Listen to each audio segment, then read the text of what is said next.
Hello, everybody, and welcome back to the Games Done Quick Hotfix. This is the Crash of the Titans 15th anniversary special. We've got a lot of very exciting Crash runs to watch today. Before we get into that, just a few quick reminders. GDQ 2023 online will be January 8th to the 15th. You can head over to gamesdonequick.com for more information on that. Game submissions are closed. You can tweet at GamesDoneQuick and let us know what you're hoping to see on the schedule.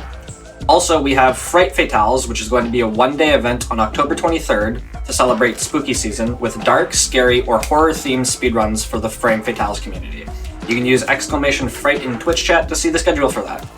With all that said, I will hand it over to our runner in commentary here, and they can introduce themselves.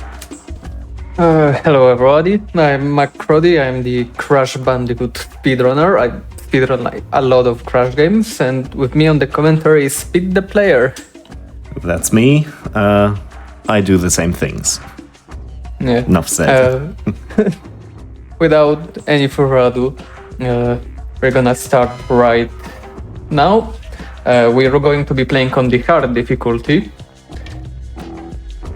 Yeah, and for some reason it runs start in faster. 3, 2, 1, go. Right, so this is a very exciting video game. And you will notice that because there's an unskippable introductory cutscene. So yeah, Crody, what are your favorite moments of this game? What is this game? This one, like the third last Crash game before the revival, I believe, or second last Crash game. Yeah, basically. It's a beat 'em up game, but we are not really going to be fighting here. Actually, we skip a lot of this stuff here. Yeah, so Crash is normally, of course, known for its tight platforming, but Crash of the Titans took a different approach. It's, yeah, as Crowley said, a beat-em-up game or a brawler/platformer hybrid. But since this is a speedrun and fighting does take time, would you believe it, we will be skipping a lot of things. Some cutscenes are part of that, but unfortunately, natively, they are not skippable, so the only way to really skip them is to bypass the triggers. Unfortunately, we can't bypass them when we start an episode, so we gotta watch the starting and ending cutscenes if there are any. Yeah.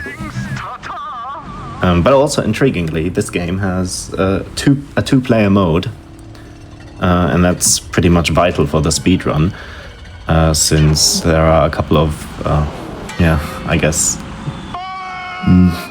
ways to abuse this mechanic, I would say. To also mention that the NTSU version of the game, I'll be dropping in the second player immediately. We'll go to change the sleep mode to the piggyback, so during jumping it won't just switch between the characters. Because in the first mode it's just going to be switching every jump with the character, and I don't want that to happen. Yeah. It would be interesting to see someone play in leapfrog mode, but like very competently. That would be definitely it would be pretty cool. Maybe for a task or something. Yeah. Not one person. I'm a one person. I'm not going to be juggling my controllers around just to make a one jump on the other one. Yeah, that's also one thing with this game. So yeah, it's a one player, two controller basically type run. If you want to do most of the time, there are some runs that have both players, but I don't. So I'm playing alone on two controllers, which isn't too bad because most of the time my second controller just sits on my lap. Yeah. The current movement tech for this game is just normal walking for now. That's not going to change until episode 4. It's still quite limiting in terms of the tech that you're allowed to do or able to do in this game. But yeah, the co-op mode enables at least a few other methods of traversing. You will see that eventually after Crowley runs to the spot. just doing some quick backflips here as well, just to skip some of the sections, just to not go around. Also, sometimes when the camera turns, the movement can like get funky there, and yeah, it's effectively if the camera. If you hold your stick in the direction that you've been holding it, and the camera switches, but Crash will still keep running straight. So let's say you run straight, and the camera pans over to the right, and you don't move your stick. You still keep it pressed on the same angle as it was before. It will Crash will run to the right, basically, even though you're holding up. Yeah. Here we have an Uka Uka wall, which means you have to destroy enemies to get past it, but we are just going to skip it. This one of the newer tricks for this game, actually, relatively new anyway. It's called an MK2 jump. Yeah. So normally we have what we call a boost jump. This is what Crody just did to skip this cutscene right here, which you obviously didn't see as a cutscene because he skipped it. And that is done by basically, I guess, player 1 jumps into the backpack of player 2, and then during that time, player 2 drops out of the game. That's an option in the menu. And then that, with a couple of extra details and extra steps, gives you a lot of height, so you can overcome these massive walls. And the other thing was basically a rebound. The MK2 jump, or Boost Jump Mark II, is the original name. Yeah, it's the main reason we are using the NTSU version, because that just gives you even more height, and it only works on NTSC-U as far as we know. Yeah. The PAL version can somewhat like go around it, but it's more finicky there. Yeah, that level went well, actually. Yeah. So here we are going to go around here and try it a few times. There's a small cutscene here. Yeah, so whenever you see Crody like sort of do weird things and jump out of bounds to very consciously avoid a certain section of a path, then it's because there's a cutscene there. Okay. And also see here that I combined like both boost jumps and MK2 jump there. Yeah, so he does a boost jump, and then on top of the he does a Mark II jump, and then on top of the Mark II jump, sometimes Crash just lands. There is a like frame where Crash will stand, and you can like go back into the backpack on that player, basically. So we can do that to get a very high jump in this. Yeah, here is a quick skip of the cutscene there.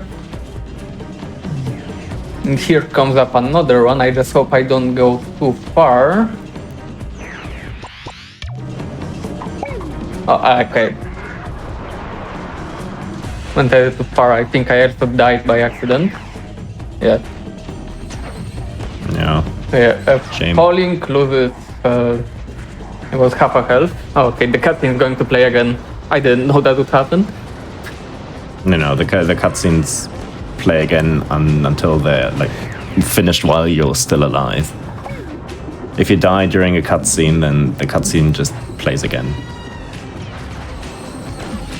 Which is also something that holds true for almost the same way in Mind of a Mutant, which is going to come up later this stream.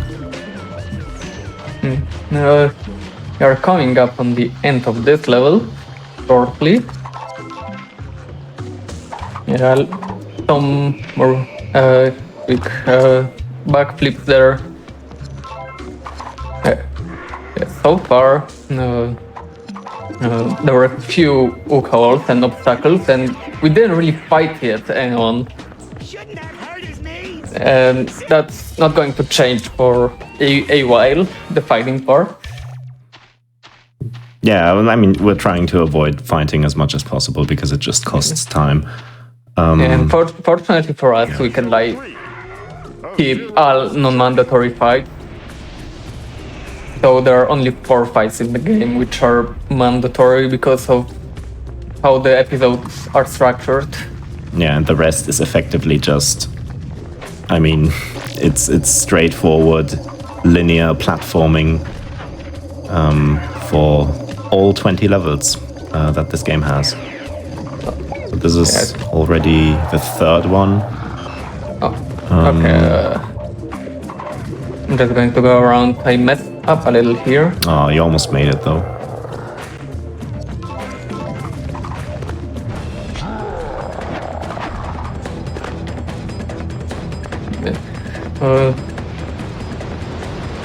The hard mode can be tough a little because you get damaged a lot and Oh yeah, you that's don't very. get a lot of upgrades. It's very noteworthy. The blue orbs that we pick up, that's Mojo. And whenever you reach a certain amount, Crash gets an upgrade. So that increases his combat prowess or just his HP. And since this is played on hard mode is not a joke. This is quite difficult because... The hard mode in this game is hard actually. Yeah. Titans can sometimes just gang up on you and then they will just destroy you because basically 3 hits of anything in this game will kill you at base health on hard. So you only start with 3 lives in this game, and if you lose all of them, you'll have to restart the episode. Yeah. There will be another trick later on that can alleviate some of the difficulty. Yeah, some of it. But it's still not extremely easy. Yeah, and the reason why hard is the fastest category still, even though it might appear to be a big hassle, it's because it's this game runs on the same engine as Crash Tag Team Racing, and Crash Tag Team Racing has speed settings. I don't remember what they're called exactly. Something like normal, fast, and insane, or something like that. And these speed settings were basically converted into the difficulty settings of this game and the next game, Mind of a Mutant. Which means that the animations are basically faster. It's like the game literally runs like 20% faster. So if you want to go truly fast, as Crody is of course doing, then you have to play on hard. Got the door skip here pretty quickly. You usually only need the MK2 jump, but I managed to get one with the boost jump as well, because I didn't get enough height from the MK2 alone, but I managed to get the boost jump from that.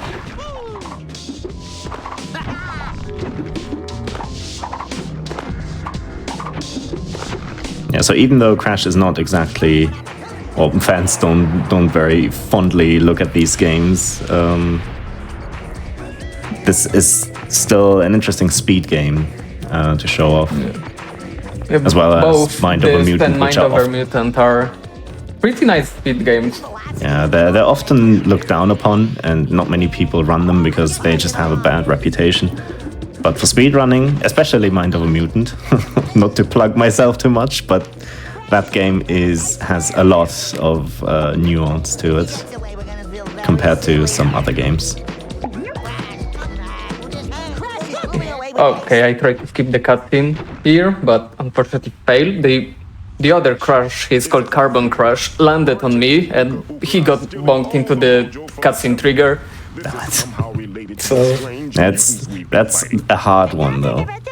You need the boost jump here from the MK2 jump, basically.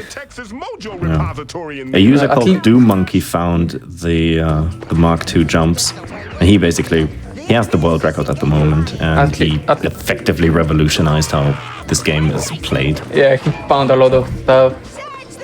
Shout out to Doom Monkey. No. Also, the Texas is canon in the Crash universe. Thank you very much. I'm gonna wait here.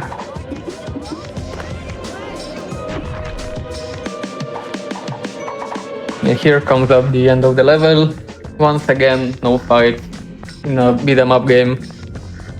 We don't need that. Yeah. Unfortunately, the next episode features the first mandatory fight, which is actually somewhat RNG based, if you want to get there really fast.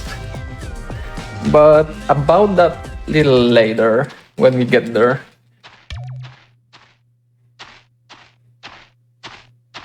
Episode 4. Yep. Temple of Zoom. And now we can just continue. Also, finally, there's going to be fast movement. Soon, anyway.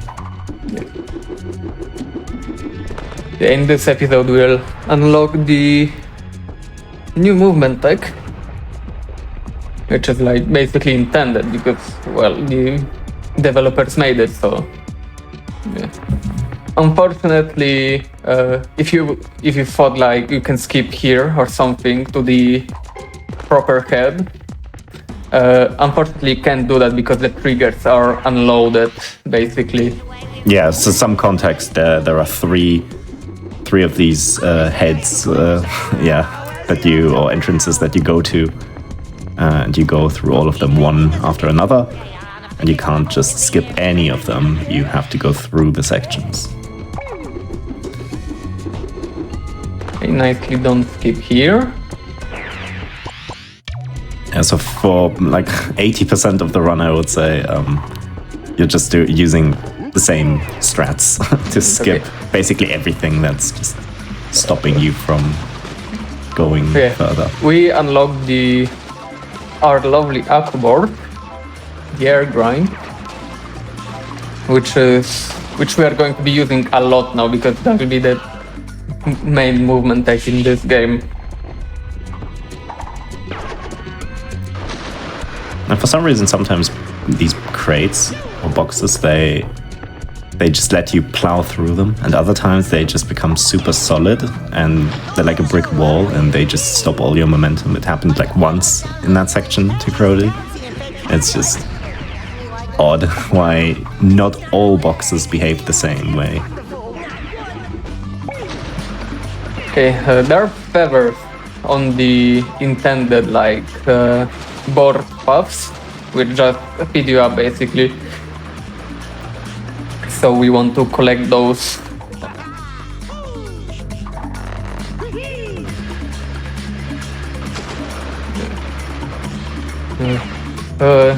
This the short section. A lot of sections are kind of short sections when you just skip them.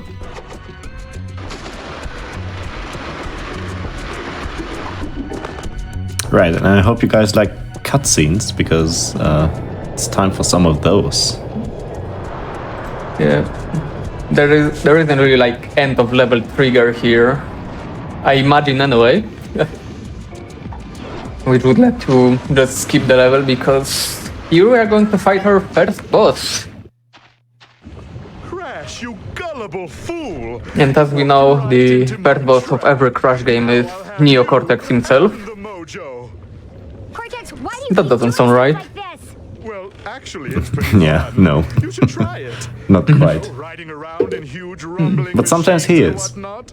In Twin Sanity he is. Well, they've made him a first boss twice in a row in a main game, so that's something. Mojo mutations. I guess that counts, yeah. Use the stolen mojo to create a huge army of Oh yeah, this must be Uka Uka. You might not be able to recognize Yeah, him. so they decided to change all of the character designs and they just... Some of them look really unrecognizable. There is specifically one example of an interesting choice. Oh, it's Tony, isn't it? Yeah, it's my headcanon anyway.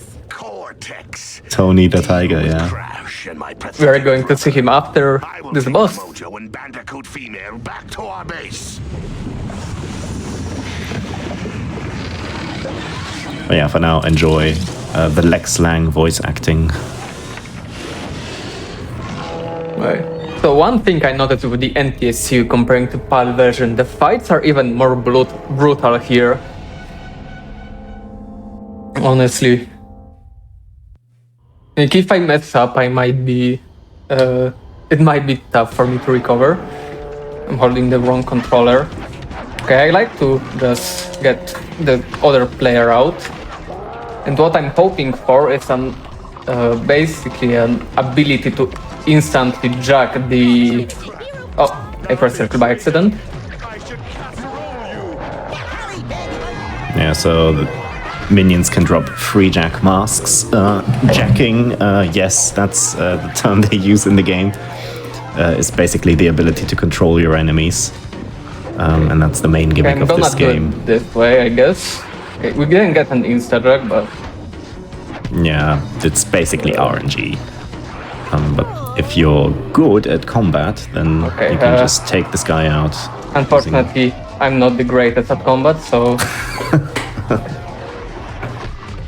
Oh, come on, don't be so hard on yourselves. Going well. You evolved reprobate. Quit it. Oh yeah, and if you, the Yuctopus, that's the name of the enemy.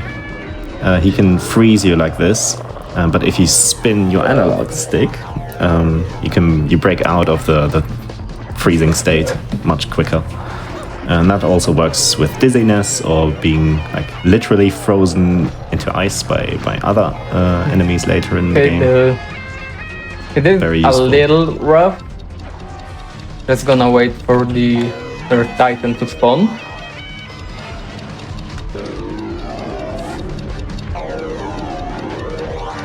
And the reason why he's not taking on the Yuctopus with the spike is because the spike is frankly just too weak. You'll want to use the gore, yeah. which is this red mammoth-looking guy. He keeps stunning it and it keeps dying, so Yeah, just maybe it's better to just do normal light attacks when he's stunned. I think, okay. because Just the wanted strong to- attacks just knock him out instantly. Okay, wait. But yeah, Okay, this is one of the harder parts Yeah. of the run. And Okay, the problem it's is, okay. The estimate accounted for everything. yeah, the problem is just that you can't really fight a gore as Crash either. You kind of need to use a spike and use Yeah, the he just spike keeps to... killing it, which Yeah. is unfortunate. Oh, damn it. Can I just bait him out or something, maybe? Yeah, you can try. So, yeah, if you Okay. had to, okay, Got it right. here.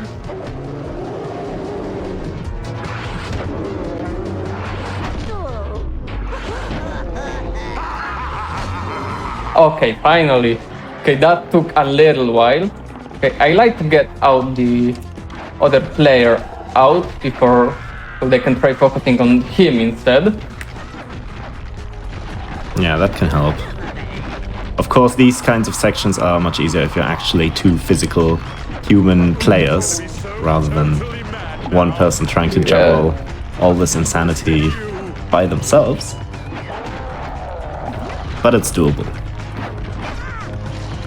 Now, why would you do that? Yeah, And this a little might- rough, but This is fine. one of the worst sections of this run. So it might actually be hardest fight. There's like no cheat for this one. other than just getting lucky and getting a free Yeah. jack, because when you get that, you can just run up. If you to get this a guy. free jack, you just kick him, There you go. and it's fine. You've won. But if you don't, then like might as well reset at this point. With the mojo and your sister. You'll If you're never struggling. find them in time. The next time you see But me, I managed, I'll be controlling a world-conquering and we robot. get another 2-minute cutscene. I'm looking a bit at chat, and yes, many of the mutants make a comeback in Mind of the We're gonna Mutant. get Coco back. Even this guy. Yeah, even the octopus. We have to follow Cortex. Even in the and find out speedrun. where they've taken Coco. So feel free to stick around for another I don't know how many, 2 hours, and then you might see him. Okay. So it's important to say there will be 2 Crash of the Titans runs actually in this event, Oh yeah, because there are 3 versions of this game. 4 actually, because there's also a mobile version. So Crash of the Titans was so wildly believed to have potential to be popular that they made not only a main console version for PS2, Xbox 360, and Wii, but also the DS PSP. version. There's PSP version as well. Oh yeah, the PSP version is also the same as the console versions, minus the multiplayer, which means it's not exactly particularly fun to speed. It's the slowest version because you can skip the fights. Yeah, basically, yeah. But yeah, then there's also the DS version, which is completely different. I mean, the core It's more mechanics are close. It's more closer to the Naughty Dog games. I guess so. The core mechanics are very similar still, or the same really, but the levels are completely different, and even the storyline has some quite significant changes. Not that it's that important. Then there's also a Game Boy Advance version, same deal there, and then there's also a mobile version, which is also again completely different. Take out the trash, girls. Like all of the games have the same gimmick of controlling your enemies and But then it's time for some young blood to lead us stopping to victory. Cortex. And now But that we have that's about it. We can make her build the robot.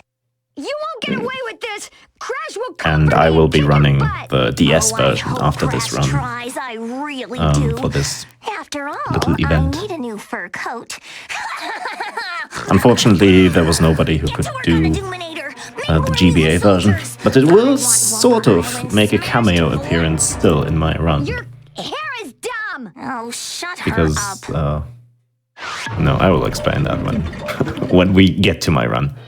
I'm sorry, there are so many cutscenes going on, Yeah, but they're almost done. but feel the time because This is probably they are long. this is the biggest break, isn't it? Yeah, at least we get 3 breaks during this run. Oh, I forgot I have the keyboard here. That's fine.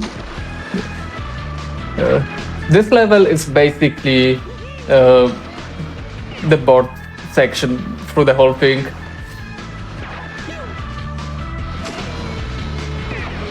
I wanted to add as well that the music slaps in this game. Oh yeah. Also, this board basically introduces the board version of the Titans, which is the Rhino Roller. Super inconvenient Titan in this game, but very good for my We are going to be using him once for the movement purposes because it'll be worth it. And maybe for some fighting if the stuff doesn't go right, but that's way later. There isn't much fighting for like quite a few episodes. Not really actually, I still fight in episode 7 a little at the start. Oh yeah, but that's really minor.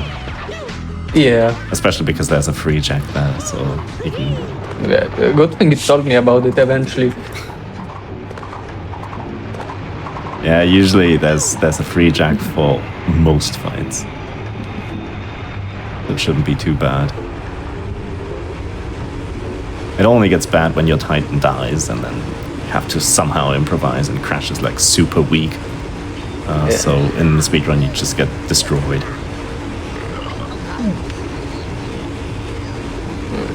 So here's a cutscene. You can skip it, but I usually mess it up, so not this time for me. Also another cutscene here. We are getting introduced to the roller here.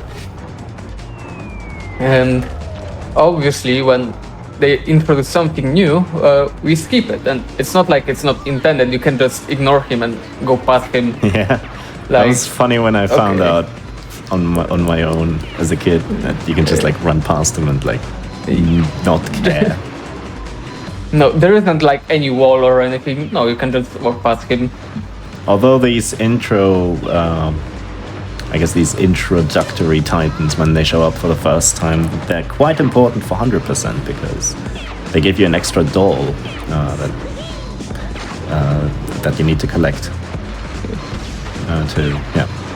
to reach 100% completion. Okay. So in I'm that zooming case, just a little here.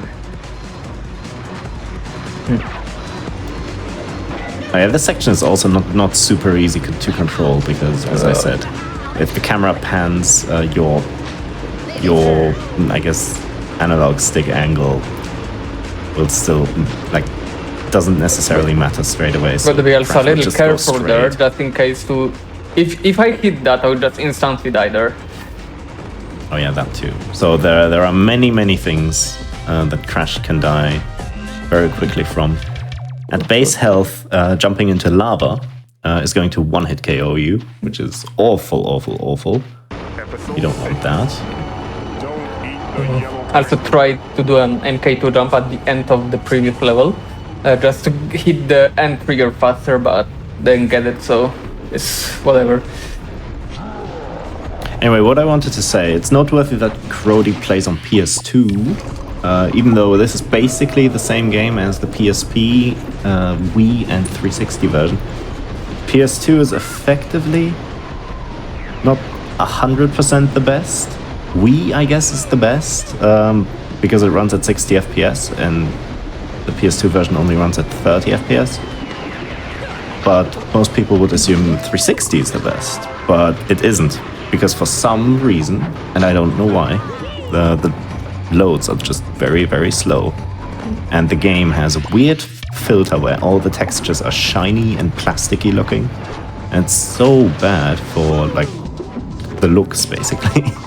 But also, the 360 version just drops a lot more frames when there's a lot of mojo on screen or something like that.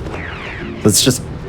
Some parts of it look nice. I guess the mojo by itself looks cool because it glows more, but it's just terrible version, terrible port of the game. Okay. Here it's another cutscene skip there. Just gotta go around.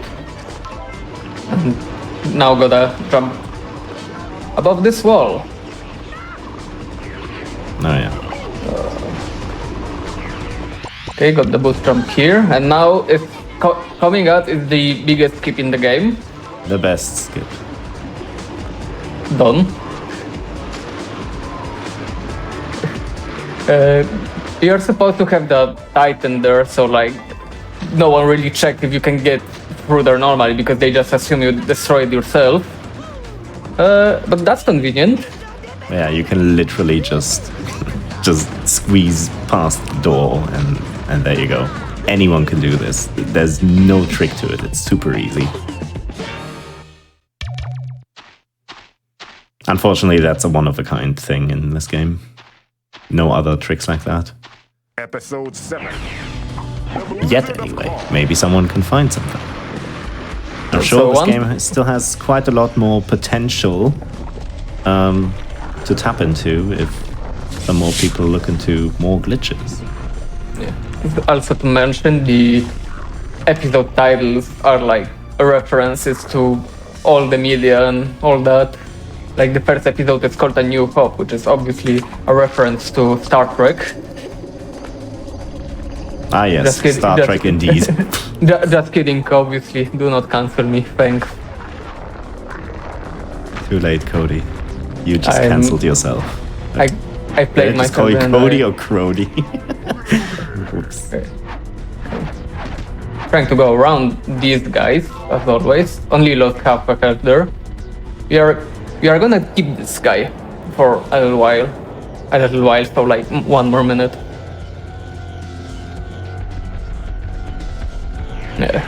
This guy can walk in lava.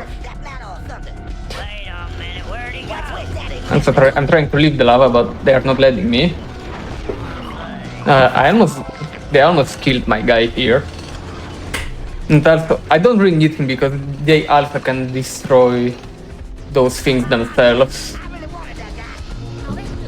But if they kill him, and then they'll also kill me quickly, shortly, with 3 hits. gonna maneuver around here a little. Yeah, so there's just a couple of triggers in this episode that you need to hit where you can advance. Is that alive, actually? Yeah, okay, it was alive. I just want to pick it up because it's like the last level where lives are going to be an issue for me. Oh yeah, golden Wumpa fruit equals alive, and that's quite valuable at least. Now. It's valuable if you at this moment, and if you are not like going for safety threats, which exist in this game.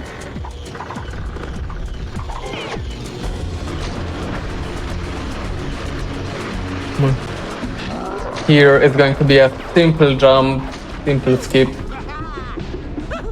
Yeah, so We're you gonna can get just close enough here, and then you get spawned here. So you skip everything there. So I'm just going to change my player because it has more health. That's why I did that. Yeah, I'm going to replenish his health by death abusing.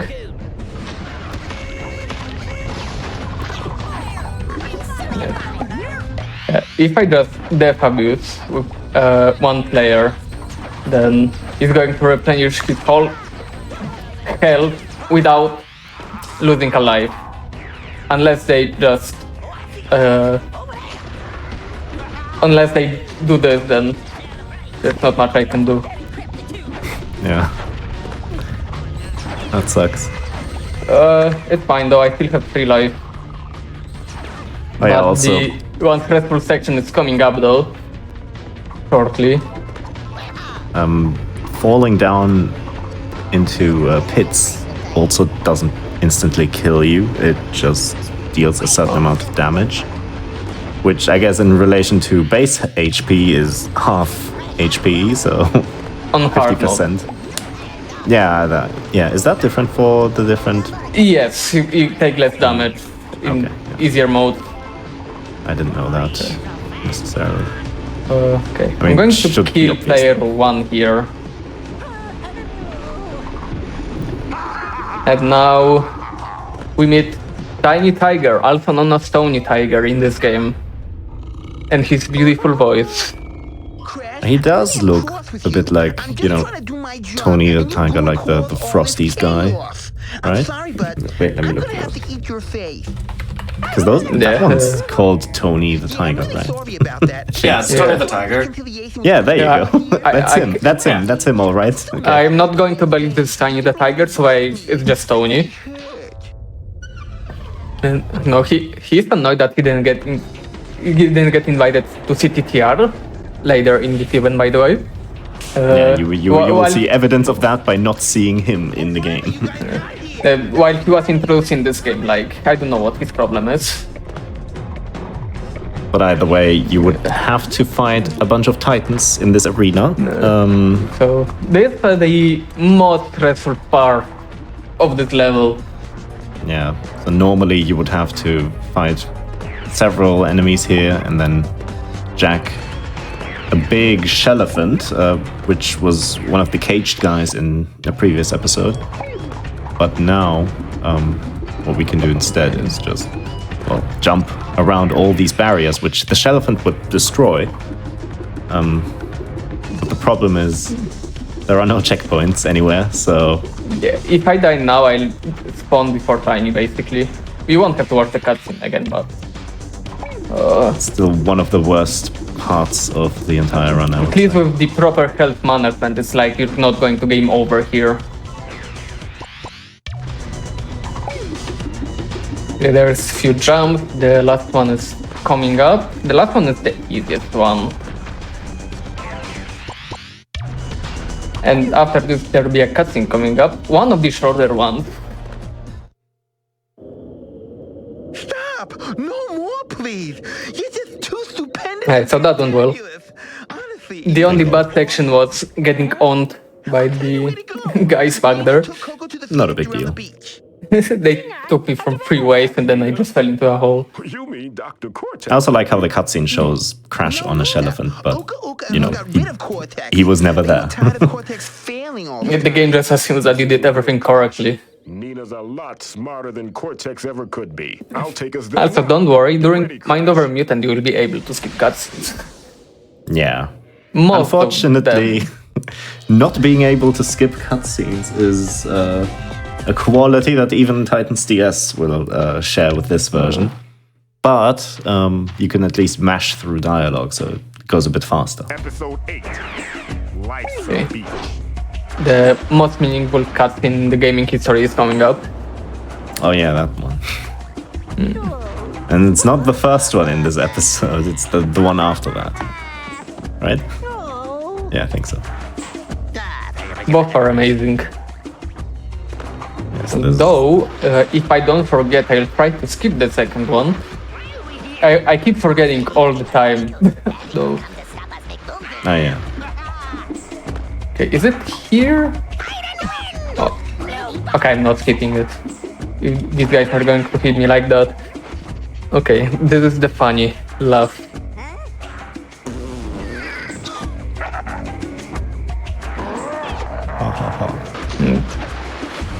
Fortunately though, this level doesn't really have any skips other than the cutscene skips. You can skip both cutscenes in this. But there aren't like any fight skips here. Oh, there is one actually, I lied. There's one at the end, but this is like one of the shorter levels.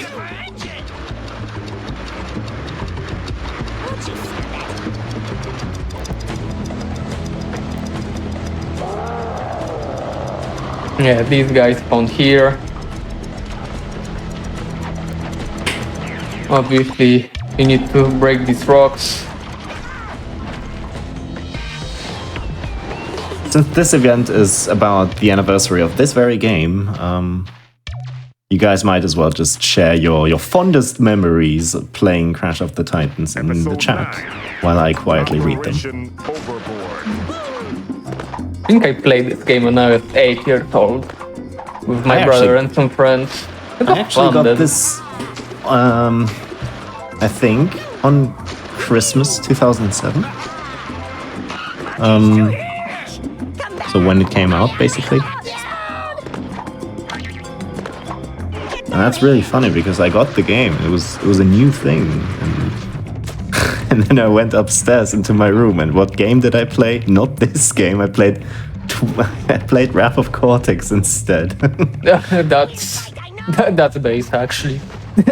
Yeah, I didn't even like. I was a bit excited, I guess, because you know, new Crash game, but I just played the old game. Gotta celebrate that's new been out Crash for game 6 by years. playing Twog. Yeah, which is unfortunately not going to be run today. Makes me very sad.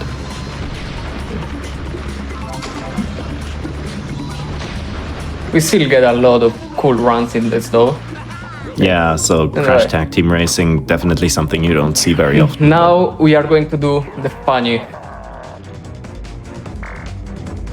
Wait, oh yeah, that's funny. Yes, I remember. Okay, Not gonna not say this anything for time. now. You guys gotta give me a moment. Oh.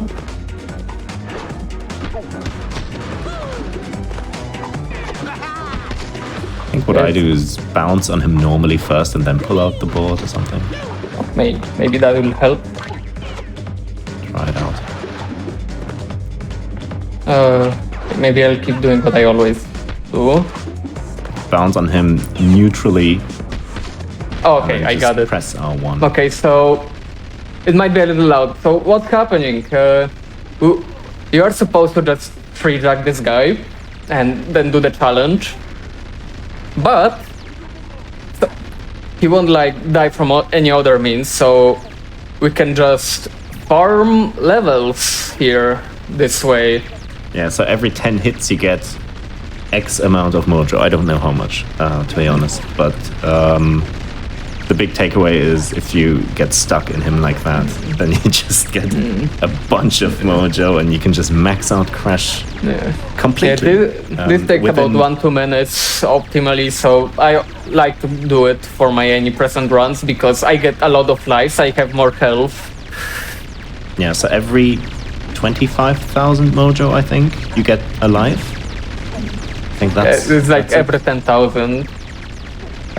One more Then- upgrade or... Okay, that was it, I believe.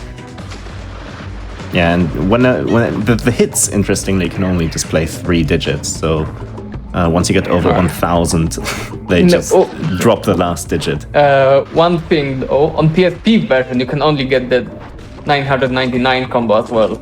Yeah, for whatever reason, I don't So you know. have to do it No. twice if you were to play on PSP to get all the upgrades.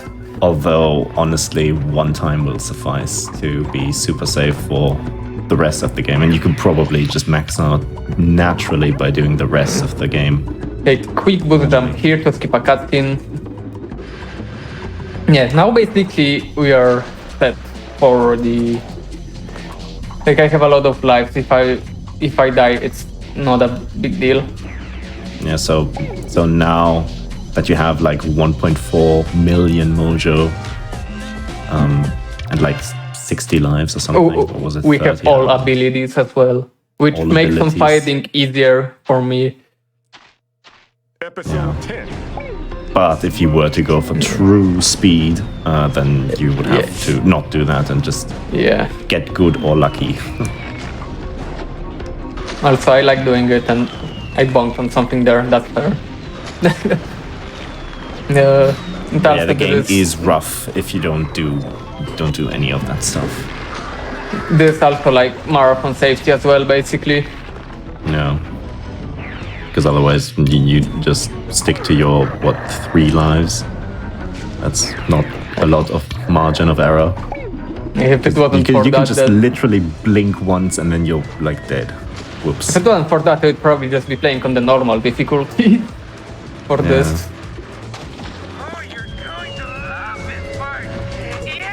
It would be a little slower because the game would be the slower, but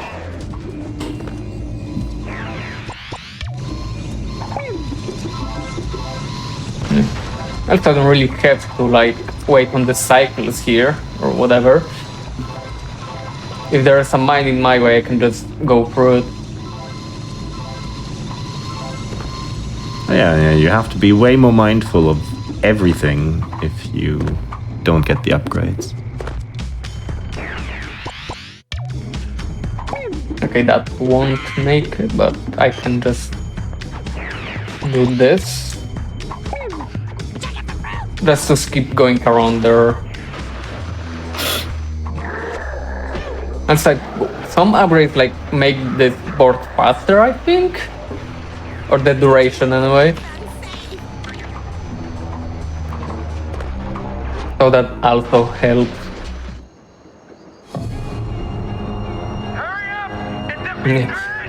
Yeah, the upgrades increase the duration, not the speed, but it does make it faster because you don't have to pull it out a second time or something on long stretches.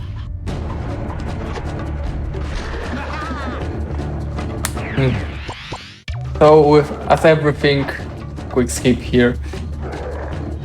In the end, it's right here. Yeah, from here you just go to the end and there you go. Also, that's more for like one player, 2 controllers, but now because I can pin myself on the second player, the MK2 jumps will be way easier for me. Yeah, Mark II jumps basically take the momentum or velocity of the jump input off of the player that the other player jumps off of, effectively. So player 1 jumps out of the I'll try backpack. this skip here one more time. Yeah, you can Okay, see Crash jumps Okay, off. maybe one more time actually. Player 1 Okay, jumps now. off Carbon Crash's head and then by having, I guess, a stronger jump below it, it propels the player who's getting launched even further up, making it... If I wanted to do that without the spin, I would have to just turn around my analog stick and then press jump and then do a lot of stuff on both controllers. It just... That's So just this- really hard without a third arm or something. Attention, revolting, yet beloved, no monkey serve. Tomorrow is make your child work in the court. There's another skip here. You can skip a lot more than this, but I did not get it yet at all, so I'm doing the old skip, which is made easier with the MK2 jump.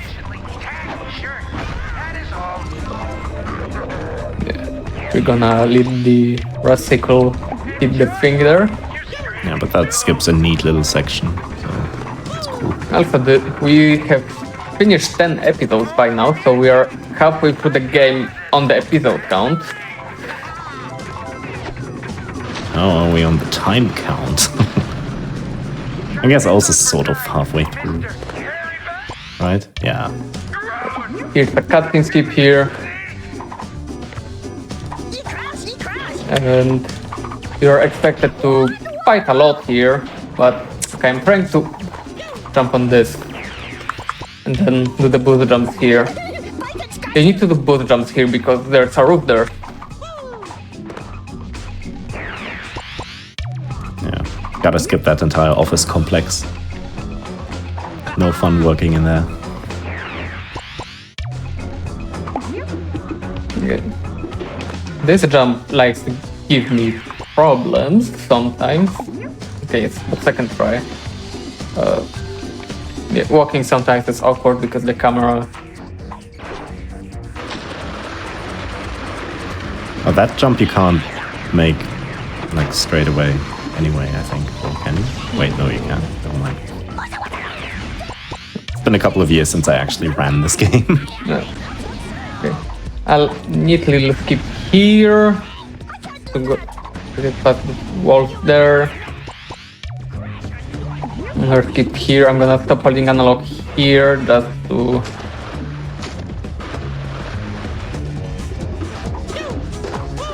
Yeah, and just to make sure the crash goes forward. Here we have toilet skip. It skips a cutscene. just for the record, the Wii version is not really being played much because this is extremely hard to do with the Wii controls, like doing any of these skips. That's why PS2 is preferred. But Wii emulator is allowed, so you can circumvent that by playing on MU. I'd say if playing you that really on a want controller. it, you could try finding a second person and you can try some online play if you wanted to. Yeah. Other than that, unofficial methods of running the game like OPL, Open PS2 Loader, is also allowed, so the game is super accessible. This is what I'm doing right now.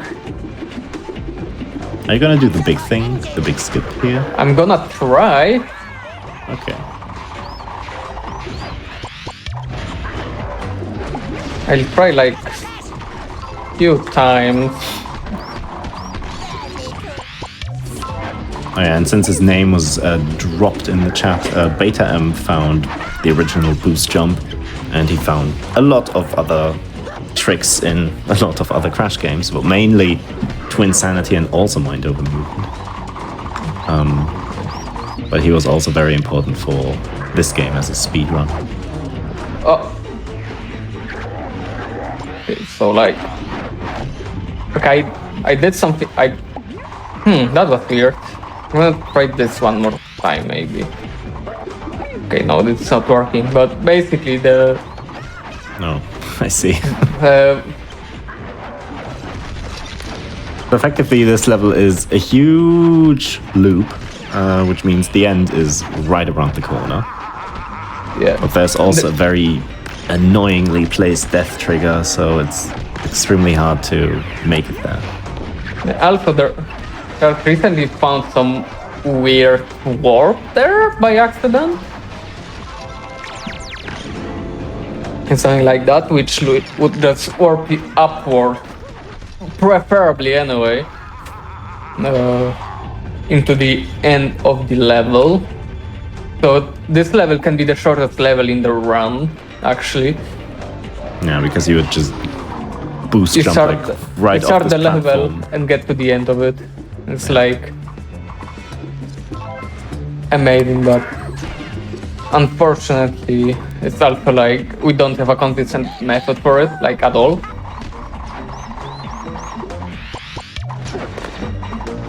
But it looks cool. It's like one more if possible here. I also never really got it. But the level is not hideously long or anything, so Okay. it's fine if he does it like this. Okay, I don't think I'm going to be attempting it much. Okay, did I get in the elevator? I did. You can still do this level pretty fast without anything.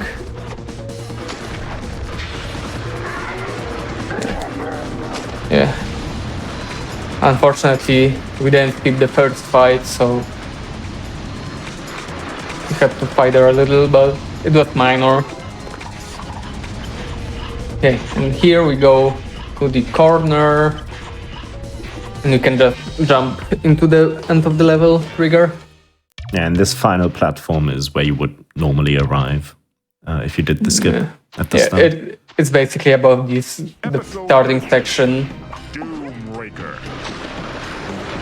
So this is the last episode for this, let's say, boss section, or I want to call it. Engine gets like 6 episodes to himself,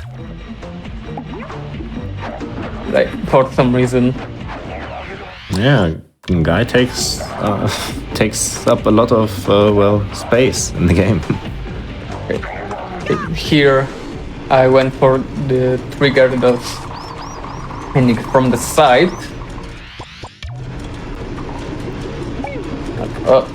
Okay, that was weird. Another camera shenanigans that just made me go wrong way. Okay, here you go. Yeah. At least you can use player 2 safely to trigger, triggers and transitions. In this game, you can't do that in Mind of Mutant because only one player is able to do that, and that's usually player 1. Stop sliding, please. I By the can way. see that didn't really work. I'm gonna be closer, like here.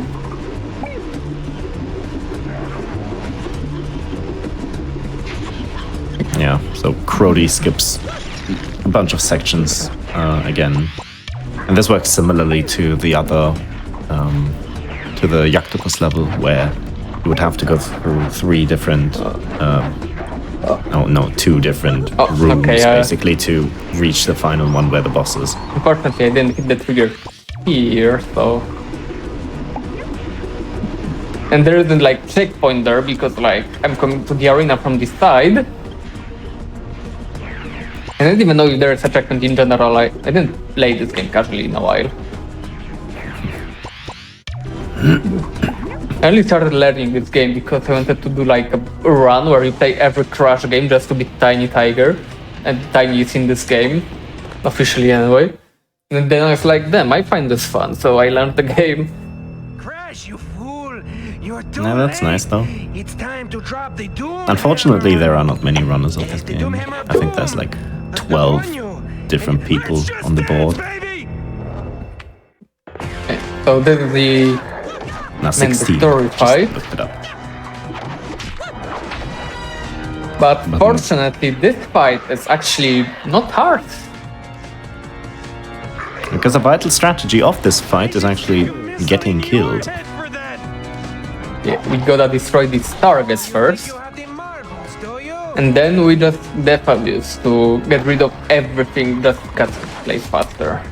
Yeah, destroying the targets, that's basically the boss hit points, and they will close off these doors, wait. so I'll drop no out more player enemies 1. can spawn. And when there Player are no 2. more enemies, Player 2 was on low health, so I just sacrifice You'll him. tell us where Coco is, won't you?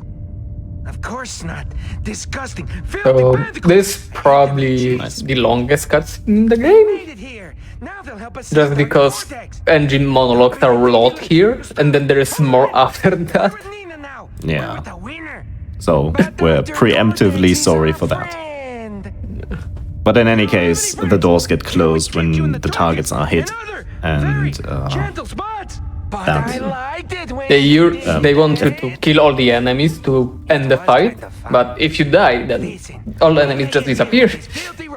yeah, they despawn and then they have to respawn again, I guess, but they can't because the doors are already closed, so the fight ends straight away. Them good, right in the eyes. Listen up. And it's interesting to see that Engine has an affinity with music in this game, because I don't think he has ever displayed that before this game, right? But he does do a similar thing in Titans Mobile, at least. I don't know about GBA. Oh, It's okay. Anyway, And also a little bit, I think, in Mind Over Mutant. Don't remember the cutscene, honestly. so yeah, And Crash 4, very recently. it references this game basically. I forgot what his machine was called in Crash 4 actually. Time to go, Crash. It's like because there's like an episode called here Doom Raper, and then it's referencing Crash 4 basically. Perfectly. We're Oh, is he? making I more loyal don't mutant know. soldiers than we know what to do with. Yes. I gotta look it up quickly. Going according to plan. Yo, Uka, what's the matter with you? I have time to look it up because the cutscene is still going. Spit it out, kindling face. Someone is asking for Tremor in the mojo. an accent. The last time I What felt it, accent it was is in this the one? presence of But my I don't older know brother, Aku who you're Aku. referring to. Oh, Jeebus. Crash and Aku Aku are here? I'll take Blondie character and in make the her game. finish work on the robot. Or one of us two? You Who knows? stay behind and kill Crash. Oh yes, I will kill Crash Bandicoot. Kill him. So I think earlier they were discussing accents of the characters of like Tiny or Tony. My apologies. So it could be a character. I'm unsure. I think I saw something about southern accents. I think that refers to the koala Okay, it's done. minions from before. In the tiny area of the game. The cutscene is done. It really drags out, like Engine drags it out, and then Uka Uka at the end drags it out. Episode 14. Oh yeah. Family tree. Making the speedrun super slow.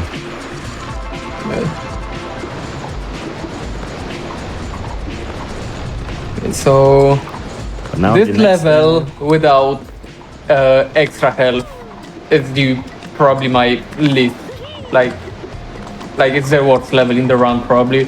Is this the one that has like also a big skip? Like No, I think I know what you're talking about, but it's in the next level. oh okay, yeah. Like at the Skip start, into you the mean, next right? room. Yeah, it's Yeah. in the next level. Okay. Yeah. Because they This all level just look the introduces same. the worst Titan in the game for speedruns. Oh yeah, that too. But yeah, these levels, they just like they all just blend together. They're a little bit like 2022, 2022. So like all these years, these past years, just feel like one jumbled up mess. And that's the same with these levels.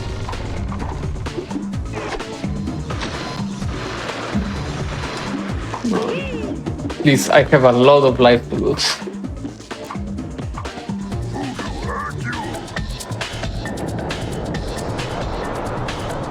It's called Family Tree. There's a big tree. Oh yeah, and someone mentions The Simpsons Hit and Run. This game was developed by Radical Entertainment, as was The Simpsons Hit and Run. And it is actually The Simpsons Hit and Run's engine that was repurposed for Crash Tag Team Racing, which was then repurposed for this game. So Amazing. basically, Simpsons is a prequel to Titans. Yeah, that's canon now. Yeah. And that's why they share sound effects. And I think even CTTR, Tag Team Racing, shares I think voice lines. the coin sounds in TTTR are the same as the model sounds in this, I believe. Yeah. which is the same as the coin sounds in Simpsons Hit and Run. Which was also a game that I had as a kid, so that weirded me out a little bit. But did you actually play it? Yes. Or did you yes. play Talk instead? No, I actually played that one. But I wasn't very good at it. Okay. I did so beat it though. These are the worst enemies here. Just gonna do the spin here because when you spin you have faster movement. I just thought of that strat though, right now. Well, if And you I had just- watched my 8-year-old New Game Plus in quotation marks run, then I didn't you even would know have it did known that. Nah, I did like an old run where I just went through every level after I had beaten the game and Oh, had the how was I supposed to capability. know about it, Pete? The category was deleted because nobody else did it, I think. Okay, that's an embarrassing death. That's amazing. But yeah, so there's certain patches of ground where you can't pull out your board for some reason. You can stay on the Arku board if you basically get on those patches while you're already on the board, but you can't like pull it out anew and then just ride away. That doesn't work. So the game is a little bit picky and peculiar about this. And in those cases, it's wise to use the spin attack instead for faster movement, maybe, depending on the situation. Also, when you want to do a boost jump, you need to make sure that the other player is like fully out, because then you will get like a failed boost jump basically. If you do it too early after letting him out. I'll do the usual thing here. The butler on the left always uses his special attack, which I'm just going to hit him when he does that. Isn't there like Then a I'll- ledge here to the left that you can Yeah, use? yeah, there is a ledge on the left, but I usually like die there, so like I didn't want to do that, and I just wanted to stick with something I always do. Okay. Calamityville horror. Yeah, I just remembered seeing that. So MK to jump at the start here immediately. We are just flying into nothingness. I'm never sure how long I should do it, but I guess when the things on the left disappear.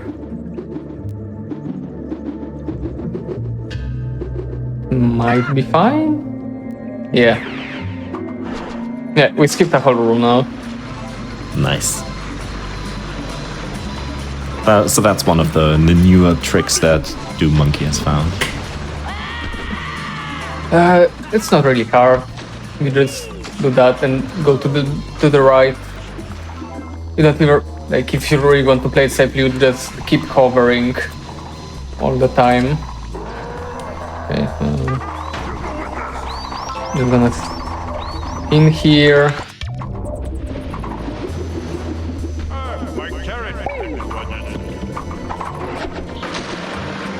Yeah, and if you're from like Northern Europe or something, then you might remember these games having dubs in your local languages, because the Titans was localized into Swedish, Danish, Norwegian, and Finnish. So if you like language memes, then this game is perfect for it. Provided you have the version. And then there's also a Russian version, so if you ever wanted to listen to Neo Cortex yell in Russian, then You this would can be the game skip for you. like to these mushrooms immediately, but I was off the side a little, so that fatal. Aww. Almost. Yeah, that's fine. Also, there is no Polish version of this game, so then. Yes.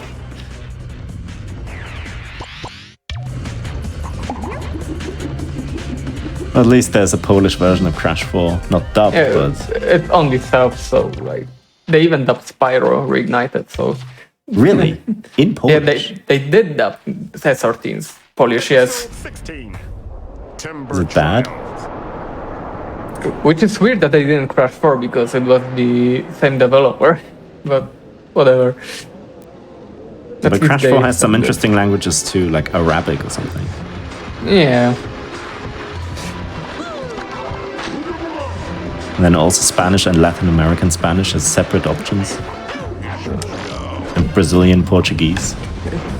So here we are going to take the Rhino Roller for the speed purposes, because there's a wall immediately here which we can get past, but that will be probably slow, so we'll just destroy that with him.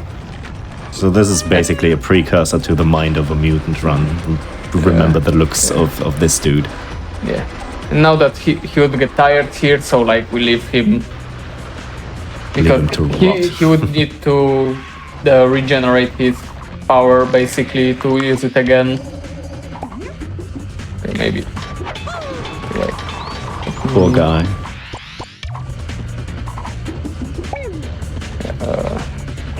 This is fine. Okay, yeah. Oh, made it. Okay.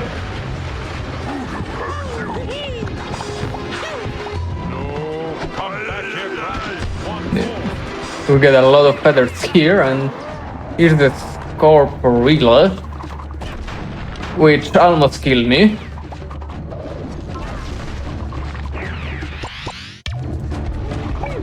He's a strong Titan, alright? He's what? Well, Oh, a strong Titan. yeah. Yeah, he is. Okay, he destroyed it for me. That's great.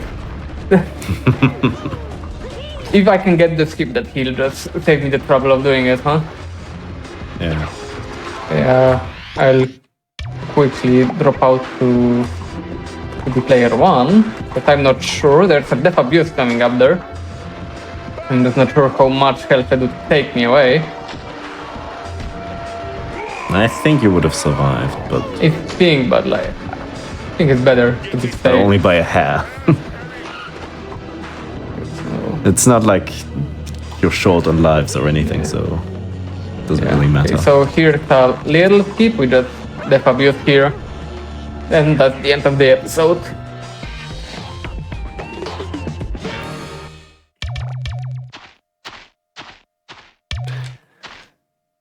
Right, So now it's next coming up is another boss fight. And that used to be the hardest boss fight for me as a kid. Adult education. It's probably still the hardest boss fight currently. Yeah. But not so much in the speedrun. It still can go wrong, though. Yeah, but at least there's only one phase that you have to do. Yeah. Yeah, so this guy helped us out for some reason.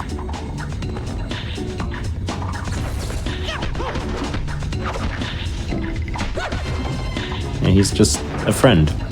And then he has a change of heart and attacks you. Yeah. But then he has a change of heart again. Yeah. After you mind control him. Yeah, listen, don't say it like that.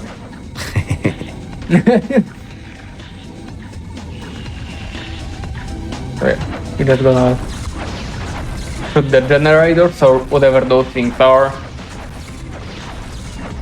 Anyway, the next boss fight is going to be Oka Oka. And he's going to sick some strong titans on you. Such as the Battler and Electrics. But if you enter the fight on an Electric, then you have a pretty good shot at just taking out Uka straight away. And you can also just get lucky and get a free jack as well in that fight. But again, that's just RNG. I like to take a second Electric here, just in case. Oh yeah, as long as you can coordinate that, then yeah, do that.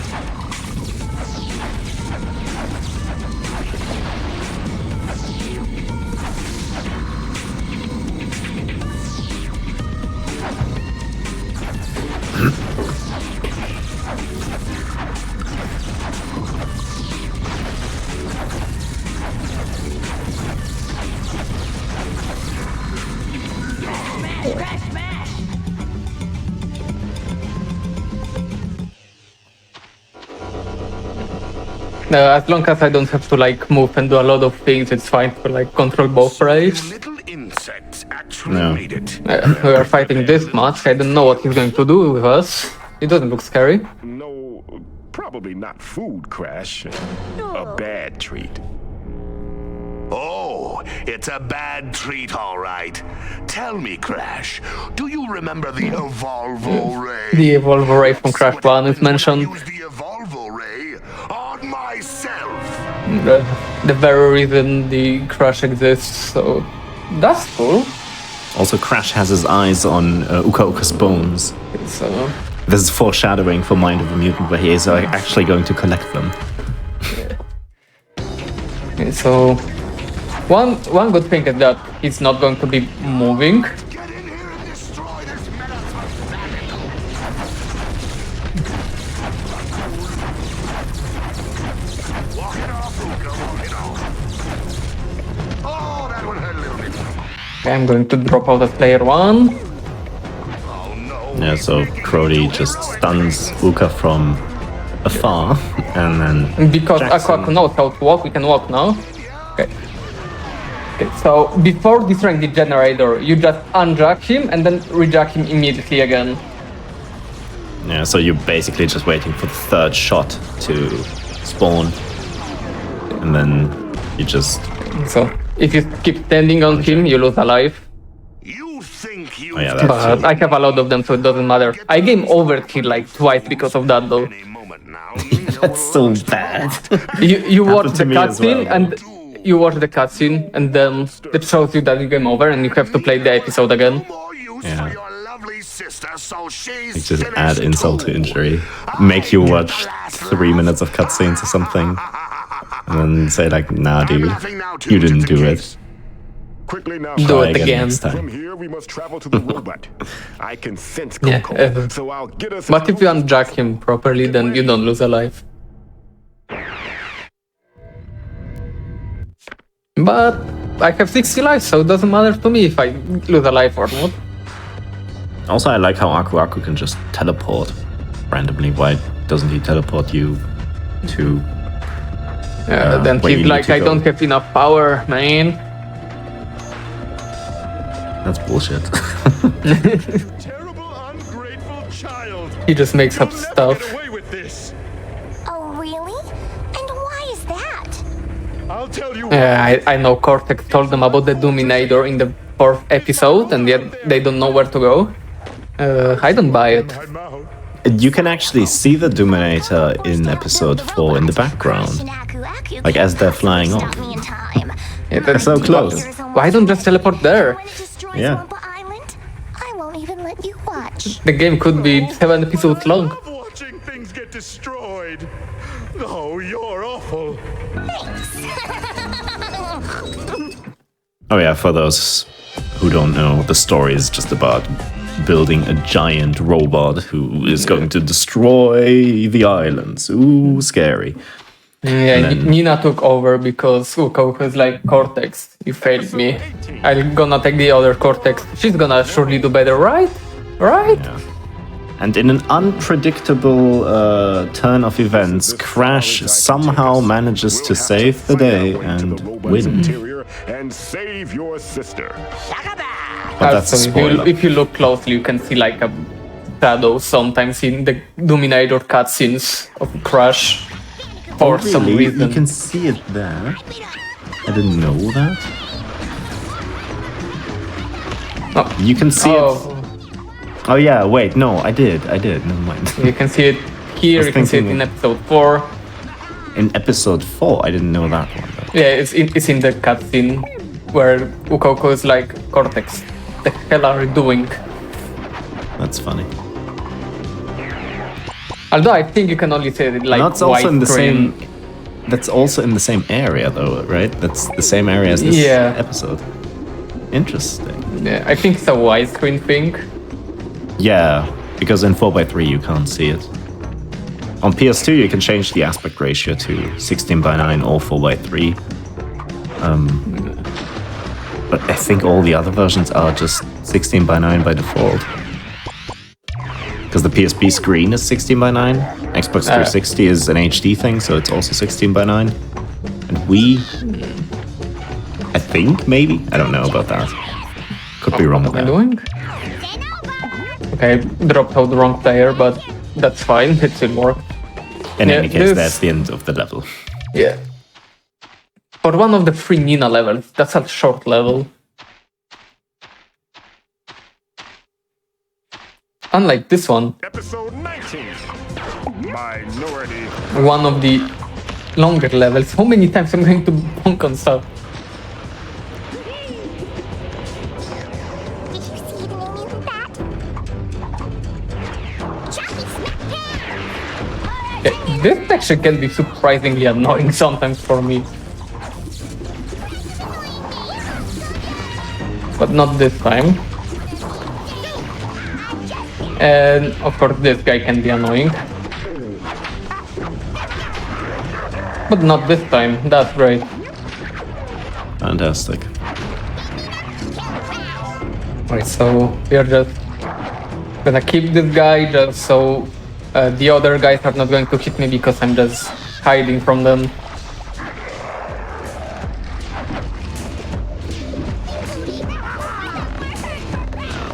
Oh, I'm jumping, please. Yeah, I'm going to make Pete proud. Yes, please do it.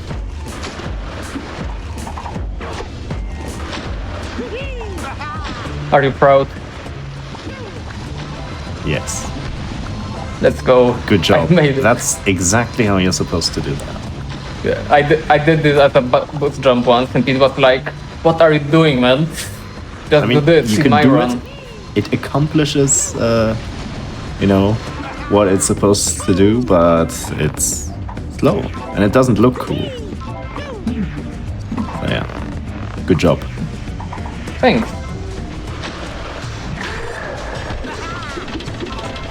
Also, you see there's a lot of platforming, but you have never seen a Titan jump in this game. That is indeed how the game works. You can't jump on Titans. They don't want to take in Titans where you're not supposed to. Yeah. Unlike Mind Over Mutant, which even lets you Yes. store the Titans. Prepare if you like- for a revolution.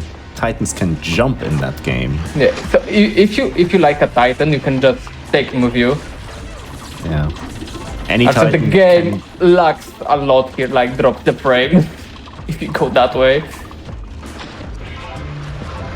Because there's just like million of those electrics there.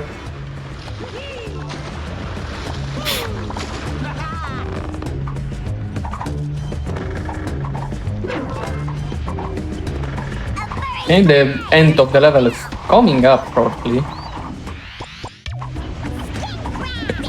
You can skateboard on those platforms, by the way. It's just going to immediately stop you. So I just gotta walk here. Yeah.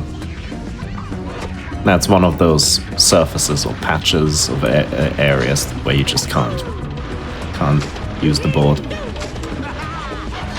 And here's the end of the level. After the cutscene, obviously. Your brother's close, but he's oh so far, Blondie.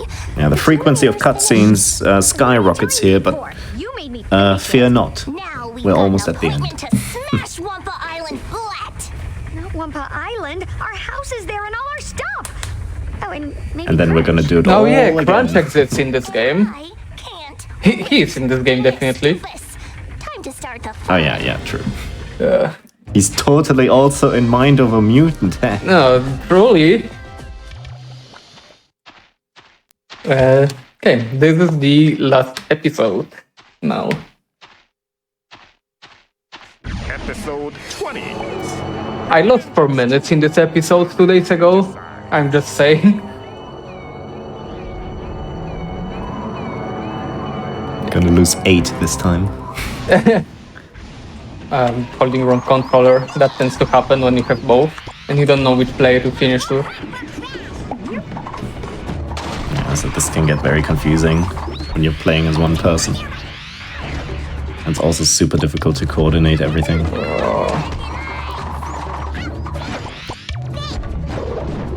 Okay, I'm not making that jump.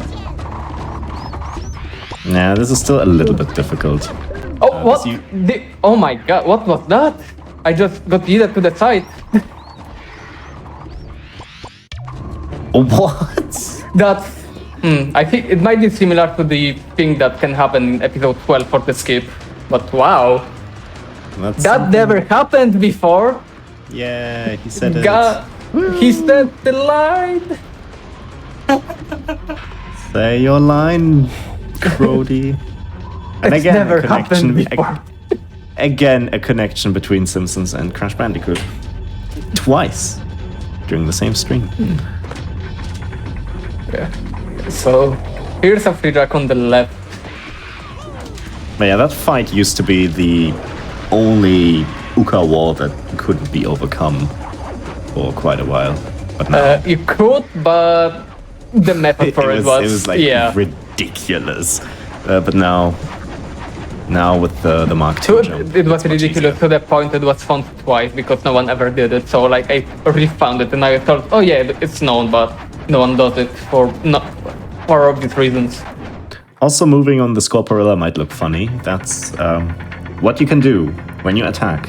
You can just quickly tap the guard button, and that just cancels the rest of the animation. Pretty useful in battles, but for Scorporilla and Scorporilla only, and I don't know why, you just get this turbo punch, and sometimes you can see the arm extend like very bizarrely, and just have a massive hitbox and deal a ton of damage. Well, this is basically called Turborilla punching, and it just destroys every enemy in the game, including the final boss.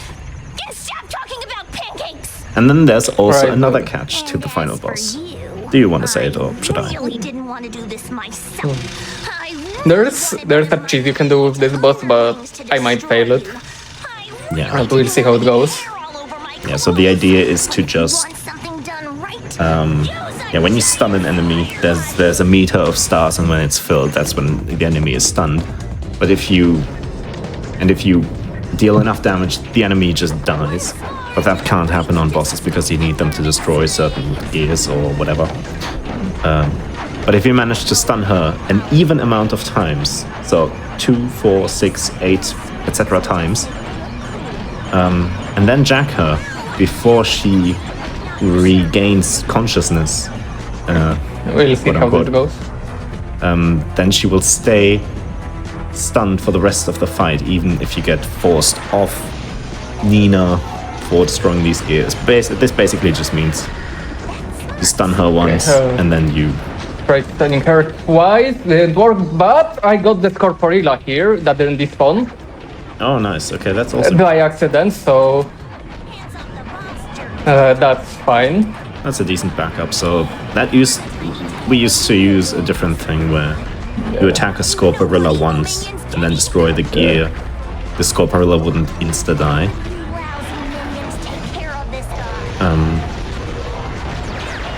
Well, that's a nice backup in this scenario. It then get here. Yeah, that's extremely hard, unfortunately, so... I mean, I got it by accident just now, so...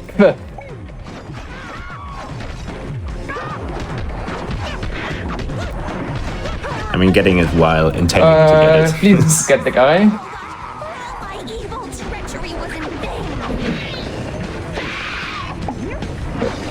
I'm just... Yeah, you're gonna be fine. One special off the bat I can destroy. Okay, Score. what's the timer on, by the way? Oh yeah, get ready on time. Don't forget that. Time is when this fades into the ending cutscene. Because I looked quickly on the stream and... Okay, and... Time.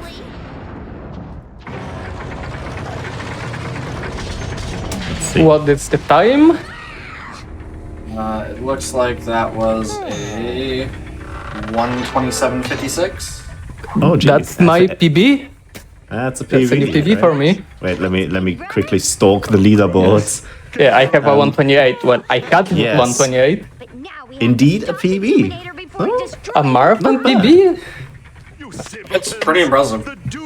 No, it was a great run. So The final fight went so well compared to 2 days ago. I used all my bad luck there. Yeah, also the fact that I got the score for ladder early for the second phase. If you want to see the fastest strat for the final fight, but it's really difficult. I tried it myself. I only you can got it watch the like record. twice in practice.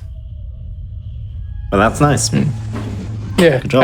that was Crash of the Titans for the console version. Now it's going to be Crash of the Titans for the Nintendo DS version by the very Pete here. Why did you risk Yeah. I betrayed you. Yeah, thank you for having me and enjoy rest of the event.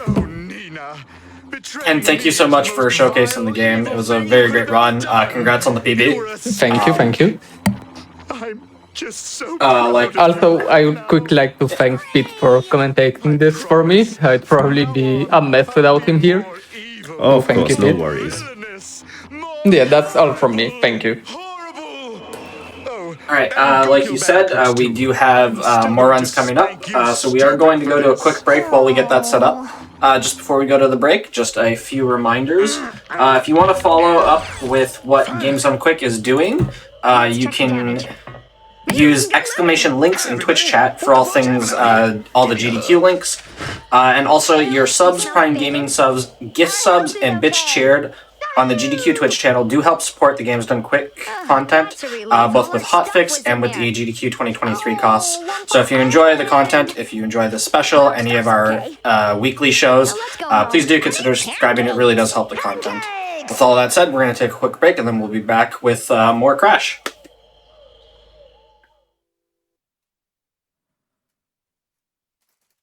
Hello, everybody, and welcome back to the Games Done Quick Hotfix. This is the Crash of the Titans 15th anniversary special, and we have Crash of the Titans, the DS version this time around. We've got Pete the Player again. Hi, Pete. Hello again. Do you have anything you want to talk about the game before we start, or do you want to No, just not jump really. right into it? I'm ready to start. All right. You can count down the timer whenever. Okay. So I'm just gonna start the game. Maybe I should have just put in the GDQ file name first, but I'm gonna do that now. Wait. Timing starts in 3, 2, 1, go. Right. So we are playing Crash of the Titans again, but differently this time. So this is the DS version. Most people are familiar with the console one, but this one seems to be lesser known. The character designs have changed similarly to the console version, so all the characters look familiar if you've seen the last one. The gameplay in its base structures is also basically the same, but the levels are completely different. And very importantly, I start the game with 1000 mojo. That's because I have the GBA version of Crash of the Titans in the GBA slot of the Nintendo DS, which means effectively it's both games are being sort of shown off in this run, as GBA Titans makes a cameo appearance basically. It's a one-time only mojo bonus that you can get when you load a file or start a new game. So that's really nice to have. In the end, 1000 is actually quite a lot, but it doesn't save a ton of time. It's like 20 seconds. Mojo in this game is not a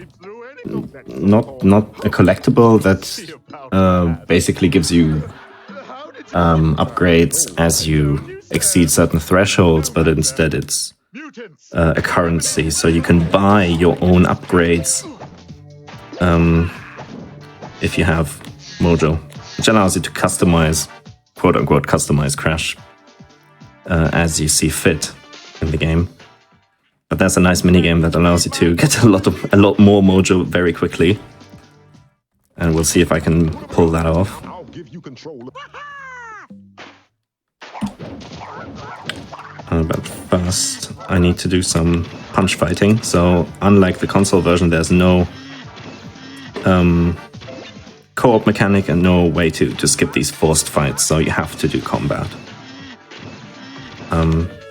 Many of these Titans require you to use the touchscreen for their special attacks or use some other gimmick, which I will not need very often.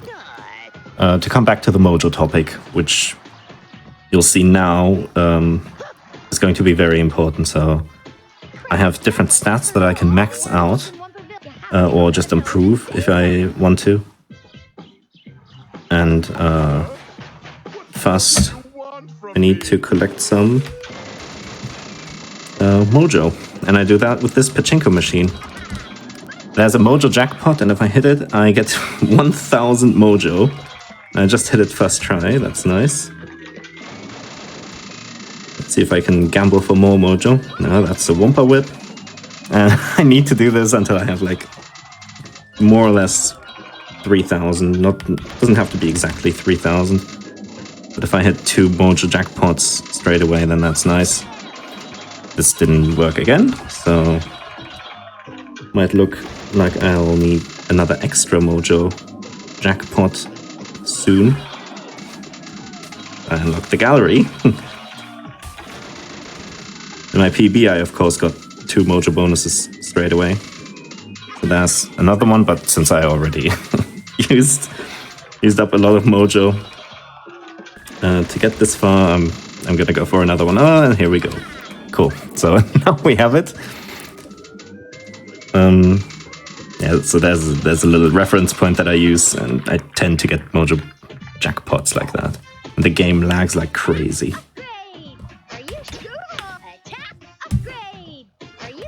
So you might hear it a lot, but I'm actually using the touch screen quite a bit for menu navigation, because it's just faster. Now I just roid out Crash and destroy everything in the game. Normally I wouldn't get this last upgrade here, but I had to go for some extra. So I did. And now I have max attack and I destroy everything. So there are 4 unique versions, as I said, if you watched the previous run. There are 4 unique versions of this game. There's the console version that Crody just did. There's this version. There's the GBA version, which nobody does at this event, unfortunately, but it's not a particularly interesting speedrun either. And then there's the mobile version. In any case, you see some things that are familiar from Crody's run, like I'm using the Aku board. Also, some story beats are very similar, so I freed Aku, which is what Crody was supposed to do, at least in the first episode of Console Titans, but he skipped the cutscenes. Yeah. And I have to go through these levels and do some fun stuff. Strength upgrades, or attack upgrades, whatever they're called, I don't know. They don't only improve Crash's attack, but also the Titan's attacks. So, but only in terms of strength. Crash can also learn different combos, but they're effectively useless because all you need to do to deal damage fast is that you jump and you do a mid-air attack, which is basically a board slam downwards, and most enemies die to 2 or 3 of those.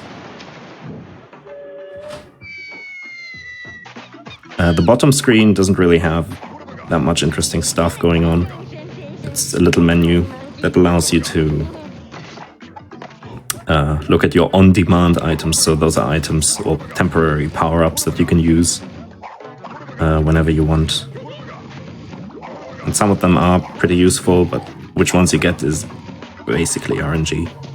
You can get them at the pachinko machine, where I got the mojo stuff, but I'm not going to grind for those, since at most one can save like 5-6 seconds maybe.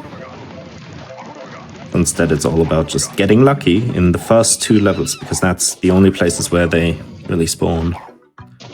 And we have something bad. Nitroglycerin. That's nothing. It's a dud. And this is already the end of the first level. I jack this Titan because he can just one-hit KO all of these guys.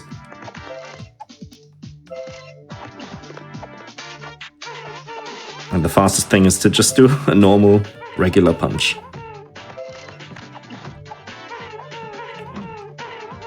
And that's the end of it.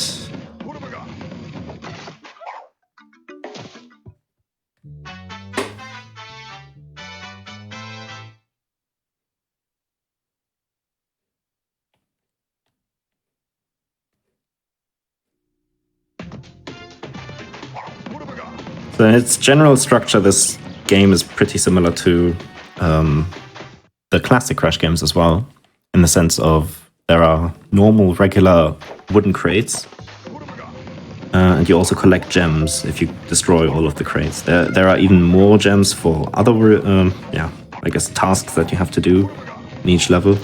And each level also has a sort of sub-level, or it's like a mini-game, so you have to complete those as well if you want to 100% the game. Yeah.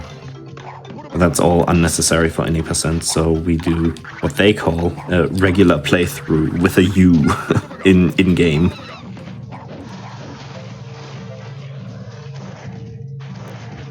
Yeah, so these sections with the lock right here are effectively the equivalent of the Uka Uka walls in the console version. So a place where you have to fight a certain amount of enemies before you can continue.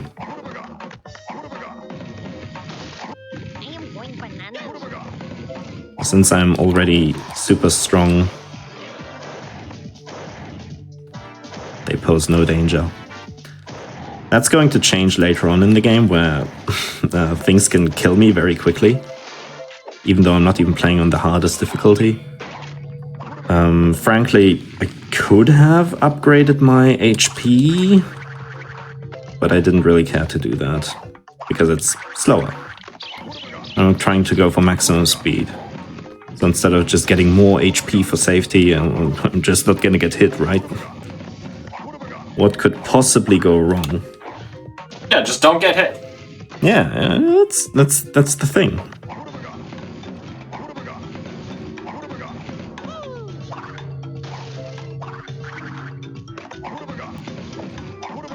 Other than that, the levels are pretty linear.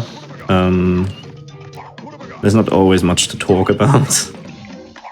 But there will be a lot to talk about in the Mind of a Mutant run, which is coming up. Yeah. So you'll see me stick around this evening for a little longer. Well, it's evening for me anyway. Also, the on-demand item right there was the roids. I'm gonna be strong. It's a temporary power-up, and it increases my strength power even more, which is fantastic. Ideally, I would like to get even 2 of those, or at least like 1 invincibility, but nope. Just got this one. Gonna have to do.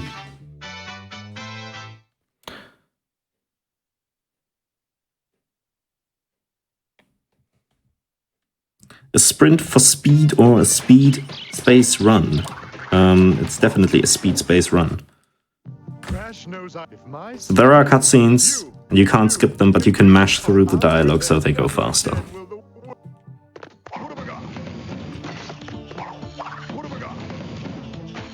And before anyone suggests it, getting slide upgrades to slide for longer durations of time is not worth it.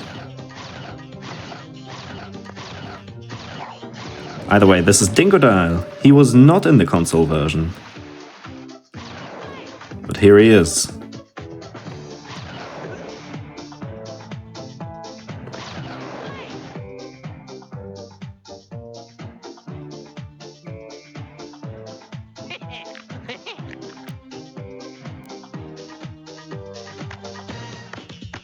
And that's a pretty straightforward fight, so I can only hit him with this Titan. Although the Titans don't look particularly intimidating or grand in this game compared to the console version. Right, I don't think I got the strat. Oh no, definitely not. So if you're good, which allegedly I am because I have the record, but yeah, you can be already on these pillars as they rise up, which skips a whopping 1 jump. That's fast. Oh, nice.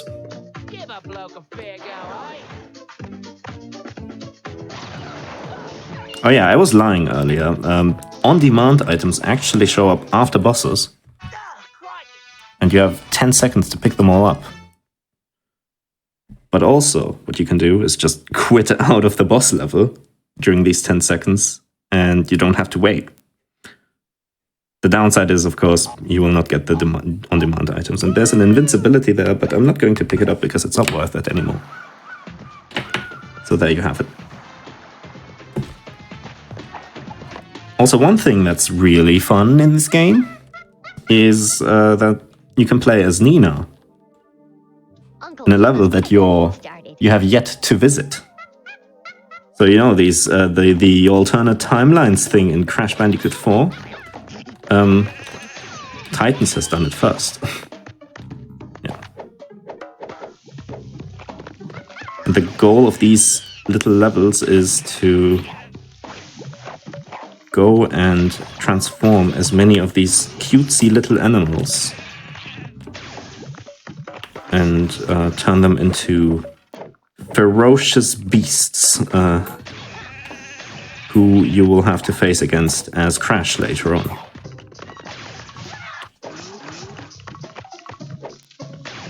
Nina's running speed can be increased if you roll slightly.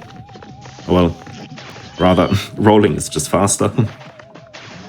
Probably the correct way to put it. The aiming is horrible though, so this is a little bit difficult.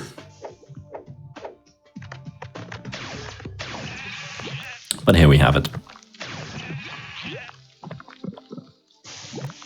Wait a minute. I'm not battling Crash. I'm not guarding a vat. I'm not hatching a cunning plan. I'm a henchman. No. And again, Nina in this game overthrows Cortex, but she does it in a different way. So in the console version, Uka just goes, "Hey Cortex, you suck." Oh wait, give me a second. Oh hell yeah. So normally you're meant to draw a line from one island to the other. And that's going to be the line that that Crash will be traversing. But I use 2 styluses. Yes, 2. And if you place 2 styluses on the touch screen, then the DS will automatically just make a perfectly straight line, more or less. Which is nice, because that's this is real tech. This is 2 stylus tech in this game. It's pretty cool, right? Anyway, what was I saying? Oh yeah, Nina is basically just Uka-Oka's replacement for Cortex in the console version, but here she is scheming a plan that the player is of course aware of, but Cortex isn't until the very end. So this is quite a narrative upgrade to the console version.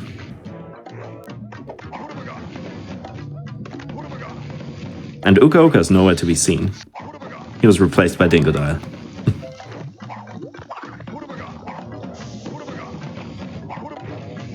Anyway, and this is the level that I just did as Nina, if you didn't recognize it. And I sometimes jack these enemies just to speed up with the fighting. I think I can drop him though. Yeah. But Titans aren't particularly fast running, so I drop them eventually.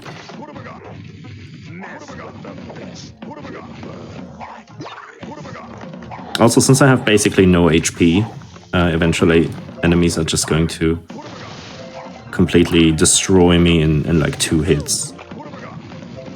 But thankfully you can just guard stuff. That's fine.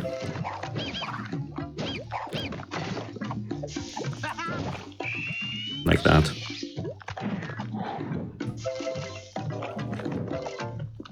Oh, and that was it.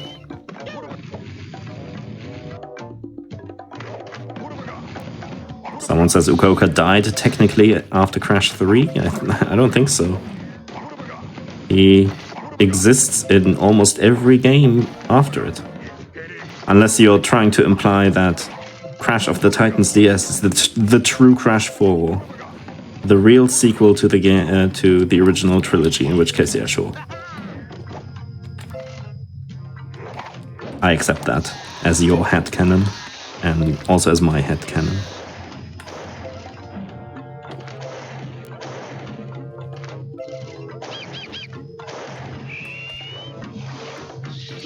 In any case, this game has a couple of neat little tricks still, so it's definitely nice to speedrun. Not extremely difficult, I would say.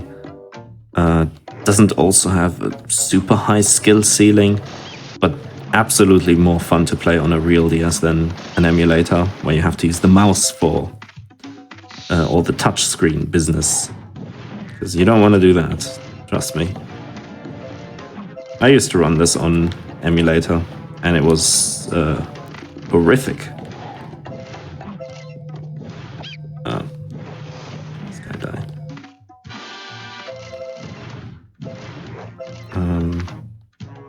Enemies? Oh, those are still alive.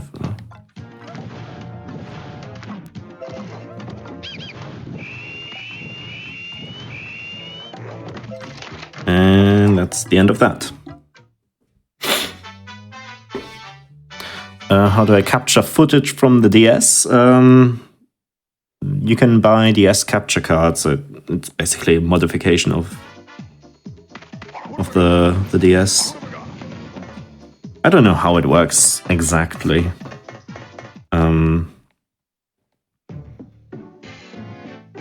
But this is also, strictly speaking, not my DS. This is Tokaloni's DS. He's a runner of Prince of Persia games, as well as Crash Bandicoot Fusion, one of my absolute all-time favorites. And he just had this, and I asked him if if I could borrow it from him, and he's like, yeah, sure. So he just sent it to me via the good old mail, and here I am. I can now speedrun this game. Nice. Did you get permission to look like that?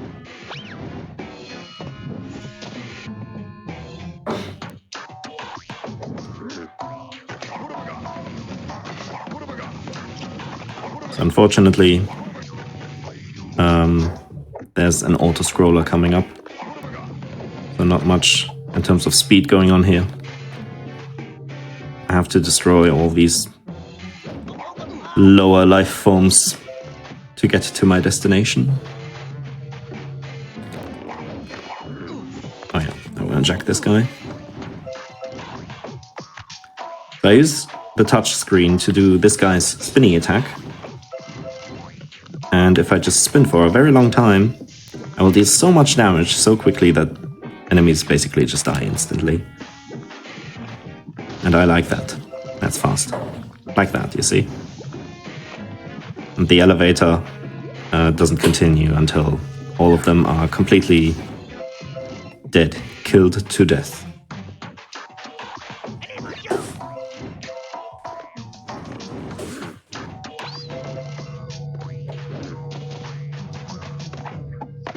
And here we go.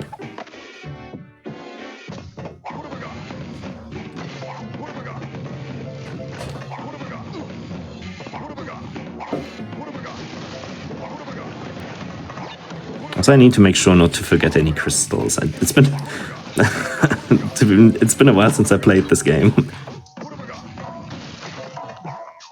And it's been even longer since I played any percent. frankly, I didn't practice anything at all for this hotfix. So it's going to be interesting how this is going to end up. Can I get the crystal? Thanks. The world record is like, what is it? What even is it? 55 something anyway. So if I get below an hour, which I should be all fine. 55:43. Ah, perfect. Yeah, that's it. Think about Oh yeah, you might see my name as Pete the Player on the stream. That might be noteworthy. I should have said it at the start. My Twitch is not Pete the Player because of reasons. It's Mr. No Jojo, so something completely different.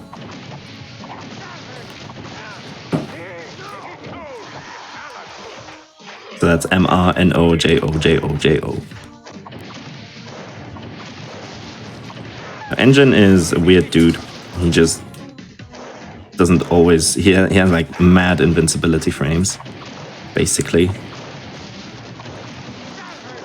But he's... Is he dead? No, he's not dead. No, he's dead. Okay. But the Titan just deals so much more damage. So instead of punching him as Crash, I do it like this.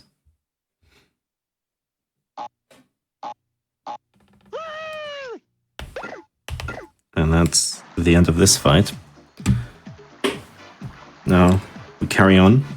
The Nina level. This one is a little special. I will not transform any of these cutesy little animals, and instead, I guess, so every level is separated into 3 different rooms, and in this specific case, you're not meant to be able to reach the end of this room.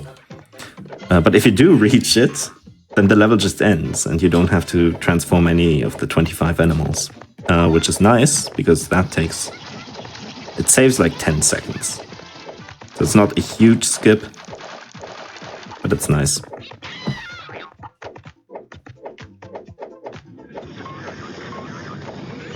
Makes it a little boring though, just roll around like that.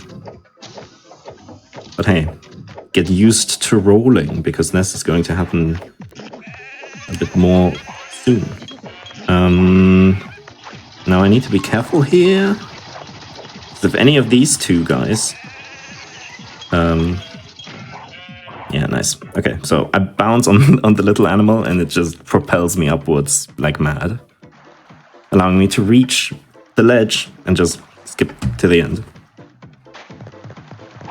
And I need to be careful there. Oh, Jesus. Oh, this is so hard. It's so hard to use the stylus with your left and your right at the same time. But yeah.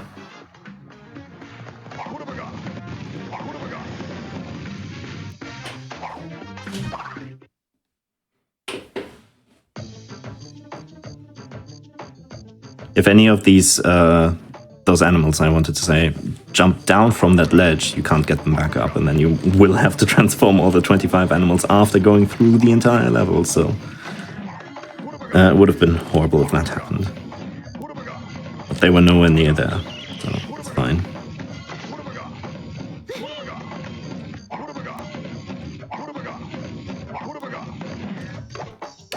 So again, some really basic movement here. A little bit of fighting there. This is already the 3rd hub out of 4.5, I guess.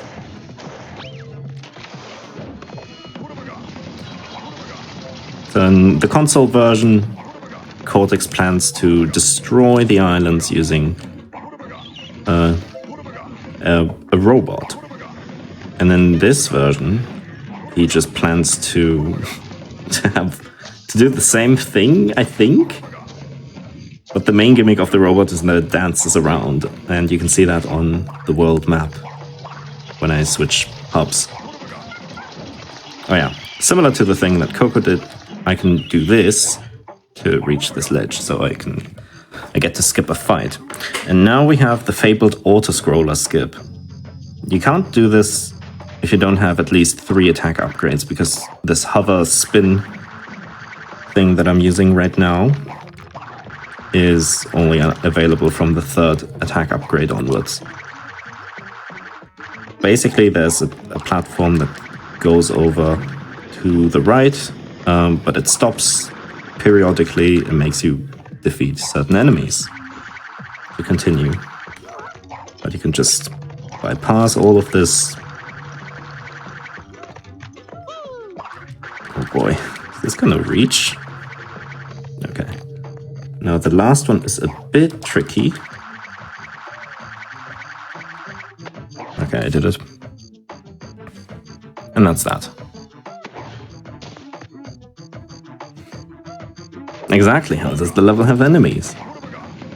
Although to be fair, the ones, the enemies that the animals transform into in the Nina section don't always match the level, so it's like whatever. Because you can get these green grasshopper guys if you transform them as Nina, but they're nowhere to be found in this level.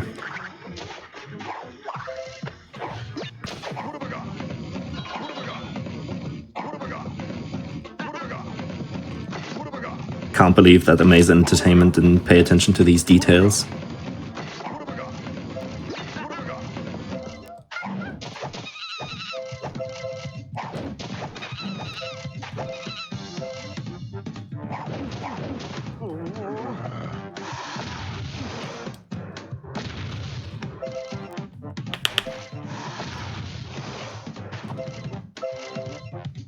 Right.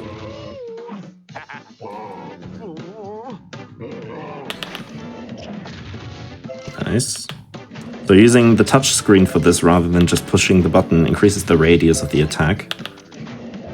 It doesn't make it stronger, but it makes it more effective in cleaning out these enemies. That's nice. No, didn't get it. But other than that, again, very straightforward. There's one more level, and then there's the worst boss fight in the game. And it's super hard on emulator if you have to use your mouse, but it's much easier on a real DS. But first, let me go through the level.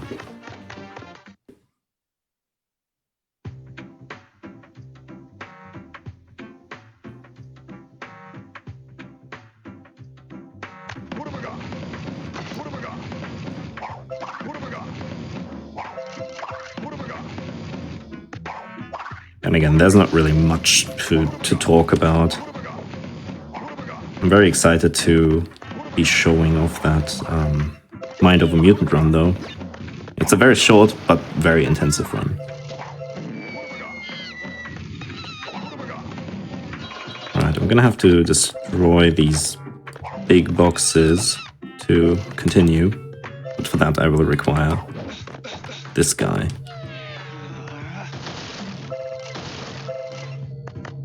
I'll stick to him for now. The game lags a bit because, you know, it's on a DS. It might run better on a 3DS, I don't know about that. But for a DS game, this really holds up quite nicely, I would say. One of the better looking DS games, for sure. And I mean, it's an actual 3D platformer.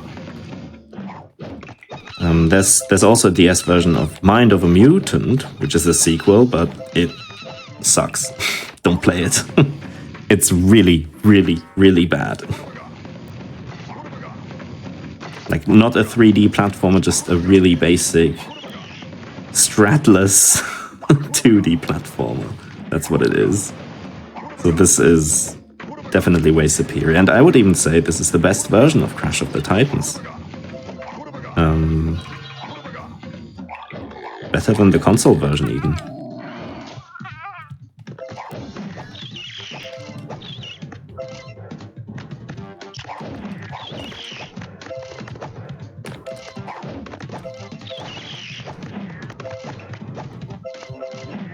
Oh, genius.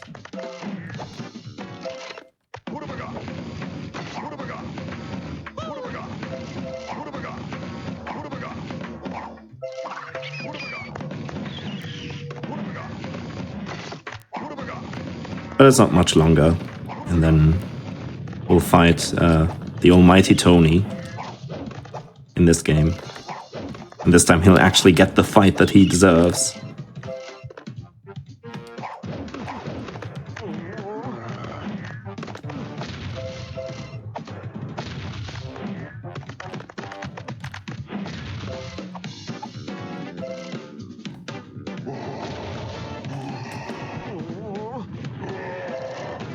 And again, this guy has a spin attack, so I use that to just clean house. And I think that's it. Oh wait, no it isn't. Oh boy. This could end badly now. I think that's the last wave. Come on, yeah. Good. I get healed every room transition, thankfully. On the top right, you see Aku Aku feathers. They're basically my shield before I lose any HP, my armor, I guess. And then on the top left, that's my actual HP. And I really don't take a lot of hits before I die at base HP. So I'm making it hard for myself, but if I don't die, or if I don't get hit, then there's no problems.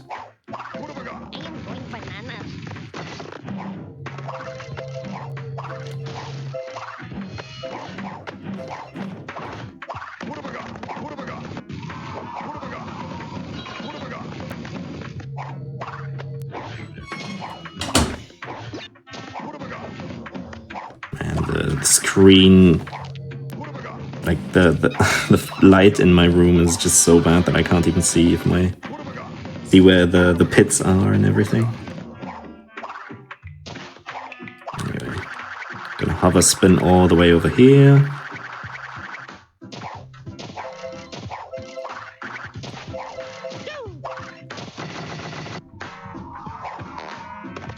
And that's the end of that level. That's one of the longest levels in the game, so yeah.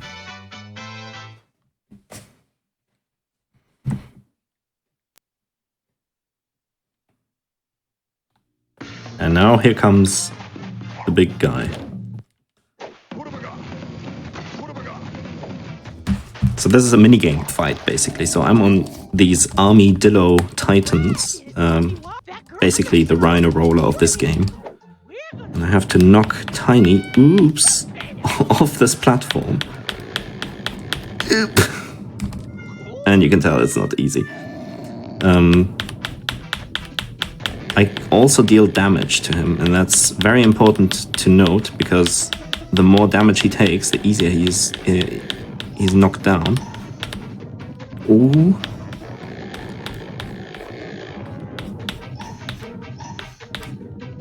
Oh, jeez. Come on. And this is where my attack upgrades also come in handy. This is so hard, you know? You don't even know how bad this is to control.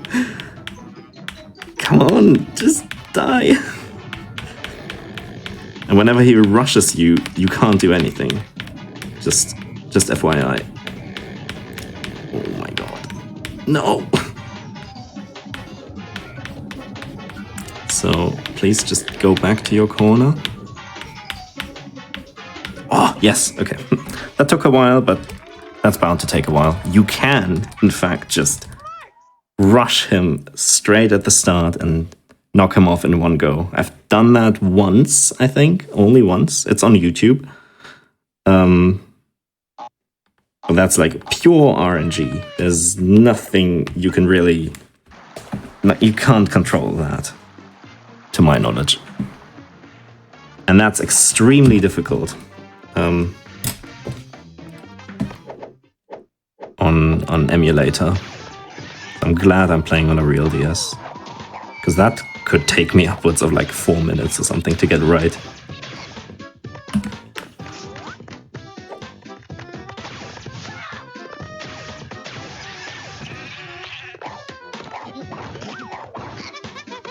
Oh, come on, monkey.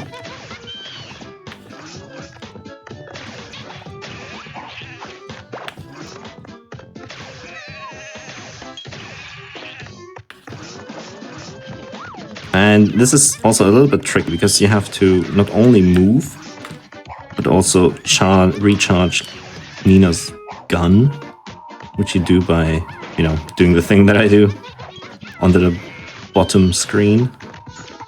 It's a little tricky to coordinate everything.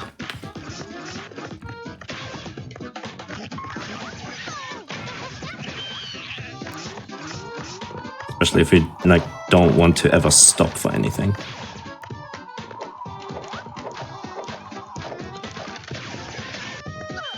And there we go.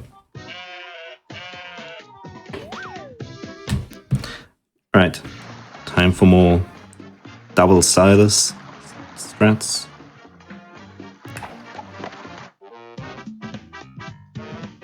Oh, why did that not count?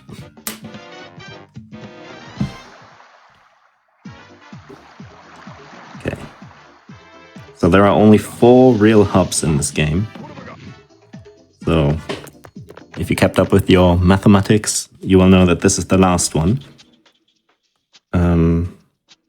And at the end I will face off against Nina. But what about Cortex? Cortex is in the robot himself, so after this hub there's still a little other area, but it's not particularly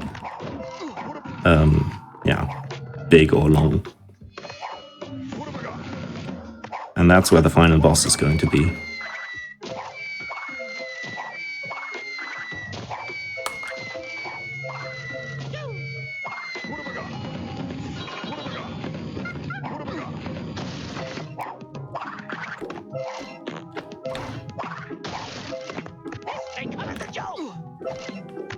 Right, so there's a big-ish fight here. Oops, okay. I use the Whale-elephant to just destroy everything. Like even big guys like this dude, they go down quite quickly and quite easily.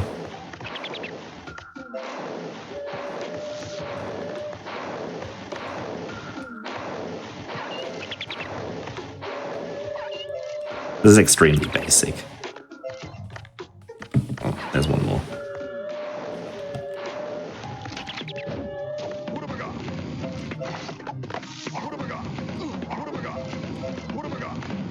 There's one cool jump that you can do in this level.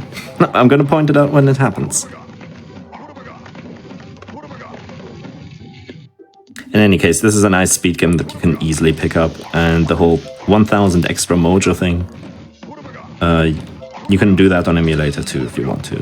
So you can emulate which game is in the GBA slot, and if you just select Crash of the Titans GBA, then you can just have the same advantage that I have. But since it's only 1000,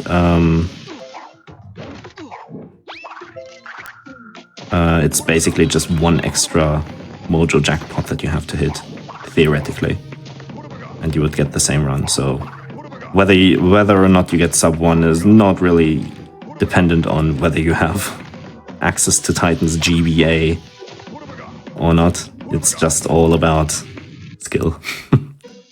Unless you miss sub 1 by, well, 20 seconds, in which case, yeah, I guess Titans GBA would have made the difference there.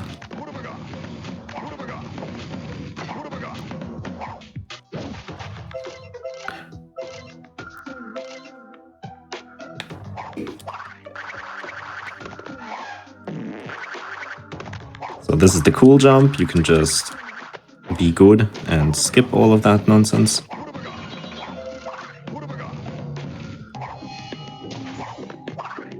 Which isn't a lot, by the way. It's just a little bit of that. Actually, no, it's quite decent because you would have to you would have to kill some enemies, don't you? In which case, yeah, that's good. Good. This is also a bit tricky, but I got it. Nice.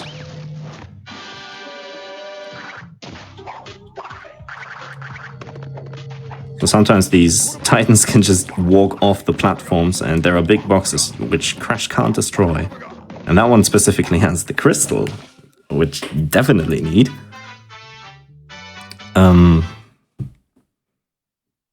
But I managed to stun him very quickly, so that's fine.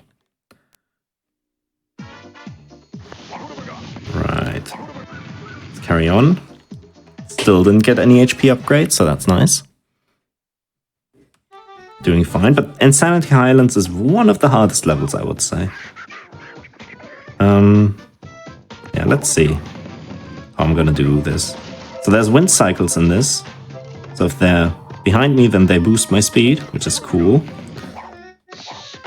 But of course, sometimes wind is going to get in your way, and that will slow you down. Unless, for some reason, you are in midair and pull out the Aku Aku board. In which case, wind just doesn't affect you. Like here, I can go straight as long as I'm on the board.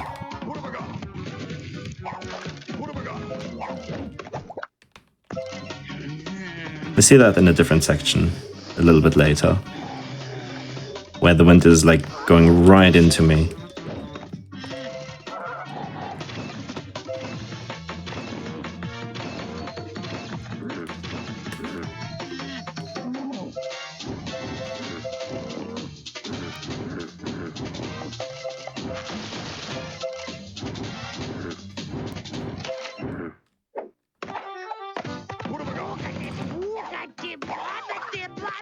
Right.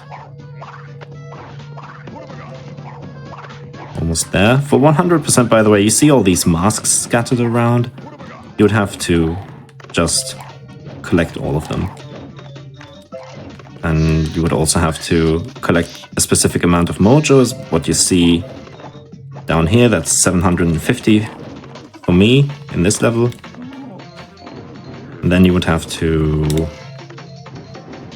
destroy all boxes. And the last one is finishing every level's mini-game, sub-level thing. Which I don't do in any percent. So there are four gems in every level, totaling 8 gems for the entire game. Yes, there's... Wait, no. Wait. No, there's 8 levels. So 8 times 4, that's 32. There you go. So yeah, there are only 8 levels in this game. It's not very long, but it is cool. Also, this is super laggy. Make sure to mash A. And here, the wind is going right into me, but if I just stay on the board, I can get forward much more easily. You might have not seen it. Because that was just a very short section.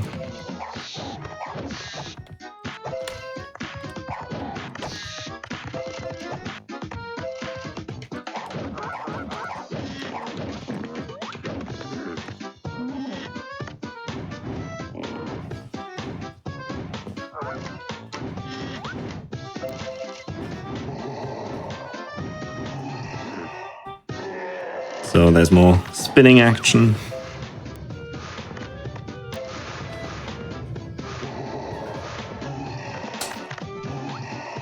And that's the end of this fight.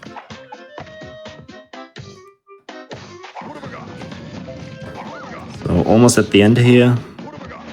And the rest is going to go much more quickly.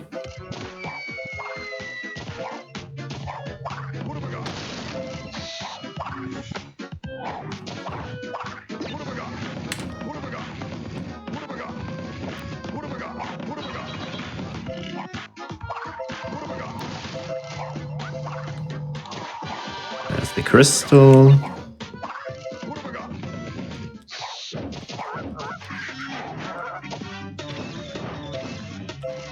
Now this guy could kill me randomly. It's happened before. Okay, doesn't happen this time. Boing. Take out, I think, 2 waves here. Yep. And that's the end of that. End of the level is right here. And it's time for the next boss.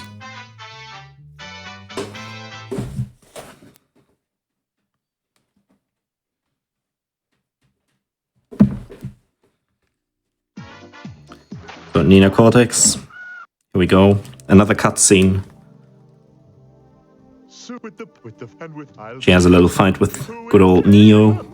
Uncle. With the Cortex bot. Uncle, but we should do something real. And I still have my vitamins from earlier in the run, so I can use them to get a temporary attack boost. And really, don't blink. This fight is going to be over quite quickly. So, bottom right is Nina's HP. I go up to her. She can't hurt me if I guard like that. And she's dead. And that's the end of it. You can do that without the vitamins. But I guess it's more consistent if I use them here.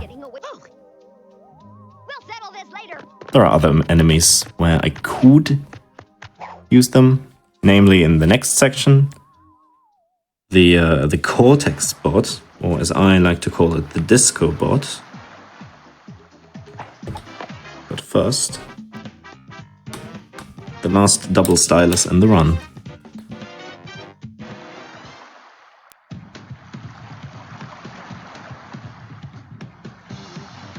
Yeah, that's the robot, all right.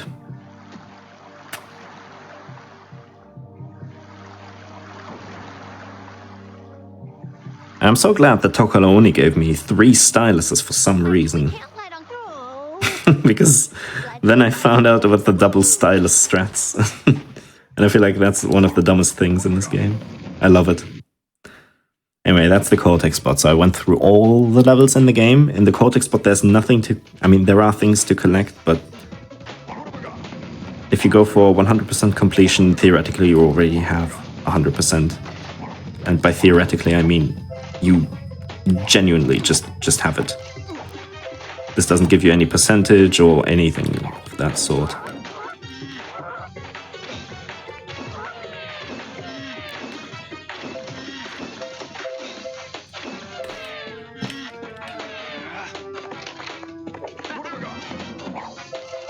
I think that was the only fight in this first section that I have to do. Yeah. No, it isn't. There's one more here. Oh shit. This is scary. These small enemies can absolutely hammer you. Don't underestimate them. This guy is called Joe Blow, by the way. Just saying. This is an informative stream. I just want to teach you the facts of this game. Yeah, whatever.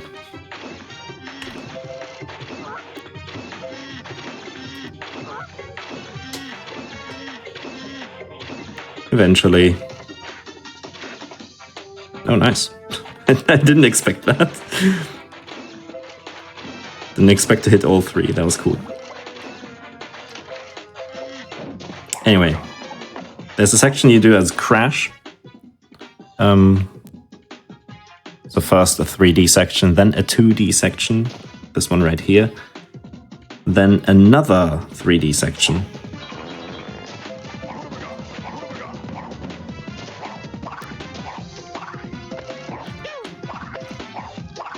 Do I go this way? Oh god! I didn't remember that.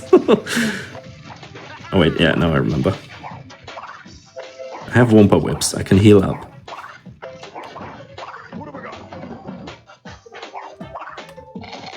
Okay. Barely used it. Right, let's go. Oh, and there's a Wumpa. Nice. Good, I didn't hit him. Now I want to jack this Joe Blow.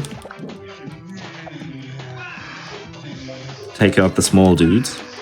They just die a little bit quicker this way.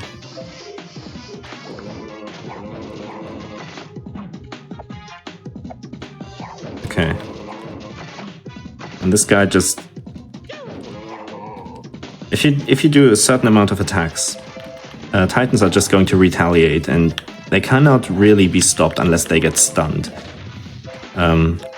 So those counterattacks or retaliation attacks are the ones I guard while damaging the Titan in the middle. Right, and the Nina section works like the Nina levels. Similarly, there's 1 2D section, 2 3D sections.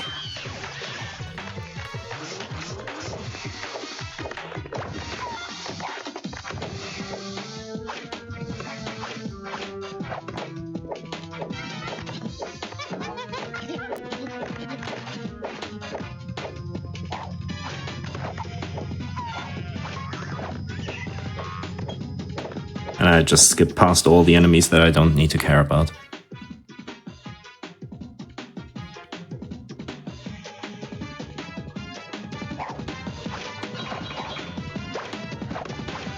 Tiny platforming skip here.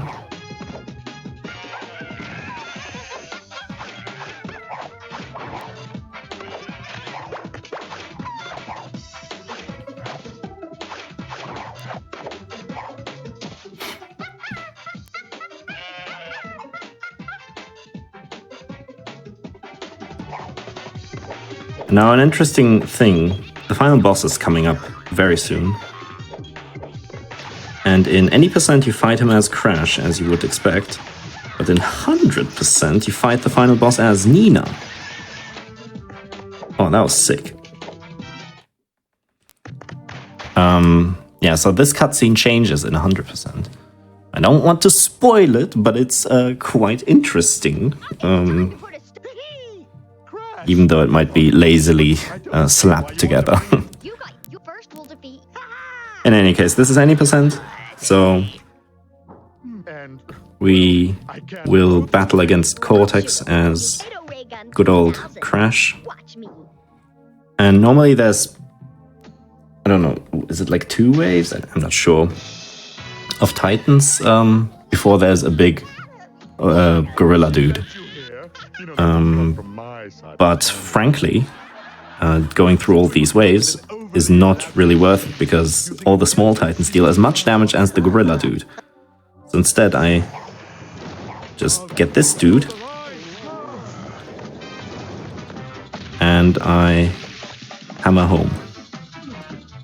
Cortex's crab robot, yes, post crab emotes please, will also do a sort of counterattack, which is this eye laser beam or whatever it's supposed to be. It won't necessarily damage me too much because I can guard against it, and during this animation I can't deal damage. Crash can't do any ranged attacks, so whenever I get close, he will use this attack anyway, so I will use this Titan. If you do this fight as Nina, you can shoot him with the gun, and that allows you to stay far enough away so that he never uses that counterattack, and that saves some time. Interestingly, for phase 2, there's 3 phases by the way, you can just go behind him and he can't hurt you.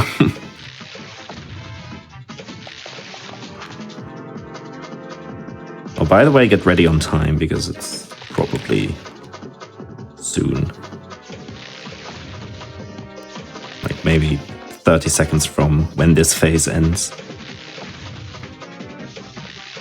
So I'm just behind him and using my body slam attack to damage him. Yeah, so I guess half a minute or something left. Not very sure.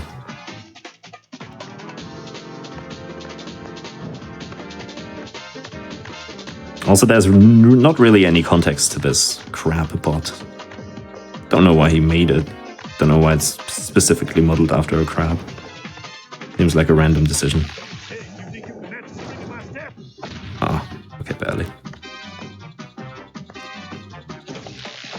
Right. Oh, that's a crit. I need to get that. Yeah, so I hope you're ready on time because it's probably like this hit left. One more hit. So 3, 2, 1, time. That's a 57, right?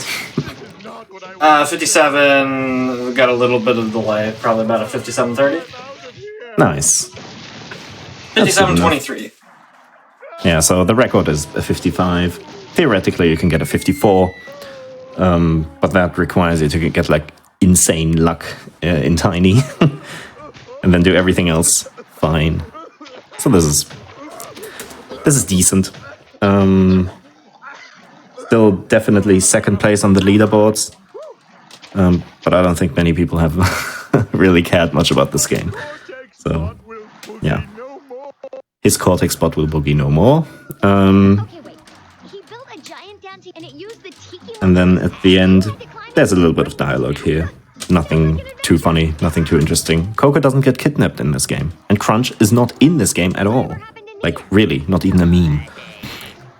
Guess we'll find out next time. Not like the Titans console one where Crunch just gets frozen at the start and then just doesn't show up until the ending. Nina, you have to improve your aim next time. But what you do get is a little nice paper here for Nina, because she finished apparently Evil University, and you can just scroll through it and there's a couple of really bad fun facts and unfunny things in there.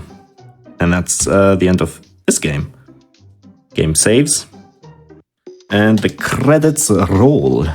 So next up is Mind of a Mutant. Yep. That was a great run. We are going to take a quick break before we come back with Mind of a Mutant. So we'll see you in a few minutes for that.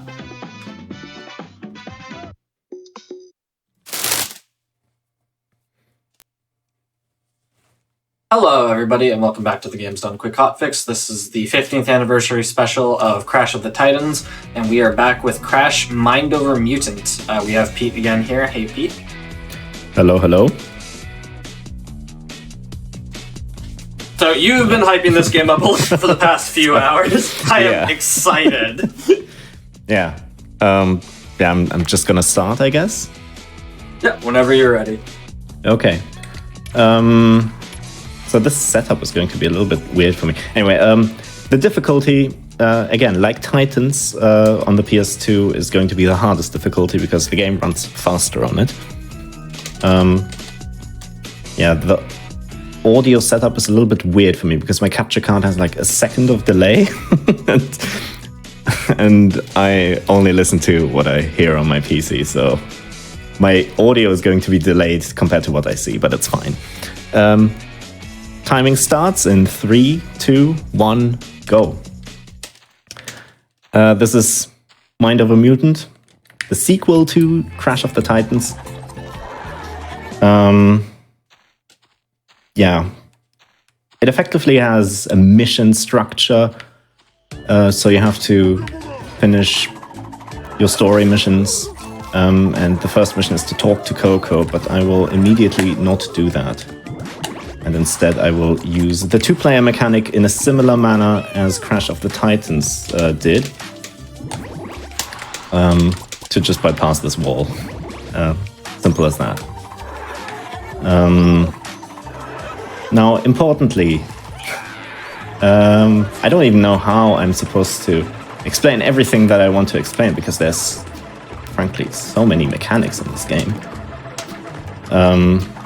But in any case, there's a cutscene going to come out. The first mission prompts you to basically traverse half of the first half of this island, and then there's a second mission which requires you to do the second half, and I basically just skipped to the second mission straight away. And I will do some funky stuff here that will make me, yeah, basically, it'll trigger a cutscene as I die. There we go, I got it. That didn't look like much. Let's just continue for now. I will jack this Titan. Same base mechanics apply as in Crash of the Titans, except Titans have more powers in this game. Like this guy can do that. But this setup that I did at the start just now allows me to, for some reason, move during cutscenes. And if you store a Titan during a cutscene, he can levitate. So you can just skip a bunch of shit like this. That's the main way how this game is broken. You can do this without retaining control during cutscenes because the black screen when a cutscene starts, there's a 2-frame window where I guess the cutscene state and the gameplay state, I suppose, overlap. So that means without the setup, it's a 2-frame trick. But with the setup, you have, for most cases, the entire cutscene's duration to get a flight. There are a few ways in which flights will get deleted.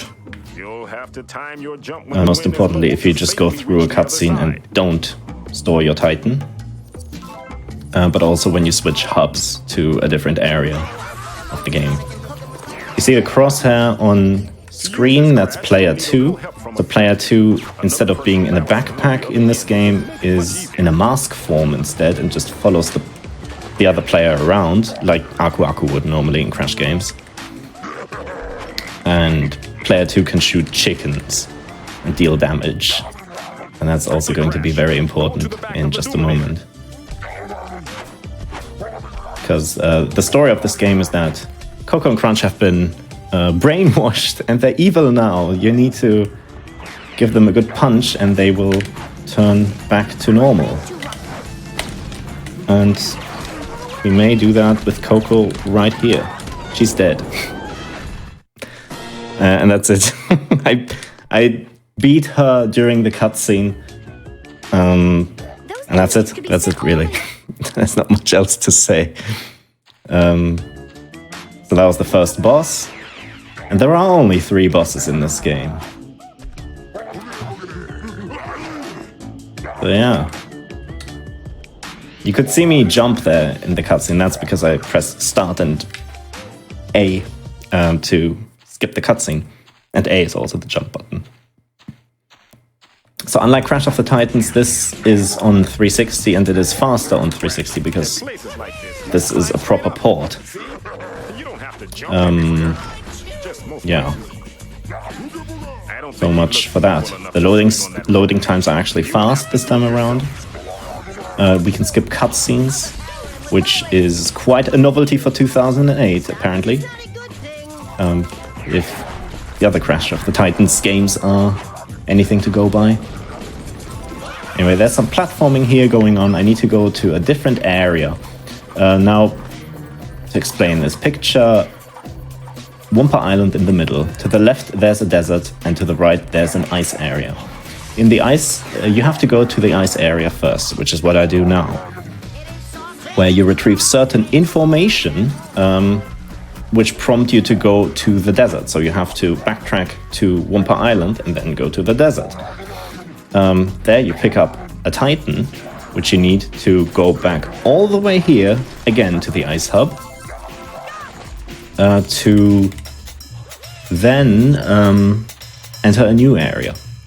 But instead of that, of course, I will use the flight mode to just go straight to the other area, which means I get to skip the desert and the first ice area.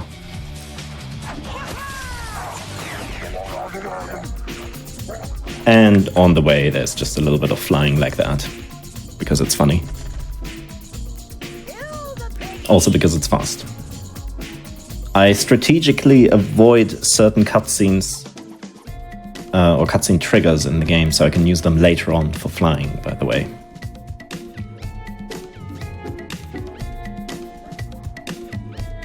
And there's just so many mechanics in this game, I don't know if I can do it justice, honestly.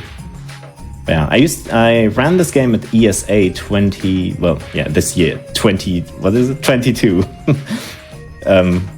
Alongside CD-ROMatron, and that was a fun run where we both controlled half of each controller. That was a little bit mind-blowing, but it worked out.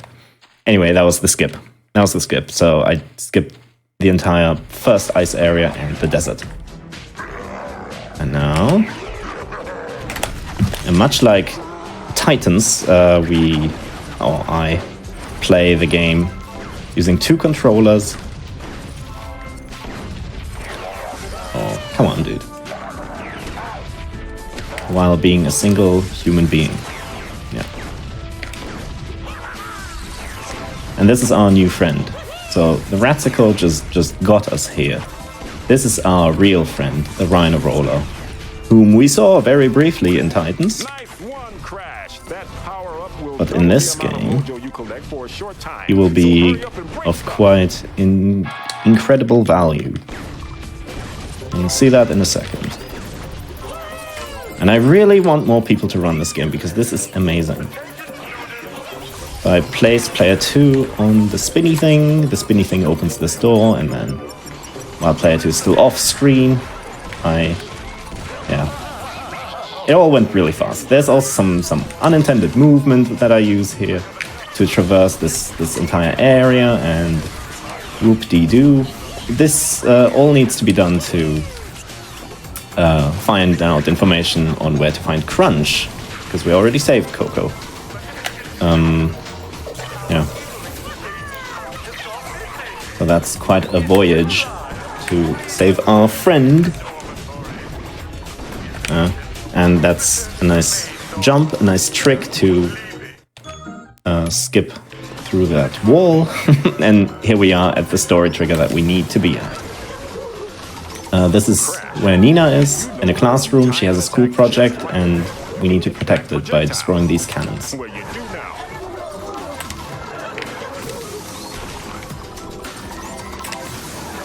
Kind of an auto-scroller. But more importantly, there's a cutscene at the end of it. So make note of that. So if you're a fan of Sonic or whatever, there's going to be some kind of fast Sonic-ish dude now. Brown Sonic or whatever, aka the Rhino Roller. So he can fly now, and he goes fast.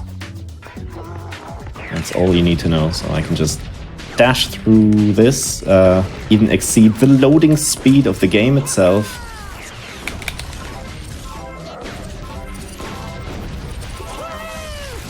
And come on. So some of the scenery and the ground can sort of make you get stuck or something. It's a little annoying, but it doesn't matter. Anyway, that's basically the tech in this game. You fly with the Rhino Roller, and that's it. Talk to that guy, Crash. So now we go back and try to find Crunch. We need to find out where But Nina's on the way, we hear about some weird Titans that wreck our home, so we need to go to Wumpa Island and take them out. First, the backtrack has to be fast, which it thankfully appears to be. Does this work? Yes, there we go. Come on.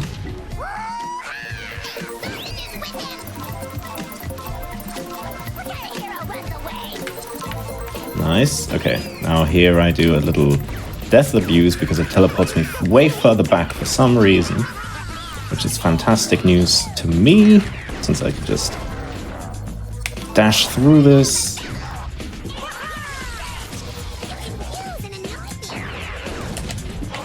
And here we have it. Back to Wumpa already.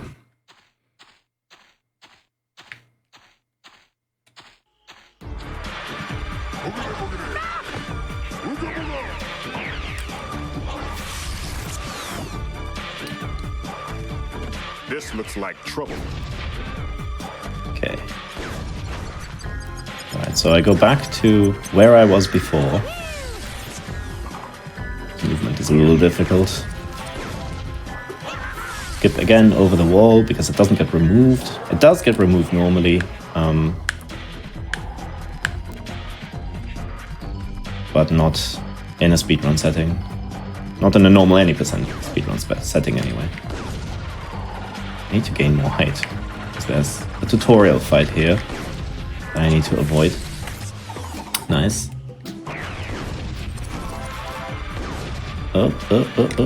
Okay, nice. And now we take out the Titans that annoy us. And during our voyage in the desert, where we totally were, we saw a massive gate blocking our way. That's actually the place we need to go to save Crunch.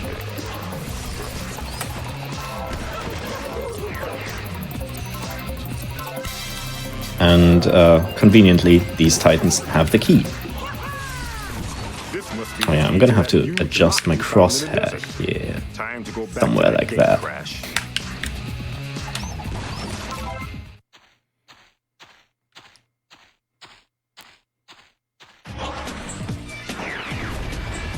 And here we are. We're at the desert where we totally were before. Yes, yes, it happened.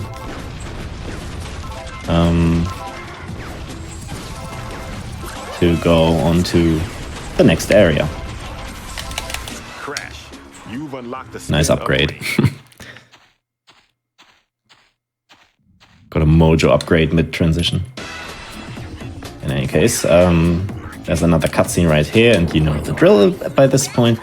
This game has way more tech than it may seem. Like, this may make it look like this is just all about, oh, you get the flight and you fly. And you go fast. But there's so much more theoretically that we have. We have a method of infinite jumping. We have the boost jump that I did at the start. Doesn't get used too much anymore. Oh my god. Oh, that didn't make it. Damn it.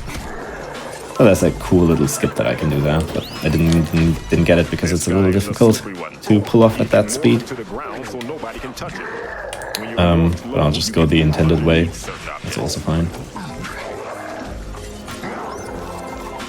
And here, off to the right, there's a nice gate. That's where Crunch is.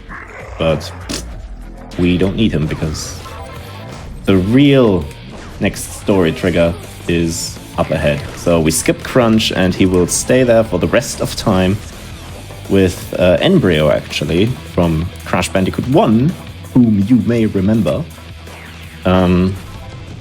Oh nice, I got the early ones. And yeah, we'll just ignore him and go straight to the next area.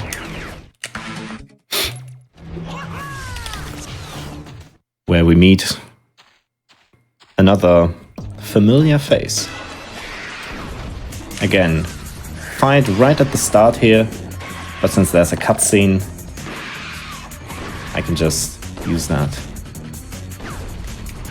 And another cutscene, but that doesn't really matter too much. And I go up here. And this is Mount Grimly, by the way. This is not the intended path. This is where you go at the end of Mount Grimly. So we use the back exit of Mount Grimly to effectively unbacktrack or something.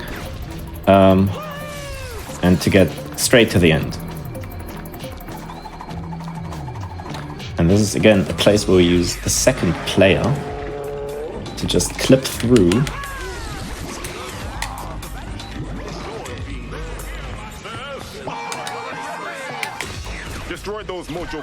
And we destroy the Octopus here. That was pretty fast. Doesn't save me any time, though. Because I need to wait for the special attack to charge up. So I can destroy these generators. They're basically keeping Uka Uka at bay here, and we want to, free him so he can help us take out Cortex. And eagle-eyed viewers might think, why don't you go to the desert early with your almighty flight powers, Peter, and then just just do all of this early because that's how you access it, right? The thing is, the Yactopus and in fact everything in Junkyard even and Mount Grimley, no enemies will spawn unless you have actually finished Nina's school project. I don't know why, but the thing is that prevents us from just skipping into Mount Grimley early, Like this thing is one of those which is kind of a shame. my brother was talking about.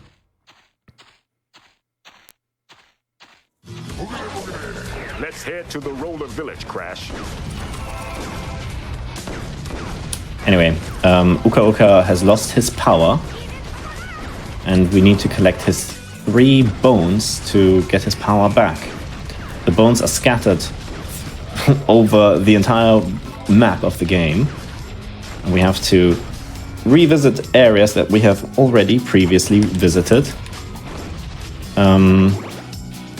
But of course in the speedrun we haven't. And since we haven't visited these areas, there are a couple of gates here that block our way. Can this work?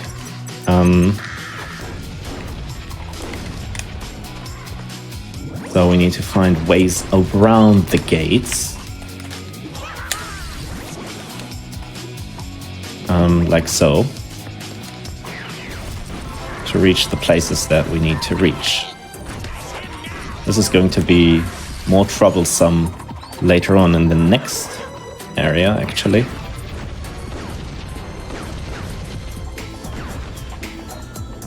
Oh, there, you saw me fly in the cutscene, by the way. I didn't store my Titan, so I didn't retain the flight. See if they know a way back to Wumpa. Yeah, and we just need to get the bone.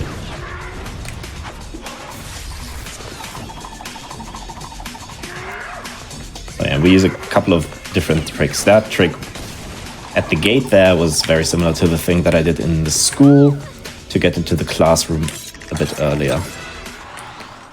And here I use a method we refer to as zombie crash, which I guess in this case is actually Coco.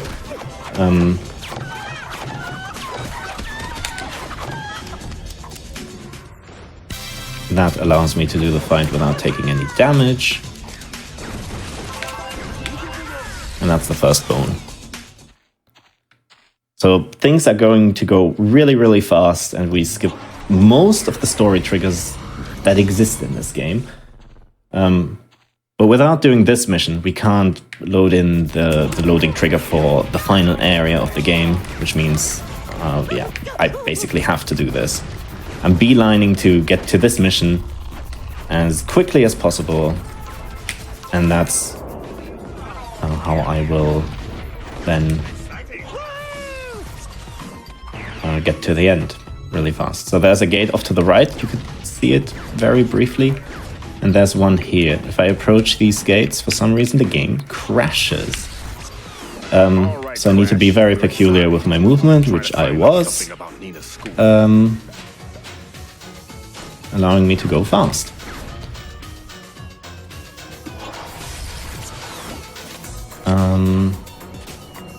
Yeah, and some more out-of-bounds shenanigans. These voodoo dolls will unlock special rewards for you, To get Crash. through this a bit Collect all quicker. of them to get tons of cool So again, this is stuff. the first area of the ice hub. So a place I haven't visited at all yet. In fact, all of the all of the bone areas are places you completely skip in the run. Heal up using the Wumpa. And we do this fight. Now I talked about how player 2 can shoot chickens, and I used them sparingly already, but if you use a glove power-up, which dramatically increases your strength, chickens are being shot out at an insane rate. So I can just do that fight from a distance, and I don't have to really worry about anything.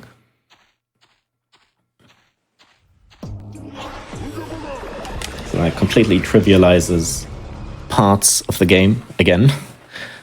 And we're off to the third and final bone. This is the, the game says talk to Coco. So I'm back to Wumpa Island. I do not talk to Coco. And you get some tutorial prompts from Aku Aku because this is the first area in the game that you're supposed to... What? Oh my god, what? These platforms are like slanted like that when they spawn? I didn't know that. Okay. In any case. That was funny.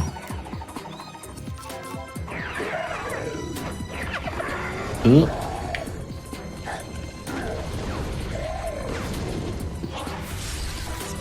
Yeah.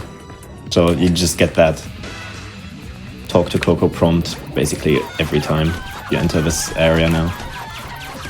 And again, same deal here. There's a glove conveniently, so I can just destroy everything that's here.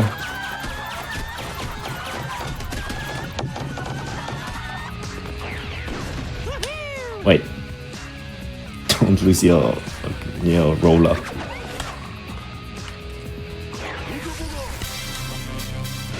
Alright, get the glove. Now shoot Coco 6 times. That's a setup for a death abuse later on. And now we just wait until we get teleported back. It's a pretty good run so far, I think. Mostly.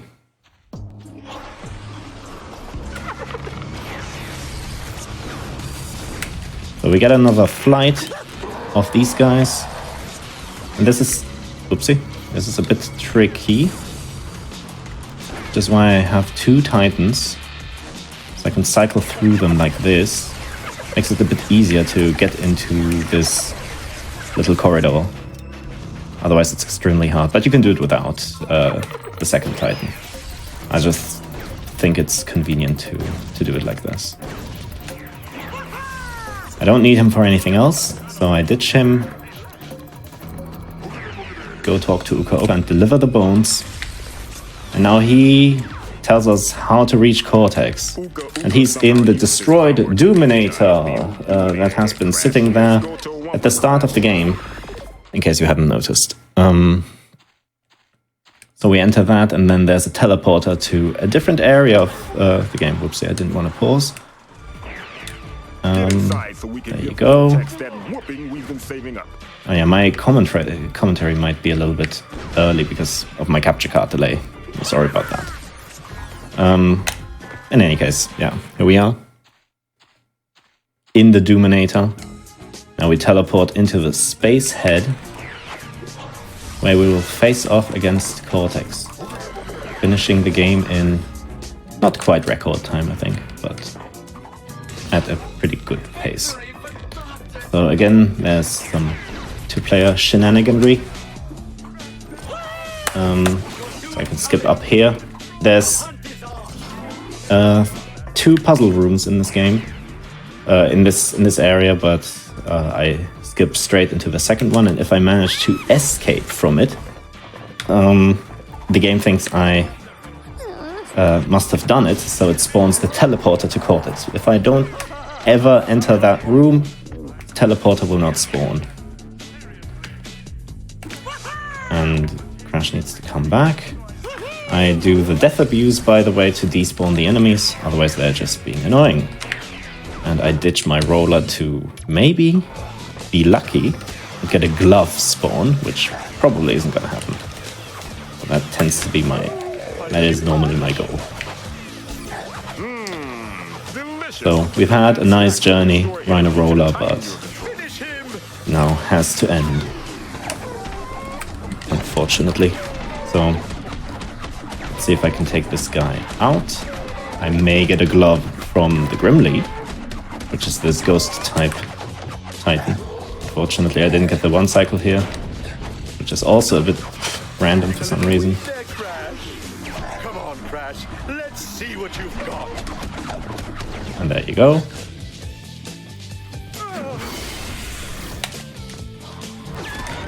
Oh my god! Let's go! Okay, I did get a glove, at least on the Grimly. So that's a nice way to show that off. So there's a couple of waves of enemies here. And after the enemies, there's going to be a massive button that I'll body slam onto. And that's when time ends, which is probably in like a minute or something like that. I don't know.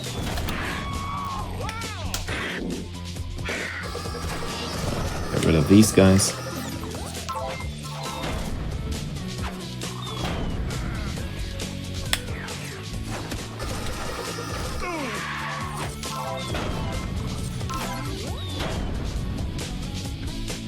Here we go. Next waves. So there's 3 waves of battlers and 3 waves of stenches. That's the different titans that you see here. The second wave with 3 enemies each. And if I hit them with a spin attack, they die instantly. So that's favorable, but it's also a bit difficult to get these fruits sometimes to replenish my special meter.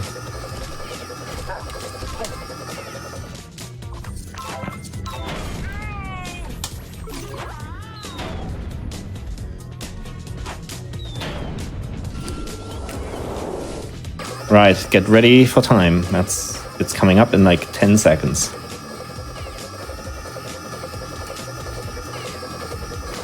Alright, so 3, 2, 1, and time. And that's the end of the run. I didn't talk about the cutscenes at all. They're all done in a different art style. It can be funny, but it can also be disorienting. This is obviously in a Dragon Ball Z style. Yeah, it's interesting. It's one of the more unique qualities of the game. Anyway, what's the time? Looks like it was a 28-23. Ah, that's sick. Okay. Again, like with my other game, that completely trumps second place easily.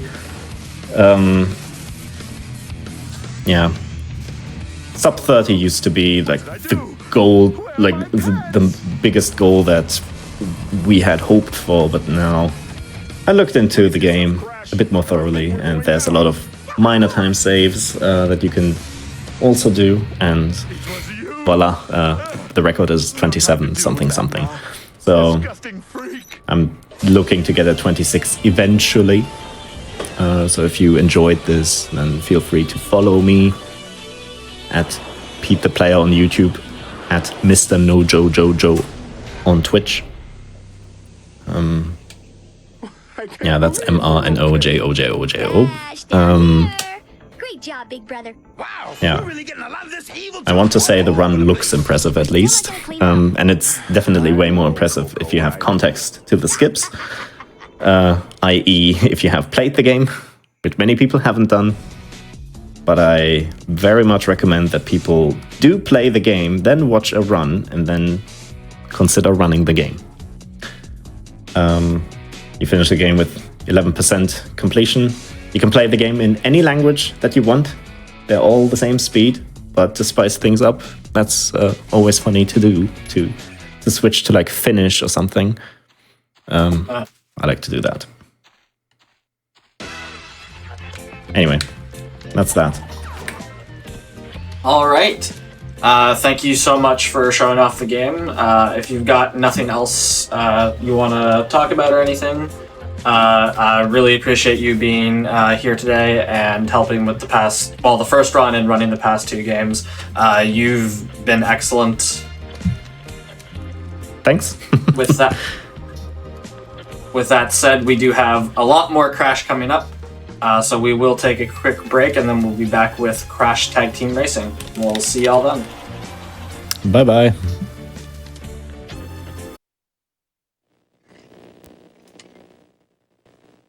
Hello, everybody, and welcome back to the Crash of the Titans 15th Anniversary Special. We've got more Crash games here. We have Crash Tag Team Racing, and I'm joined by an all-new crew of people. Why don't y'all introduce yourselves? Hello, I'm Dr. Eggy. I'm going to be doing the run, and we have Hypno here. and I am HypnoShark. I will be co-commentating both these runs. All right. And are we ready for countdown? Yeah, whenever you're ready. All right. Yeah, I am ready for countdown. So I guess I'll go ahead and start it off with 5, 4, 3, 2, 1, and go. Okay. All right. So the plot of this game, you want to explain a little bit, Hypno? Yeah, sure. While you do the tutorial that is absolutely crazy. I think actually I'll explain what's going on in the tutorial first, and then we'll get into the plot during the races in 2 or 3 minutes. But this is going to get insane really fast. So basically, right off the bat, you're going to see him pick up this Wump Whip, and as you can see on screen, coins collected are doubled for a short amount of time, and Crash moves faster. This is going to be a very, very important part of the run, as coins will buy crystals for 1,000 apiece, and crystals are used to unlock worlds, so that is the basis of the speedrun. Really quick, before we keep going on with basic movement tech, Eggy is about to do an out of bounds and clip underneath the floor here.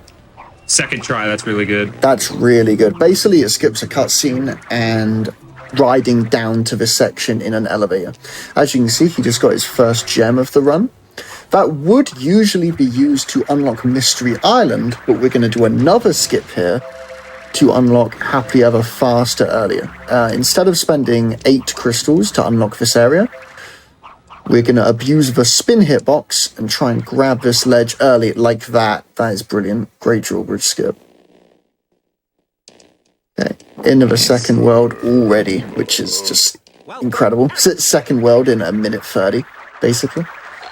But yeah, I will, again, as I say, I'll get into what this game is when we're in a race, because it's a lot calmer. But we unlock track in the beanstalk there. I'm going to go for something called a pause tech. You can slightly mess with the NPC cutscenes in this game by either spinning into them the frame after talking to them. You can't do it to this guy, but I tried again. I successfully pulled off the pause tech by pausing the frame after selecting yes or something like that. I could have gotten the fast bonk, but it didn't work because of the camera panning to Crash. I gotta focus during the menuing because it's kind of difficult here. Yeah, the menuing in this game is insane.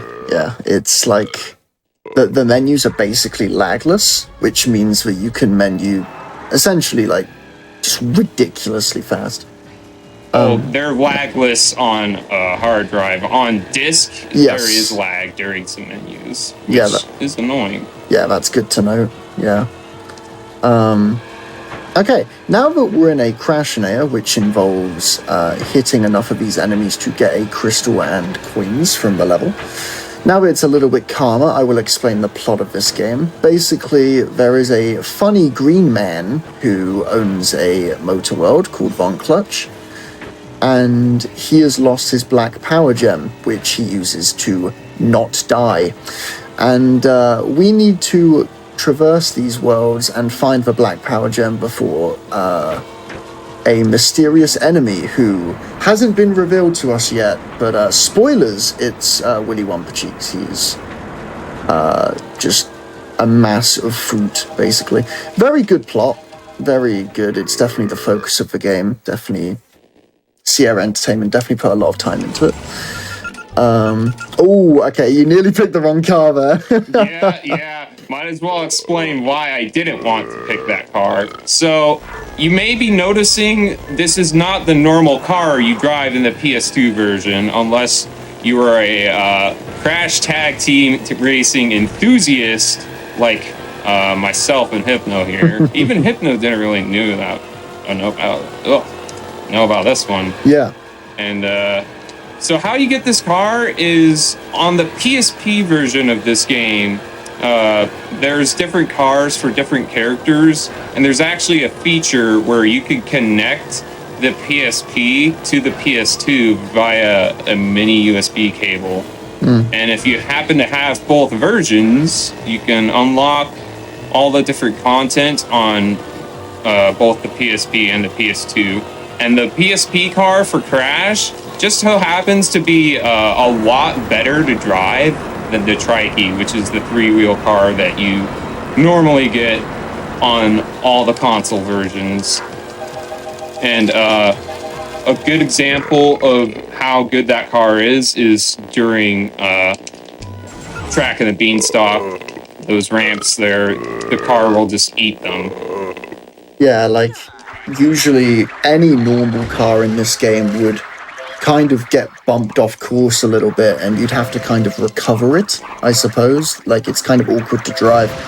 Whereas the PSP car stays so low to the ground that you don't really need to try to recover it because it's doing it for itself. And so you saw there, Eggy got a 57:11 time in the fast lap.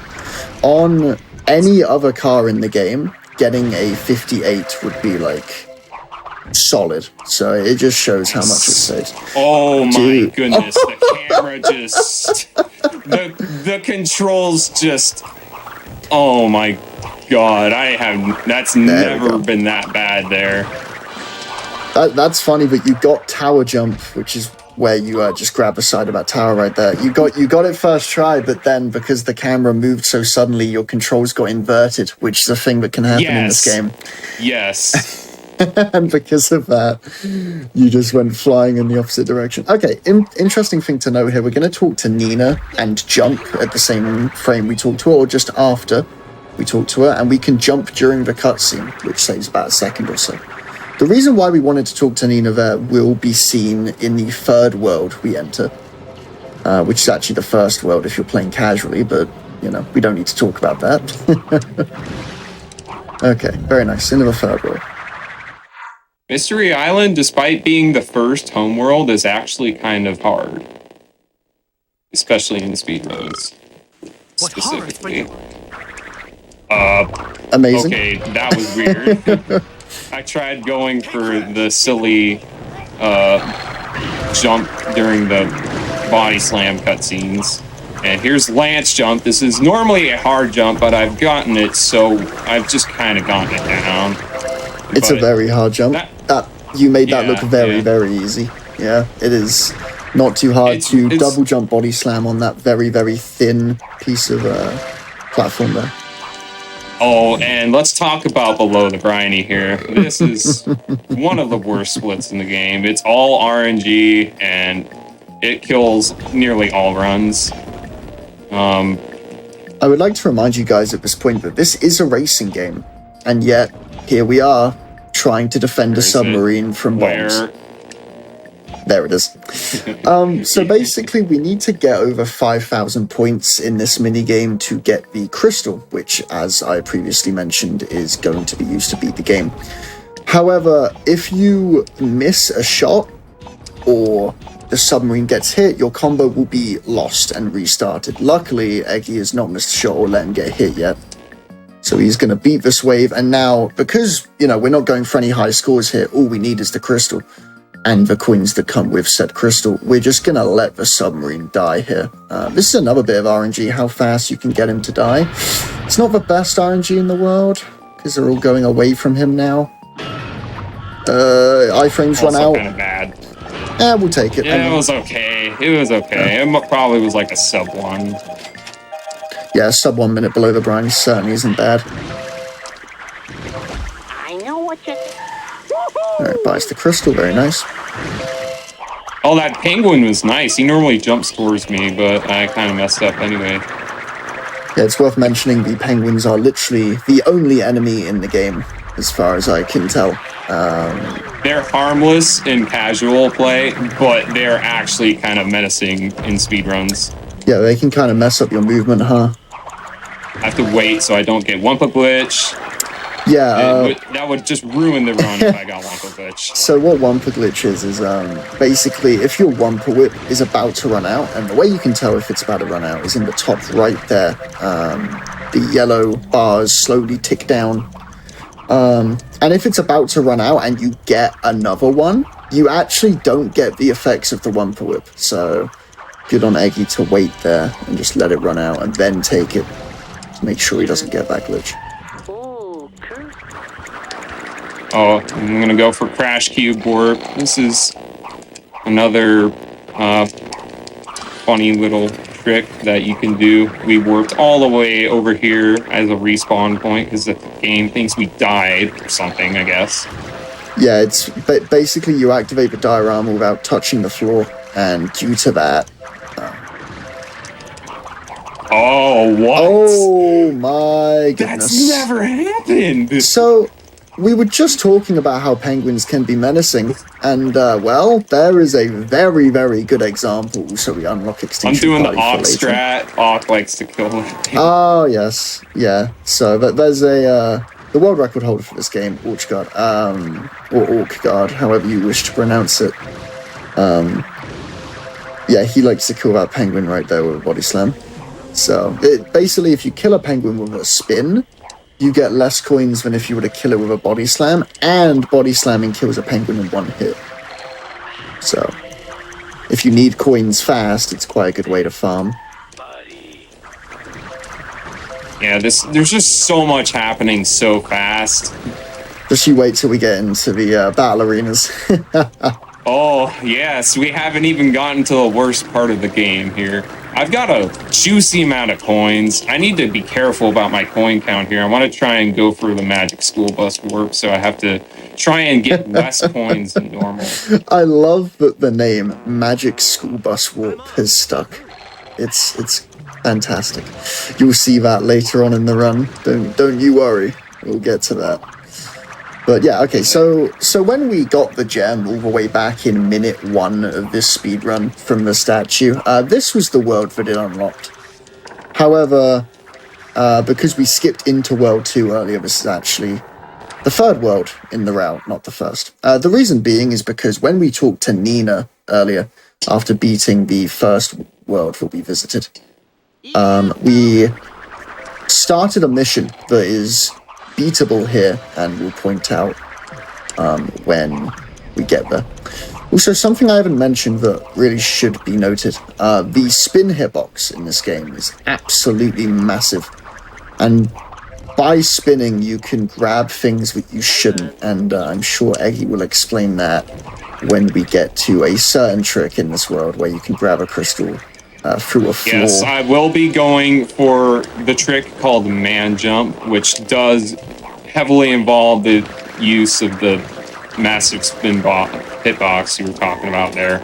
So I've got around the correct coin count, and here is probably my worst split, because in my PB I have literally the best kind of luck you could ever see in a speedrun, and I will always lose 10 seconds plus if it's a good jungle rumble.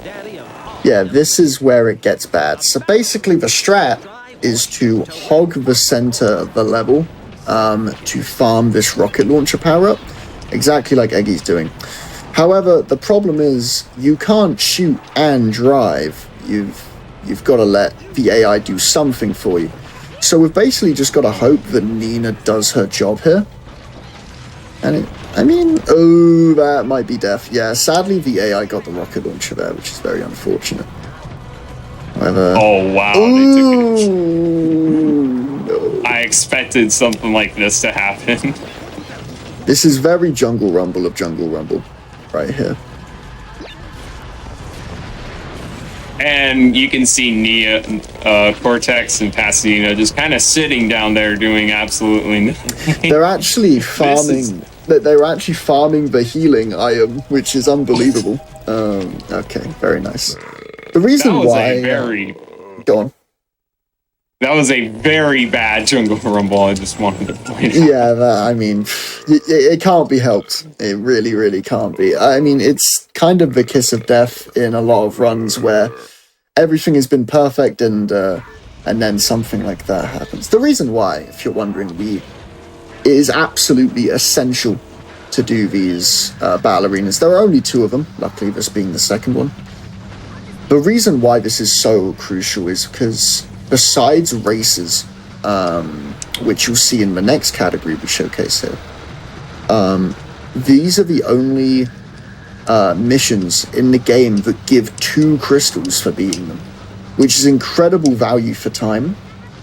And in a game where, or rather in a category, excuse me, where you need 47 crystals to beat the game, to get 4 crystals and coins for like maybe 2 minutes of gameplay, if that, potentially, if you do it optimally. That was a great ending, by the way. Is very much worth it.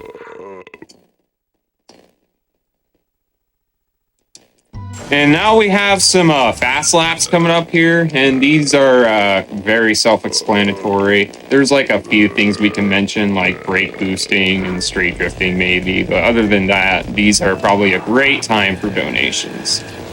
Yeah, donations, if there are any. If not, then, I mean, this is very, very straightforward. It's just brake boosting and the occasional straight drift here. Oh my goodness.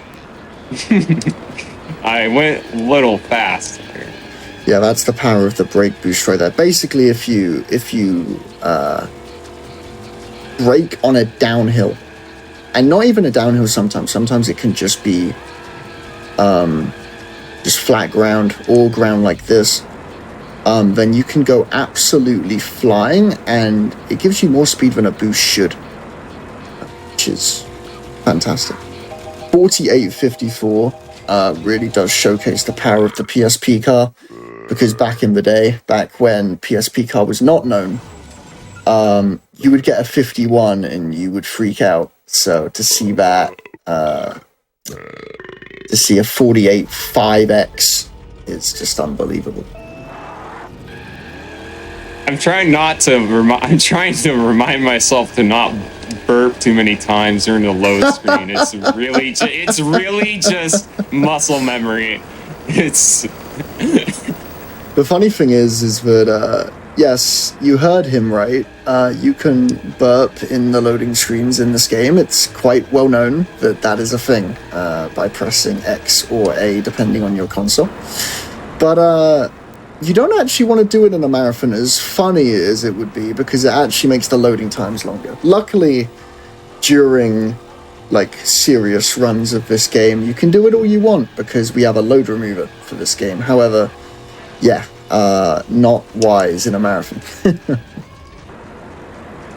And 54x, that is unbelievable. Yeah, that's a pretty good Wobrea. I normally get a 51. Yeah, that is fantastic. Alright, so upcoming here, I'm going for man jump. Yes. Oh, we got the pause tech. Nice. Yeah, this really showcases the power of the spin hitbox. If you want to explain what you're doing here, Eggy, in a second. There is a crystal up here. You can't really see it, but it is on the other side of this wall, sort of. And I'm gonna be, that's not really That's good. unfortunate. But I'm basically just gonna be jumping off these boxes over here in a very certain way. This trick used to line up in first person, the angle, but I've just kind of made it to strategy, and we pulled it off. That's nice. Dude, that is... I'm actually taking so a little detour to get some coins. There we go. Nice. I really want to do that magic school bus. Yeah, so basically, not only did he just grab a crystal through the floor by simply spinning, because as I say, the spin hitbox in this game is massive, but also the reason why he collected coins right there, even though it seemed minimal, it was about 15 coins or so. The trick coming up, which is fantastically named Magic School Bus Warp, by me when I was 15 years old, classic, basically requires a very exact amount of coins. Like, down to the singular coin. Oh, by the way, this is a racing game. Yeah? Yeah, it's a racing game, and we're shooting animals. Good stuff. They're toy animals, don't worry. It's fine. Don't come after us. It's all good. But yeah, so this is going to give us 700 coins and a crystal, which is going to put us at around 2034-ish. Look at that nice close-up. 2019, very close, yeah. So we're going to get around here. And Eggy, I will let you explain this trick, because All right. this is very cool. Yeah, I'm at the correct coin count. This is good. So I'm gonna be unlocking Dead Heat early. Normally we unlock it later, but I'm gonna be abusing how the NPC cutscenes work in this game. I'm gonna trick this guy over here. Well, first I have to do Dead Heat Fast Lap, which is, you know, more driving. But, well, I'll talk to him, and I won't have enough coins to buy from him.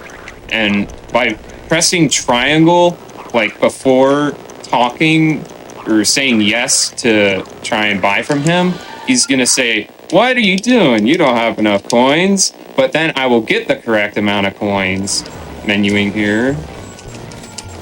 And I'll try talking to him again by pressing triangle, but what you'll notice is there's not going to be a cutscene. Because the game thinks I don't have enough coins or something like that, it won't let me talk to him and get the cutscene. But after I get the gem that is up after the jump pad, then I'm gonna get hit by some ninja penguins and get my coin count back down to below 1,000, and by doing that, the game's gonna recognize that I don't have enough coins again, and wow, that was funny. Yeah. Don't worry, PSP car is so amazing, I'll still make this. But yeah, it's going to recognize that you don't have enough coins again and warp you back to the original place. Are you going to make this? Yes, you are. Yes, you are. Yes, you absolutely are. Very nice. Without PSP car, that used to be Taz only. Or if you would like to YOLO a run to save 6 seconds, because we used to do the crash and A there, which is of course slower than just playing a normal lap. But with PSP car, that becomes very doable. So here it is. Yes, just below 1,000 coins. Just below 1,000 coins, even though he has all that. I pressed triangle and nothing happened. Yeah, he pressed triangle. In order for this to be optimal, you have to be very fast. I didn't make the cycle, so it's unfortunate. But it's nice to showcase in a run anyway, because it's just so funny. Yeah, it's a very unique trick, and like the fact that it works with the coin count down to the singular digits is fantastic. So he's at 1,007 coins right now. He's going to drop down, get hit by a penguin, go below 1,000. The game's going to be like, wait a minute, and warp him back here. And yeah, but that saves, obviously, you know, leaving Toontown, because you get spawned nearer the exit to where you want to be going. So very interesting tech. It's very unique. It's one of a kind, and it's pretty cool to show it off in a marathon. I have literally 0 coins. I think I need more than that. Yeah, you really have routed this down to like singular digits. Alright, those coins should help a little bit. Okay. And we're going to be going into Astroland here, and we don't really need to worry about coins from this point on. We just have to do some more driving, and then we kind of beat the game. Yeah, the reason why the final bounce pad, so the final bounce pad to beat the game, as he grabs yet another crystal through this roof once he gets momentum. Oh, classic. It's being really... There we go. Grabs a crystal through the ceiling once again. Oh, wow. Yo, that fast bonk was sick. Basically, when you spin into a hard worker and talk to him, it ends the cutscene early, and that was very, very cool looking. But yeah, basically the reason why, even though there's 20 crystals that we need, but we only have 13 right now, and you may be wondering, how are we going to get 7 crystals so fast? The last world actually has the shortest track, and by quite some distance. It is literally a circle. So a lot of the routing is so tight in this game because we don't do very many like races, I suppose. But that's because we're trying to save getting crystals until this level, because we are going to do everything in this level because it's very fast.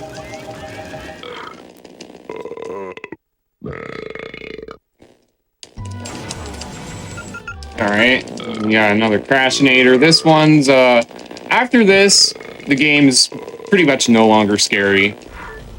So, just need to do some counting here, go for the risky strat. Yeah, so basically right here, the reason why you want to get exactly 30 is because coins are no longer an issue, because this level gives so many coins and we're doing so many missions from it. We don't want to get a new record, which would give us an extra 400 coins, because literally it doesn't matter. And by getting 400 coins, you lose a second and a half getting the 400 coins, because it tallies up the coins in a kind of slow menu animation. You'll see at the end of this mission here, I'll point it out. So let's see, first of all, if you get the quick kill on Crunch so that you don't ram into the back of him. Very nice. Love that. And basically, you're only going to want to kill 9 enemies here because of the before-mentioned record. You don't need coins anymore, so you want exactly gold. Oop. Oh, unlucky. Okay, well, this actually showcases why it's bad. You'll see he gets 800 coins, and then he gets an extra 400, which is slow. Considering he doesn't need the coins. 2 seconds. Yeah, indeed. This one's absolutely nothing. Probably time for a donation, maybe, honestly. Yeah, this one has absolutely nothing. You just kill 20. Mash your lot. And then, we're home free. We are home free.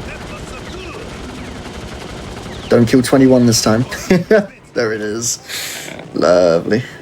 Good stuff. And yeah, now we have, I believe, 17 crystals, and there are 3 left to buy in Astroland, and that is it. And I should mention the time is coming up. Go on. Do I have the correct crystal count? Yes. Okay. Sure do. Yeah, I should say time is coming up when he presses the triangle button after getting the final bounce pad. I'm sure Eggy and me will both call it out at a similar time. But yeah, he's going to get 20 here. Then up to the bounce pad. And time is right here. Nice. Good pause tech. Right, after this bounce pad here, I'm going to stop this cutscene. And time. Time. Great run, dude. That went really, really well. That was really good. Ah yes, Willy Wonka Cheeks, the man I was talking about earlier. What a guy. But yeah, that's a fantastic run, dude. That was sick. Besides, like, Jungle Rumble, I want to say. Like, yeah. Yeah, that Jungle Rumble was quite something. Other than that, the category is pretty fun. If it weren't for all of the RNG... yeah, Jungle Rumble's brutal, man. It is brutal. That's why I like this upcoming category I'm going to be showcasing, which is all Grand Prix, and it's nothing but driving. Yeah, there's going to be a lot of driving, and you're going to see all the tracks. Unlike this category, where, as I said, doing races compared to doing platforming is way slower, because when you're doing races, you're not actually progressing. You're in a bubble of doing races. Because of that, you don't really see many of the tracks. As a matter of fact, we didn't actually do a single race. We just kind of did a fast lap and some crashinators. But in this next category, you will see us racing against actual AI. So, yeah. Yeah, racing game with 3 races. 27:41, by the way. Yeah, it's a fantastic time with loads. I would imagine that that's pretty good. To add up to a 22 without loads, I'd imagine, Eggy. Thank you, Mr. It sounds pretty close, yeah. I mean, I'll have to time the run afterwards with the load remover and see what it is. Yeah. Considering It your seems PB, okay. considering your PB's a 2144, that is very, very good. Now that his black power gem is gone, Yeah, that PB, it has like 20 seconds or more of time loss due to like deaths in Mystery Island and stuff. But because the RNG was so insane in Jungle Rumble and Extinction Party, it carried the run to be a sub 22. It's always the way, isn't it? In this game, it's always the way. Your PB always has insane RNG. It's just how it is. Ah, yes. We brought Von Clutch back to life, and the day is saved. Yes, we did it. Oh my. Nothing can go wrong from this point on. There is nothing that could possibly happen. Not at all. Everything's good. Yeah. Oh no. I can't believe it. Oh Yikes. And this is the transition into all Grand Prix. Yeah, he's driving a where car. it becomes driving. The joke here is Alright. that he performed a hit and run, and Sierra Entertainment also made Simpsons Hit and Run. Please laugh. That was hilarious. That is correct. That is pretty funny. Good stuff. Alright, all Grand Prix then, shall we? Yes, had to do the traditional talk to ice cream guy to please him, to not make him destroy me the next any percent run. Yeah, it's very important. Have to load my save file real quick here with all the multiplayer content unlocked. Yes, sir. And perform a little thing so it doesn't have time loss for trying to save and recognize there's not a memory card save. The volume might be a little bit lower. So my settings, and I forgot about that. If I need to turn up the volume at all, let me know. Oh, first I have to perform a trick that eliminates some menuing by selecting a battle arena car and then backing out. Yes, some out of speedrun tech. It's pretty great. All right, and I'm ready to time. Are we ready to time now? Yeah, whenever you're ready. All right, and I'll give countdown on 5, 4, 3, 2, 1, and go. Alrighty. I'm sure you have plenty of experience with this track coming up, Aggie. Oh yes, I should explain Dead Heat and why I make Toontown the first split.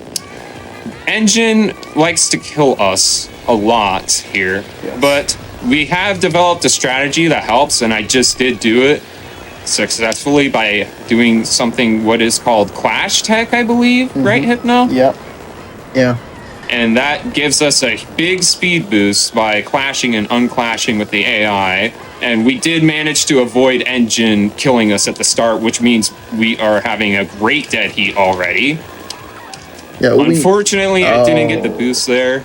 Unlucky. But it's not the end of the world.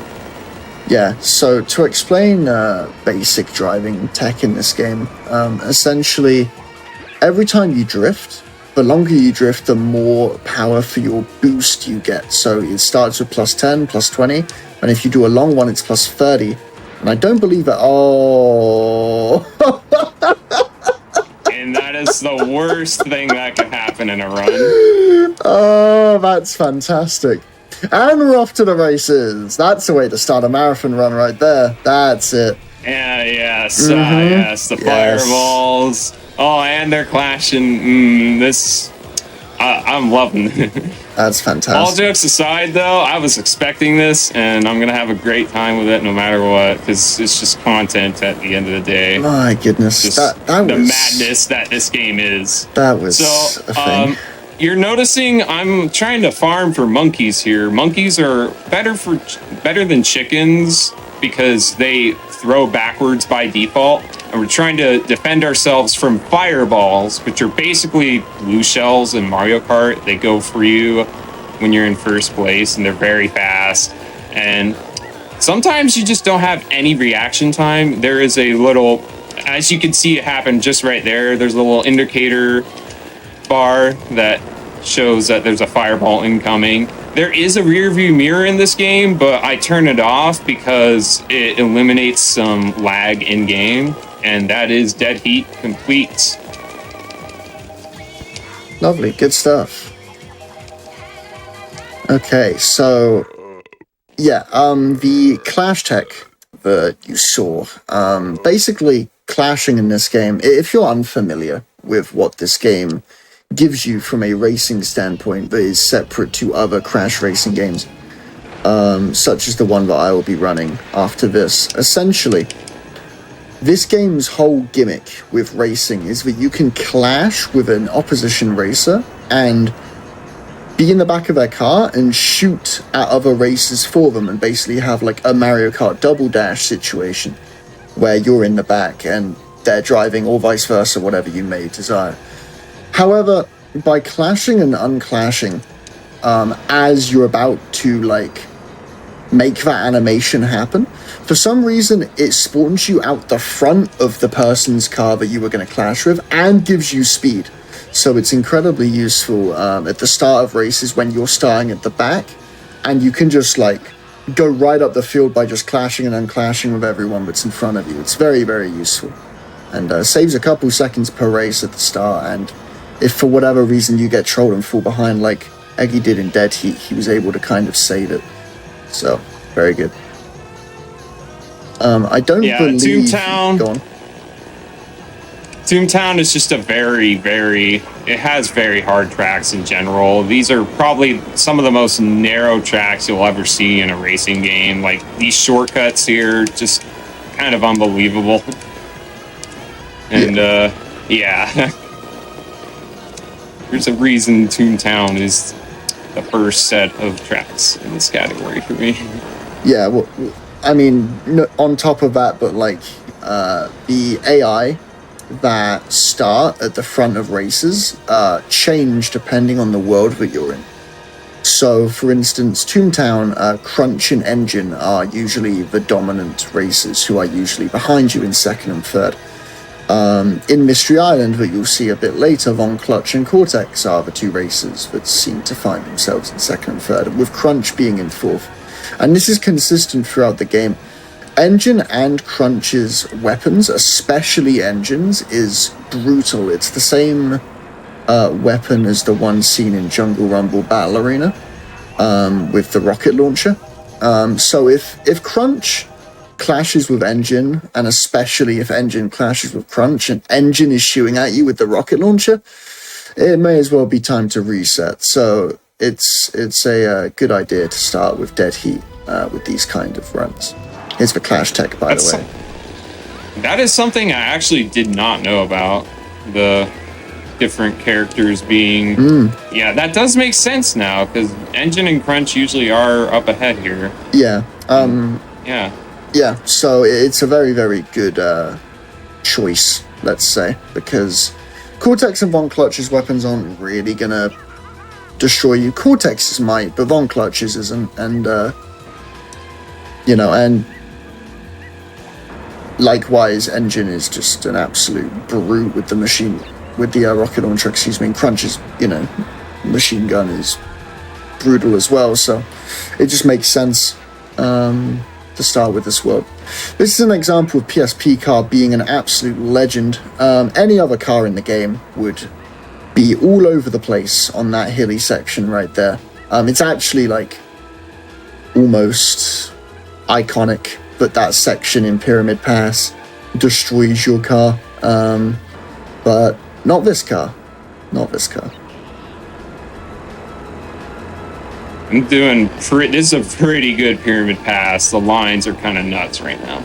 Yeah, you haven't been IM'd at all. That's another thing I should mention, by the way. The AI, no matter how far you are ahead, can item you with a fireball power-up that, like Amy said, it's kind of like the blue shell, where it tracks for first place. But that is kind of it when you're this far ahead. You've got to look out for the AI IMing you with a fireball. But besides that, I mean, they're not going to shoot you with a rocket launcher from here, So this is perfect, really.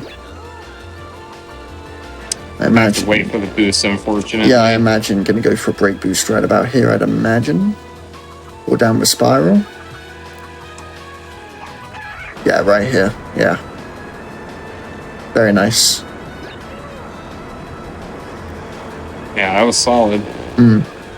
Yeah, very, very nice.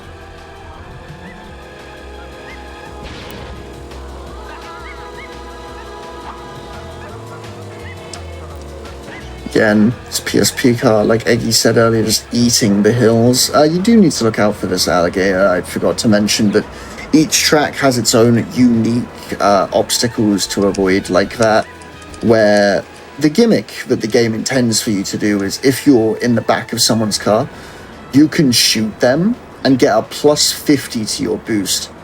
So, for instance, if Eggy was in the back of Engine's car right now and shot that alligator, Engine would get a plus 50 boost, and that would be great. But that is obviously not ideal because you obviously drive faster than the AI, because of course you do. You're a speedrunner. So, okay, what world is next? This is kind of free-flowing route. Is that Astroland I saw? Yes, we're doing Astroland next. Lovely. This is the only track in the game that is not 3 laps. It is 9 because it's the shortest track in the game by a mile, like I mentioned last category. And so... this is probably the most chaotic track just because the AI are always around you. You can't really escape them like any of the other tracks just because it's so small and it's just a circle. Yeah, you really cannot, that was physics. You really cannot escape the AI on this level because, like Eggy said, the track is so short that you're just kind of always going to be meeting AI at some point or another. It's the only track like it in the game, so it makes a lot of sense to do this world next. Perfect example. Yeah, there it is. Like those AI right there were in last, I'm pretty sure. And you have to meet them again because the track is so short. So, pretty brutal.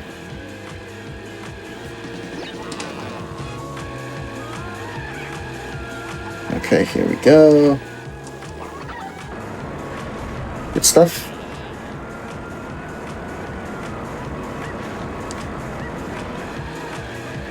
Oh, one more thing I should mention about this track in particular. It is in regards to, but it's in regards to every track. Similarly to the end of any percent no PSW, where you would want to not get coins because coins are irrelevant to you. You actually don't want to really kill enemies in this run. You want to use items like Eggy just did that perfect example to block an item thrown at you as opposed to kill other AI, because if you do, then you actually get coins for it, which is not what you want. As you can see, he got 0 KOs, so as soon as it stops counting coins, it instantly goes to the next menu, which is what you want. As opposed to, if he did get KOs, it would slowly count the KOs, which is not what you want at all. So, good stuff. I don't think that happens in all Grand Prix. Does it not? I don't think it does. I think it's only in races. So it only that never happens. So it only saves a fraction of a second because instead of counting 1,000 coins, you're counting 1,020. So it still saves time, just not as much as I thought originally. Okay, very good line. Yeah, that line was sick. The AI takes... and I'm getting very lucky. They're not clashing. Cortex likes to clash there a lot. And do I have a monkey? Yes, I do. Okay, that was weird. And I did not get a moon bounce there. There is something called moon bounce that happens on 2 of the ramps in this track. And if it happens there, back where that shortcut is, it can lose a lot of time. But if you drive off the ramps at certain angles, it can definitely help to prevent it. Like this one, you kind of drive to a right angle. No moon bounce, which gives us a lot of speed. And we got a good cycle there. That's good. Yeah, this is going and do a little bit of a weaker brake boost. Sometimes you go for weaker boosts than normal because I don't know if we mentioned, but the stronger your brake boost is, the less turning power you have. And that was happening on a track. I can't remember which one it was earlier, but my steering was a little... Yeah, it was on fossil fuel. Yeah, where you kind of ricocheted off every wall because, you know, you just didn't have the control. It's why a lot of the time when you see a brake boost in this game, it will be on a straightaway because, again, like you said, you don't have the control that you would usually have, so the straighter the brake boost, the better, because you have to do less and you get more out of the speed that you're getting, so that is worth noting for sure. So far, this is a pretty good Uranus is Mine. Yeah, and that is the track name. That's not him being crude. That is literally the track name. Pretty brutal. Oh, what? That's never happened. That is not very like the PSP car, I will say. That is not like it at all. A lot of new things are happening for me this run, not gonna lie. It's almost like it's a marathon run, and that's what happens in these kinds of things.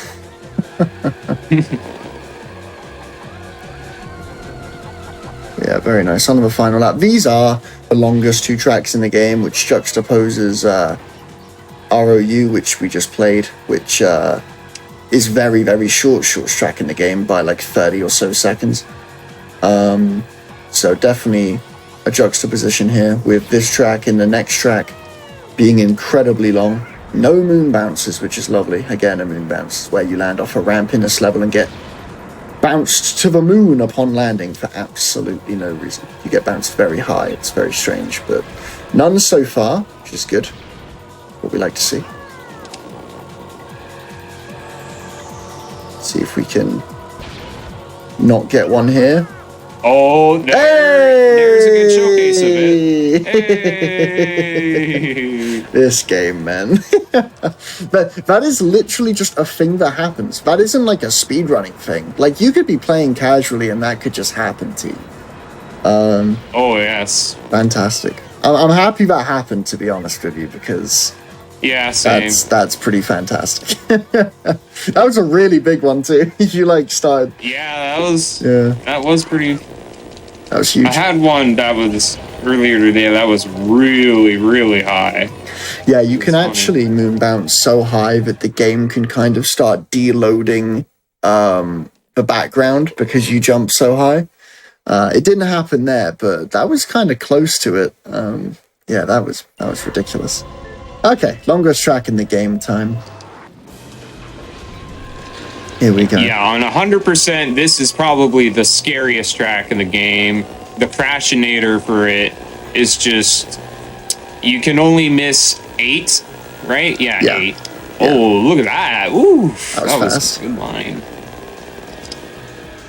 Yeah, Another thing to note is during drifts, I can let go of accelerate, and it can slow down the drift to make getting around some tighter corners a little easier.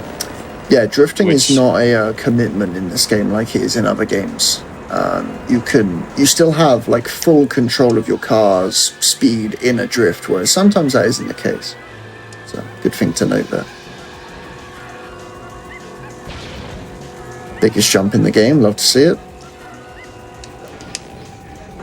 Going for a really big brake boost. Oh man, that is fast. Yeah, if you go for that brake boost in any other car in the game, you are likely to get bounced around, and maybe something that happens in Dead Heat in this run happens again, where you just get fully turned around and start going the wrong way and can't stop it because you're in a boost.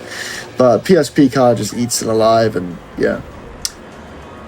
By the way, again, important to note, to the left there was actually a shortcut. I'll point it out again on lap 2. But I don't take that shortcut. Indeed. It's a little messy. Yeah, it's probably one of the only shortcuts in the game you don't take. There are a couple more, but that is definitely one of them because it's not really a shortcut. It's more of an alternative route, and yeah, as Aggie said, it's pretty messy. So.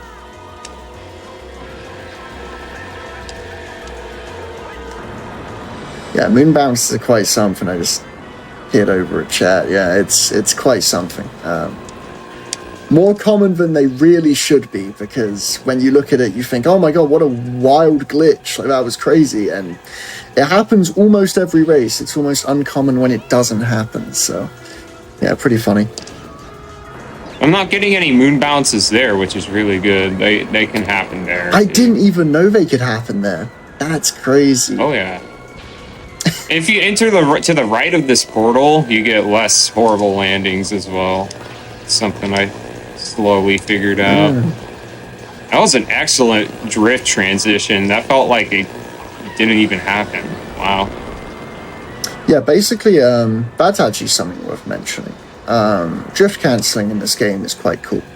So basically, as I previously said, when you get plus 10, plus 20, plus 30 from your drift boost, that's kind of the end of it, like Eggy just did right there. That's kind of the end of you getting points from the drift.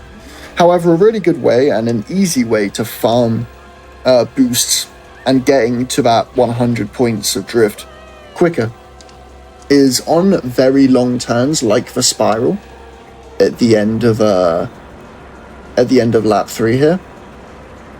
A good idea is to get a plus 10, plus 20, and then as you get the plus 30, reset the drift by tapping the drift button twice. I forget if it's twice or once actually, but either way, tapping the drift button, and that allows you to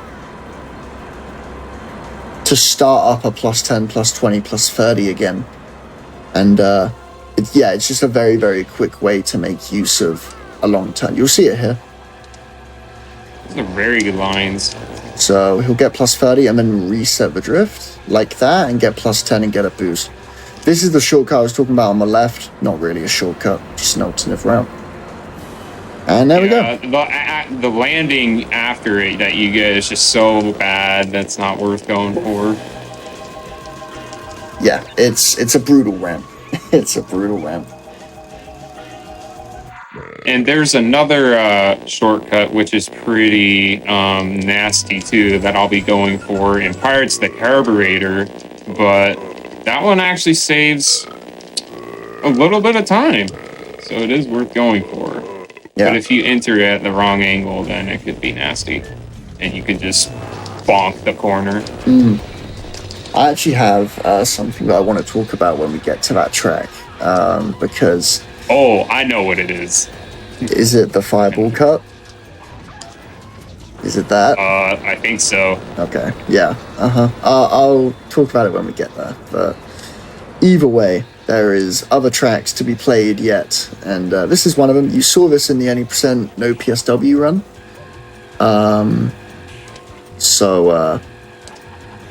Very similar things here. By the way, something we should mention is in any % we only play on normal speed for the entire run. This is on insane speed. And like Pete mentioned earlier, it's the same engine as Titans, and there's the blue shell. It affects the movement of animations and everything. So that was a neat piece of trivia. I did not really know. Yeah, it's amazing the copied assets from all types of games, Simpsons Hit and Run, but also Titans copying this game and blah blah blah. There's so many crossovers with these late 2000, mid 2000 Crash games.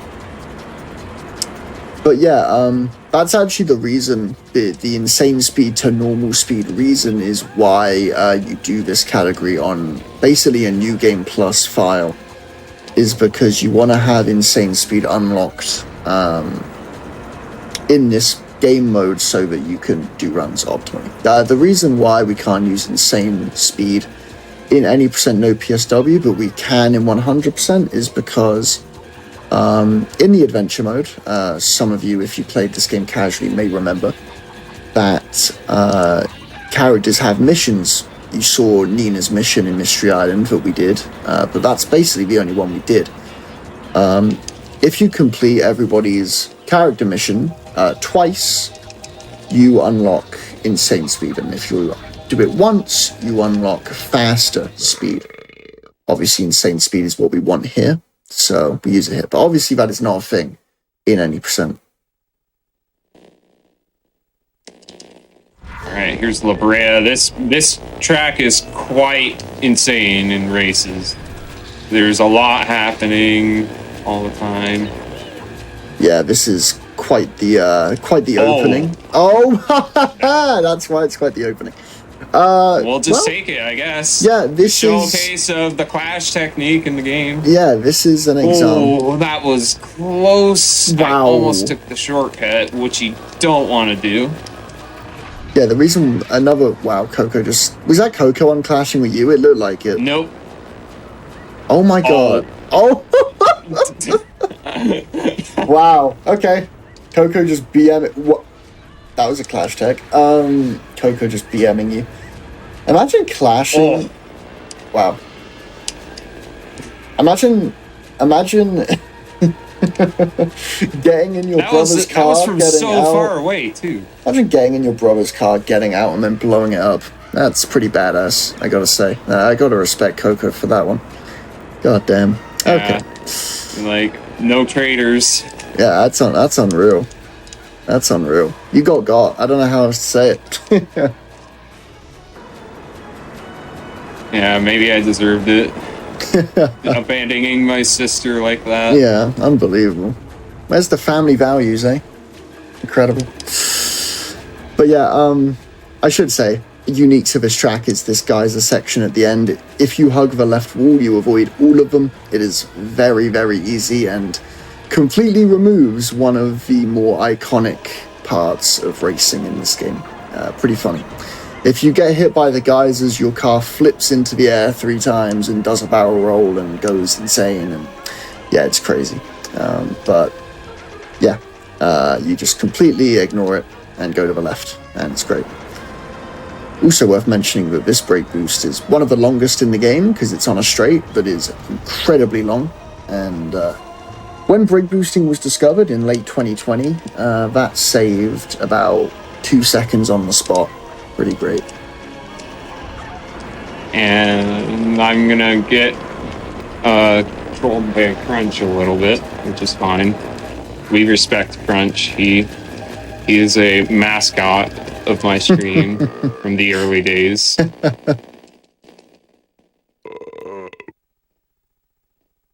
Right, and then Tire and Ice is coming up, and this is probably the track with the most crazy turns in the game, as you'll see.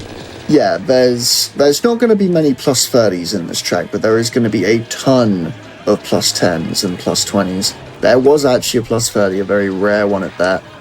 But, in case you are wondering, the reason why you need to stop before boosting is because for some reason from a standing start, aka brake boosting, that's the tech name. If you are wondering why we need to stop, it's because for some reason, braking to basically a complete halt and then boosting gives you way more acceleration off the mark. And on a big straightaway, you're able to keep that acceleration for longer, and it can save multiple seconds. This was found in late 2020.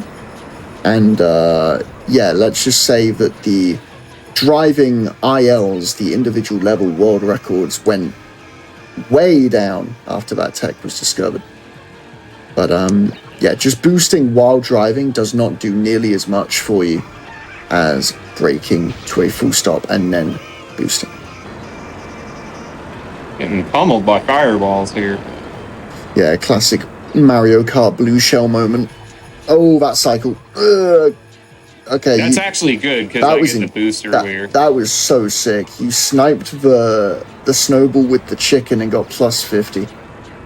That's a strat I just came up with. Yeah, that's so which you will be seeing more of in Track and the Beanstalk. There are targets that we should mention this. The targets, if you're clashed and shoot them, they give you boost points. But there are some tracks in this game that have targets that are on the ground, which you can actually destroy with chickens, and those give you plus 50. So if you hit them, you can boost more often during tracks.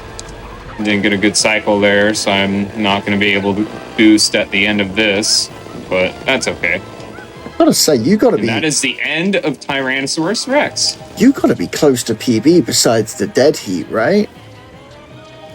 I mean, yeah, Wow. the late game has been pretty good so far. Yeah, this has been very, very Besides solid. the fireballs. Yeah. Only 2 worlds left. I believe you entered Mystery Island, Yes. which is the first world if you're casually playing through the game. In this category, do you get the hints? You do not get the hints. Interesting. In adventure Nope. mode, you get told how to drive if you enter the first world's driving tracks, even if you've like beaten every other race in the game by that point. It's pretty funny. So yeah, pretty great. Very strong brake boost here. Oh my goodness. That's that not looks- even. It could be better, believe it or not. That's insane, because that looked like that. Basically, that is way harder than it looks, because as previously mentioned, you have way less control when you're in a brake boost compared to just normally boosting. So to do it on those S turns at the bottom of the minimap, on the bottom right of the minimap, as you see on the left, yeah, that's very difficult.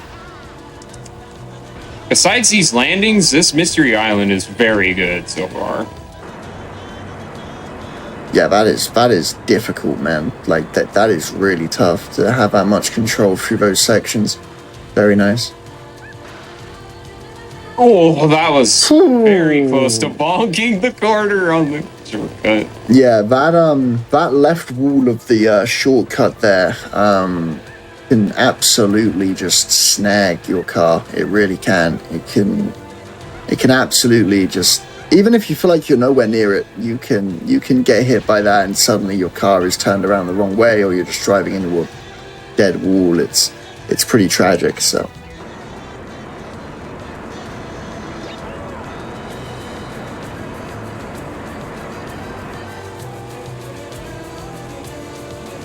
go for the final All right, time. this was a pretty Nice. good Tiki Turbo. Yeah, this was nice.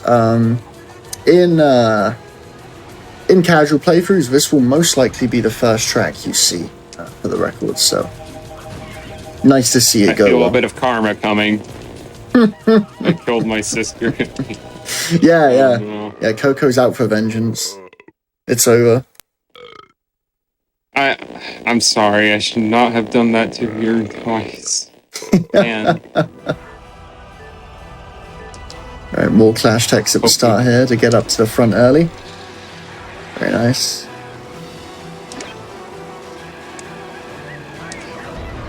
Oh.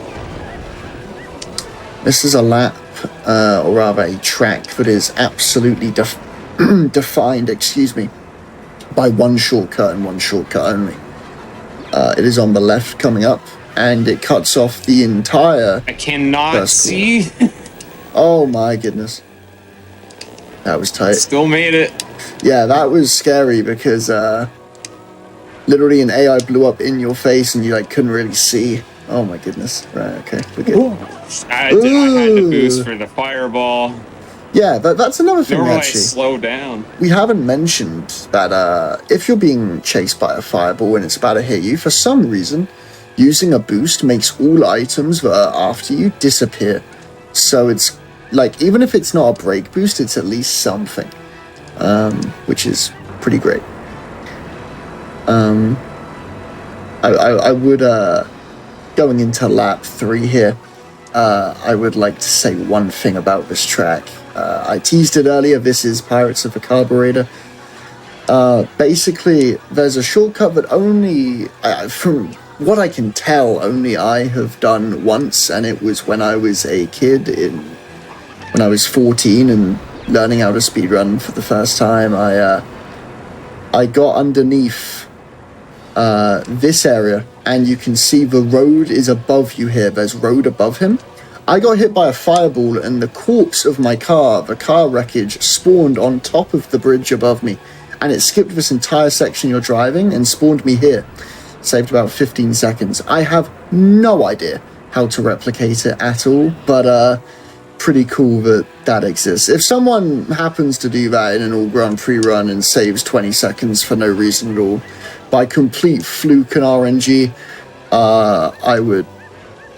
I would do some things. That's all I'm gonna say.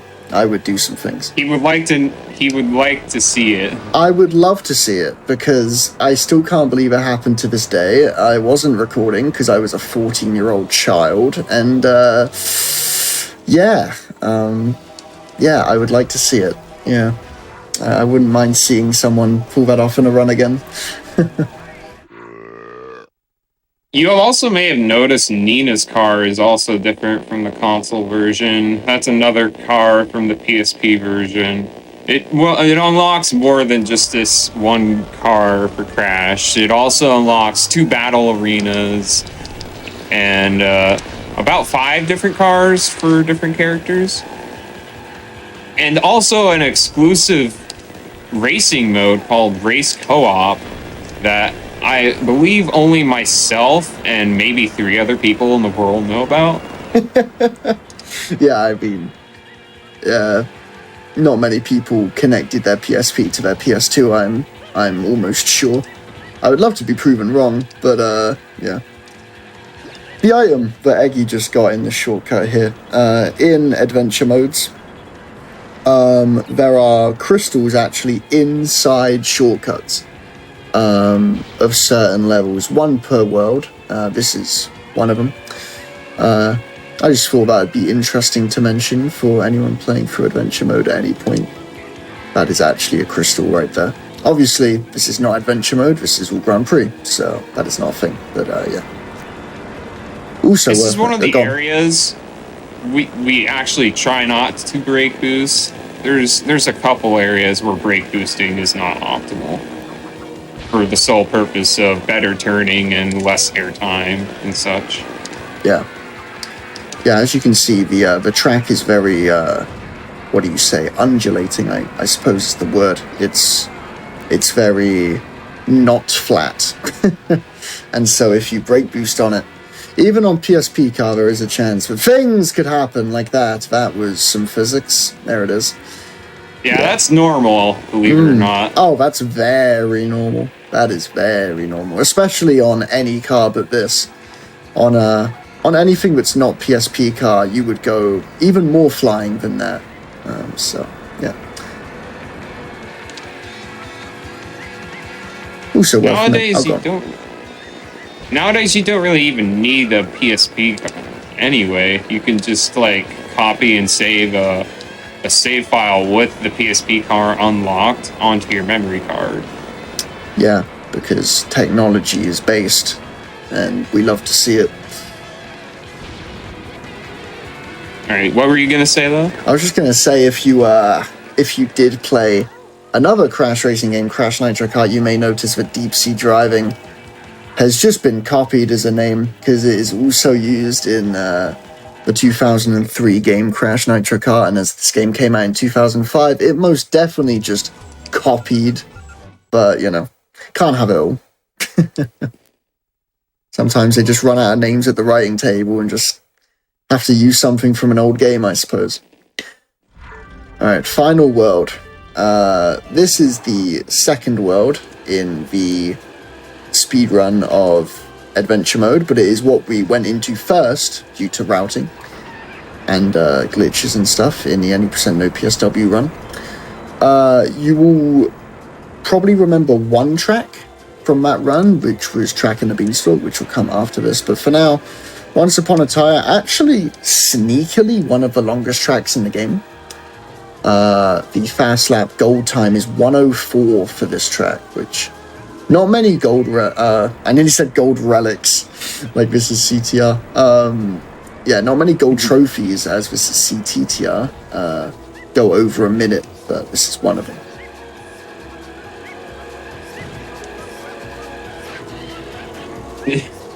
Just awesome physics on that ramp every time without fail. Pretty fantastic, wouldn't you say? Okay. This is probably one of the areas you can go the fastest with brake boost because it's just such a long straight stretch. Oh, perfect example of PSP car. Yes. And staying on the ground. Yeah. You can see the tires just doing work. Yeah, any other car there is going flying to the left and losing all grip and probably ending up in the barricade on the left side. Instead, you were just able to take a really nice line over the hill. Worth mentioning, unlike other racing games, this game does not really have off-road that slows you down. The track is a suggestion, so to speak, and no better example than this track where there is definitely a road that they want you to drive on. It's massive and pink. However, it does not slow you down to take a line like this. And so, you know, why not take a line like that? That is an insane brake boost. Oh my goodness. Like, you actually kind of did lose... Yeah, you kind of did lose traction with the road there, which is what usually happens in every other car, just because of how fast that was. Even PSP car couldn't handle that. Sheesh. It's not the complete magical car everyone thinks it is. It's just as vulnerable to tag team racing's physics. Yeah. Classic. Just bouncing everywhere for no reason. Solid once upon a tire. Yeah, very nice. No fireballs to speak of, just very nice racing.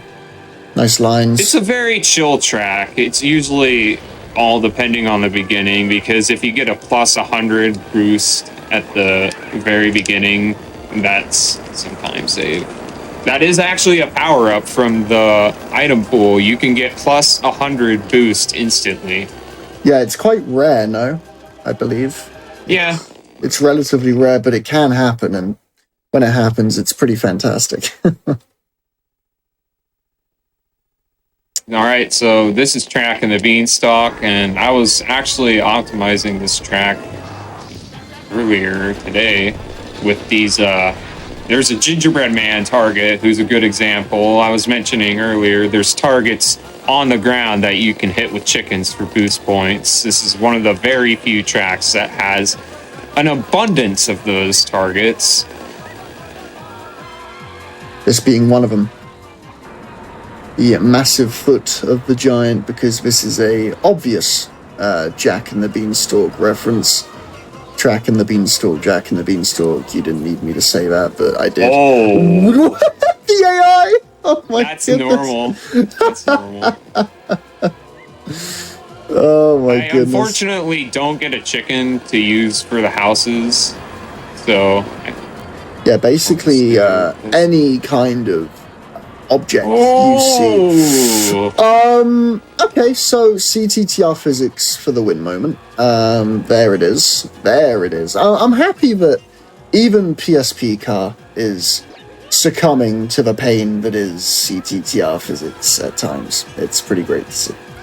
But yeah, any object like this, like his foot, that has a massive red and white target on the side, can be shot by a chicken for plus 50 boost, excuse me. I'm sure that he will try and show it off if there are still houses on the track here. Here it comes. Yeah. There is one. Okay, he's going to go for it, I reckon. Yes, sir. So there's the plus 50. And because of that, he's going to get a boost. After the ramp. Yeah, because of that, he's going to get a boost nice and early. He doesn't need to force drifts to do it. And right there it is. Not the strongest brake boost in the world, but it'll take it. And that boost perfectly ends for these sections, so you can instantly get a boost back, because you want your boost to end right before a turny section, so that you can, you know, start farming another boost. There is definitely an element of boost routing in this game. It's definitely, you know, a matter of thought, but also improv to decide when to use a boost and when to keep it for a little bit, you know. But yeah, that is one such place where using it just before a turny section was very, very good, because he was able to get another one instantly, and then, yeah, it was perfect. Alright, final track coming up. Time will obviously be when he crosses the line on the final track. I do believe that is when time is. Yes, it's as soon as I cross the finish line. Yes. And, yeah, final track is E-Velocity. There was actually a time, because Crash Tag Team Racing has underseen, unironically, if I was going to not exaggerate, probably 40 or 50 different routes for any percent no PSW since like 2014, I would say. Genuinely, it felt like there was a route every month for a time in 2016. But there was a time when this was in the route for any percent no PSW. Obviously, this is your first time seeing it today because it is not in the new optimal 2022 route, but it is still very much a fast-paced track, which was why it was first conceived to be put in the route. But yeah, this shortcut right here cuts off a lot and is quite a good break boost spot as well, I do believe. Yes. Yeah. Is it possible to snipe that dragon with a chicken power-up? I don't think so. It has to be like on the track. Right, I see. Yeah, because sniping plus 50s with chickens is a very modern. That was physics. Okay.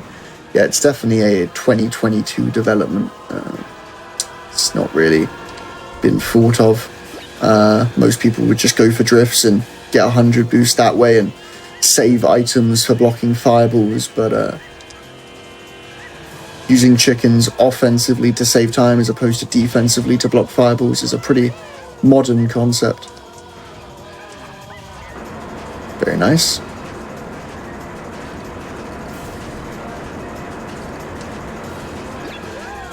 All right, and we're on the final lap here, so time will be coming up soon. Indeed. But yeah, great run, man, by the way. But before we finish here, this has been very, very good, besides probably one thing in dead heat and a couple fireballs. I mean, very consistent run, so very nice. Well, thanks. Yeah, it's gone very well. The RNG's been pretty good as well. RNG is quite a big part of this run with fireballs and such, but to be honest, it's not been too bad at all. Which is rare for a marathon, of course. Very nice. Time is coming up when he crosses the line. I'm sure Aggie will call it. Yep. And time. What a damn run. What a run. Love to see it. That was Crash Tag Team Racing, any percent, no penguin spacewalking, and all Grand Prix. We should have explained penguin spacewalking.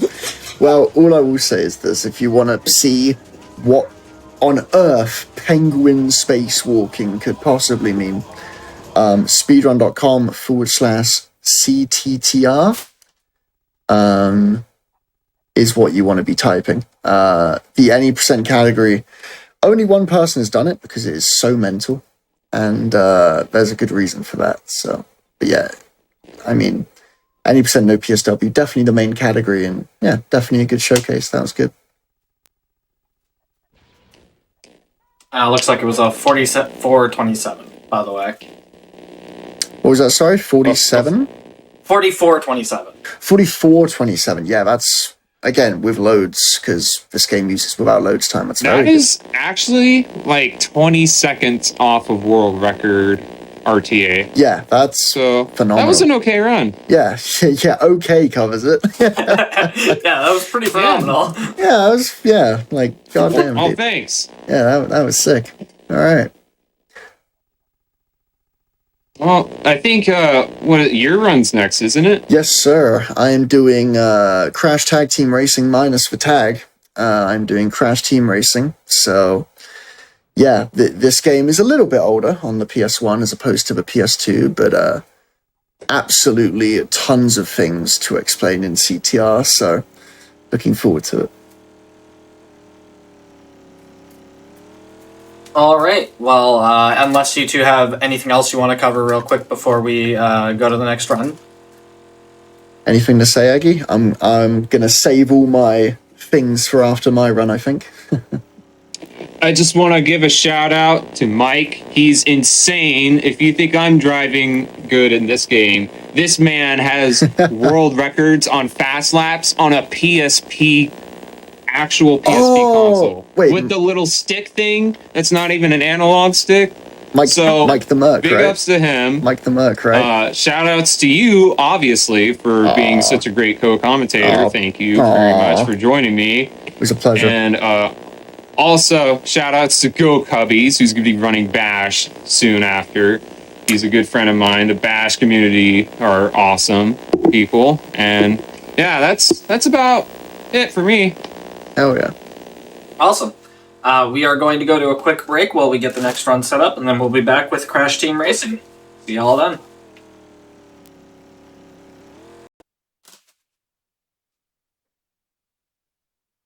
Hello, everybody, and welcome back to the Games Done Quick Hotfix. This is the Crash of the Titans 15th Anniversary Special, and we are here with Crash Team Racing.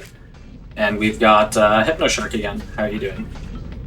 Doing good, yeah. Just did the co-commentary for CTTR and felt really good about it. So hopefully this can match it. We'll see. But before I get into it, I guess I should run down what this game is. This is Crash Team Racing for the PS1. I'm going to be playing on a PS2 because of fast disk speed, where the loading times will be a little bit quicker. But yeah, besides that, I'll talk about this game more when I get into it. So on that note, 5, 4, 3, 2, 1, go. Okay, so the story for this game is, I mean, it's really just heart-throbbing. Basically, there's a funny green man, just like in CTTR, but this time he's an alien, called Nitrous Oxide. And he is going to turn the world into a concrete parking lot unless we win 16 races, beat 4 bosses, and then beat him in the final showdown. So that's our plan. We're going to try and do that. The first race is Crash Cove. This is the first track in the run. This is actually a perfect track to explain some of the techniques I will be doing. The first one, worth mentioning, is the drifting and mini turbo system. It's technically in the game called a power slide, but I'll be referring to it as drifting, as it's basically the same thing. Whilst drifting, the gauge in the bottom right will slowly go from green to red. And the further you hit it in the red, not only more speed do you get, but also, more importantly, more reserves you get. This is going to be very important throughout the run. What reserves are is it's a massive tug of war in the game where every frame that you boost, your reserves go up, and every frame you're not boosting in some way, whether that be from drifting or from jumping from a great height and landing and getting a landing boost, your reserves are going down.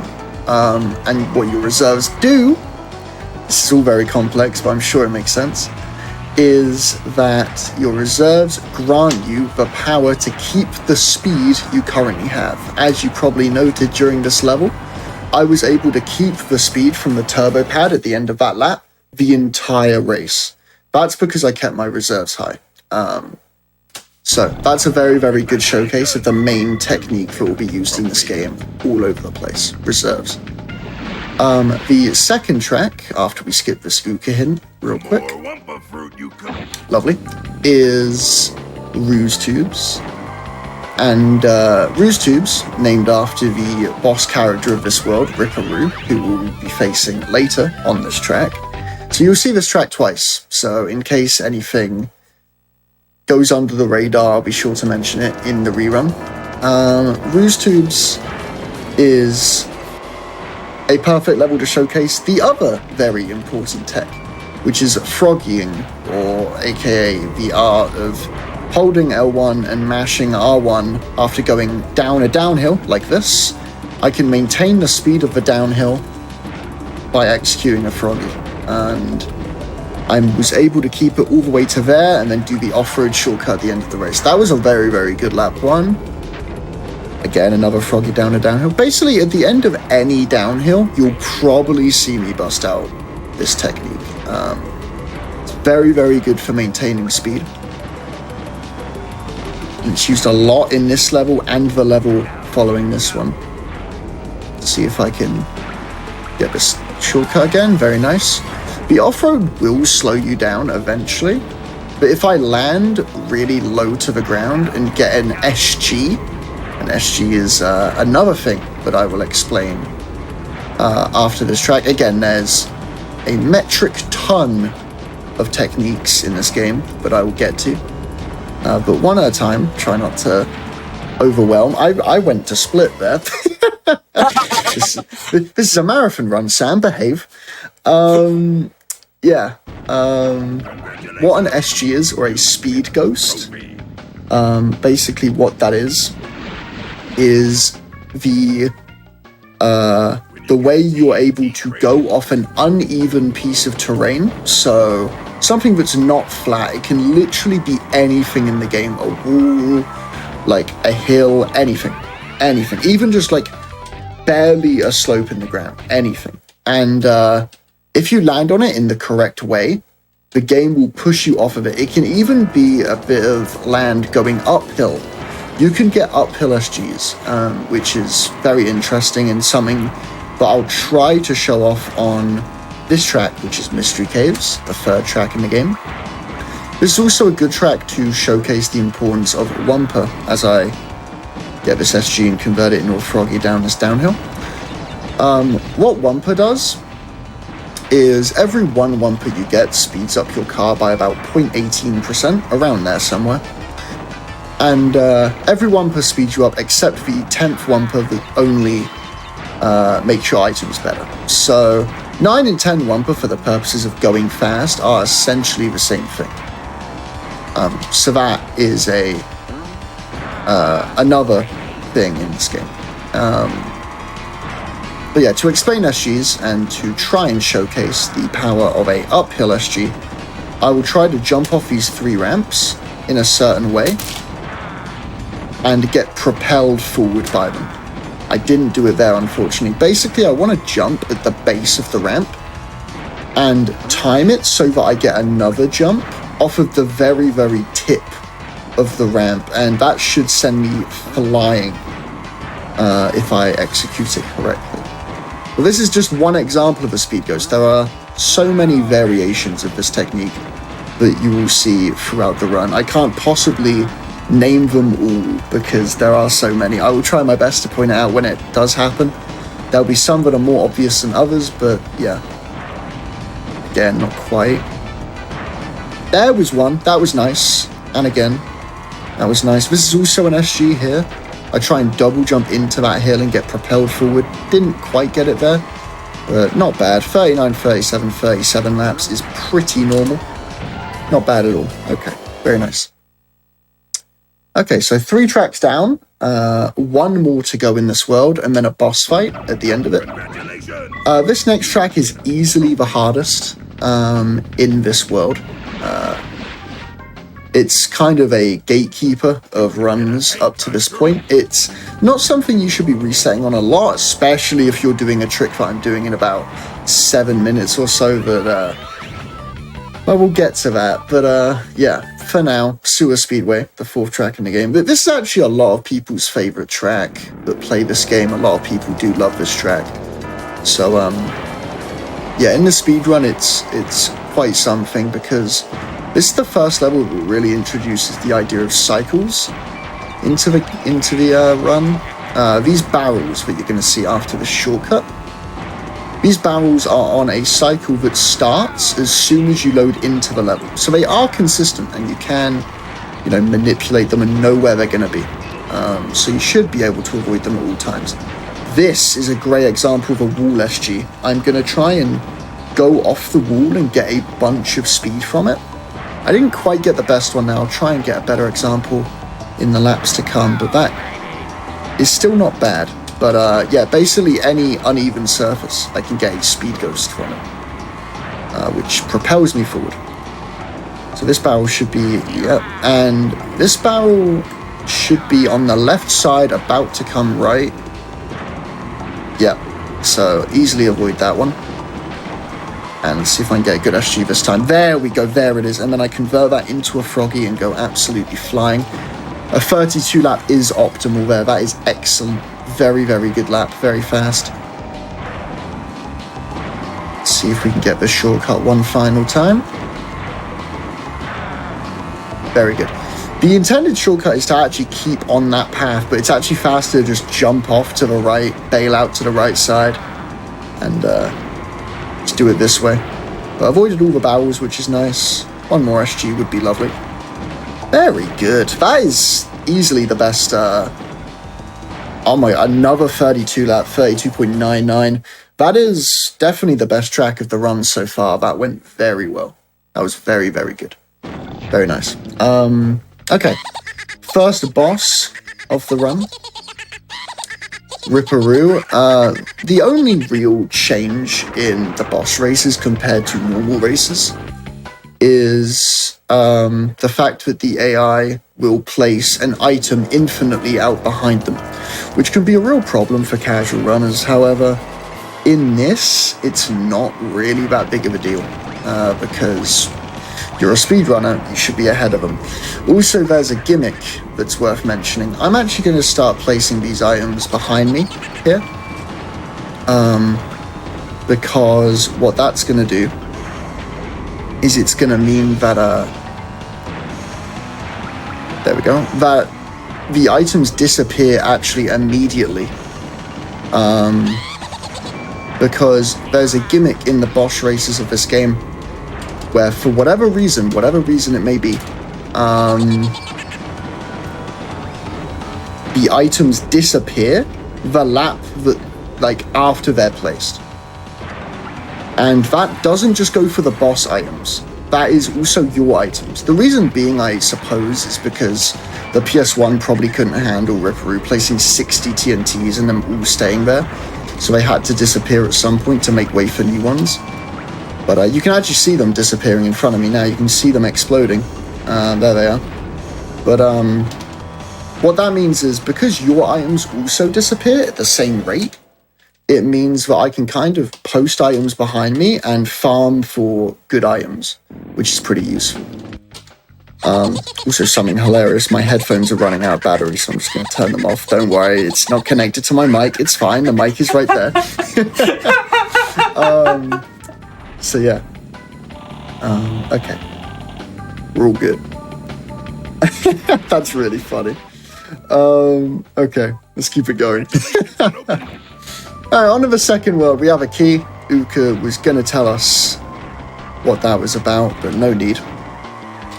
Well, I can't believe that the tech guys in the Discord could literally badmouth me now, and I can't do anything to stop them. That's so rough. That's so brutal. Man, they could say anything about me. Oh, man. Nope, nobody clip this and let What them am I know gonna what do? we're saying. Tragic. Absolutely tragic. Incredible. Alright, Tiger Temple, the next track. We made our way to the second hub world of the game here. And here we go.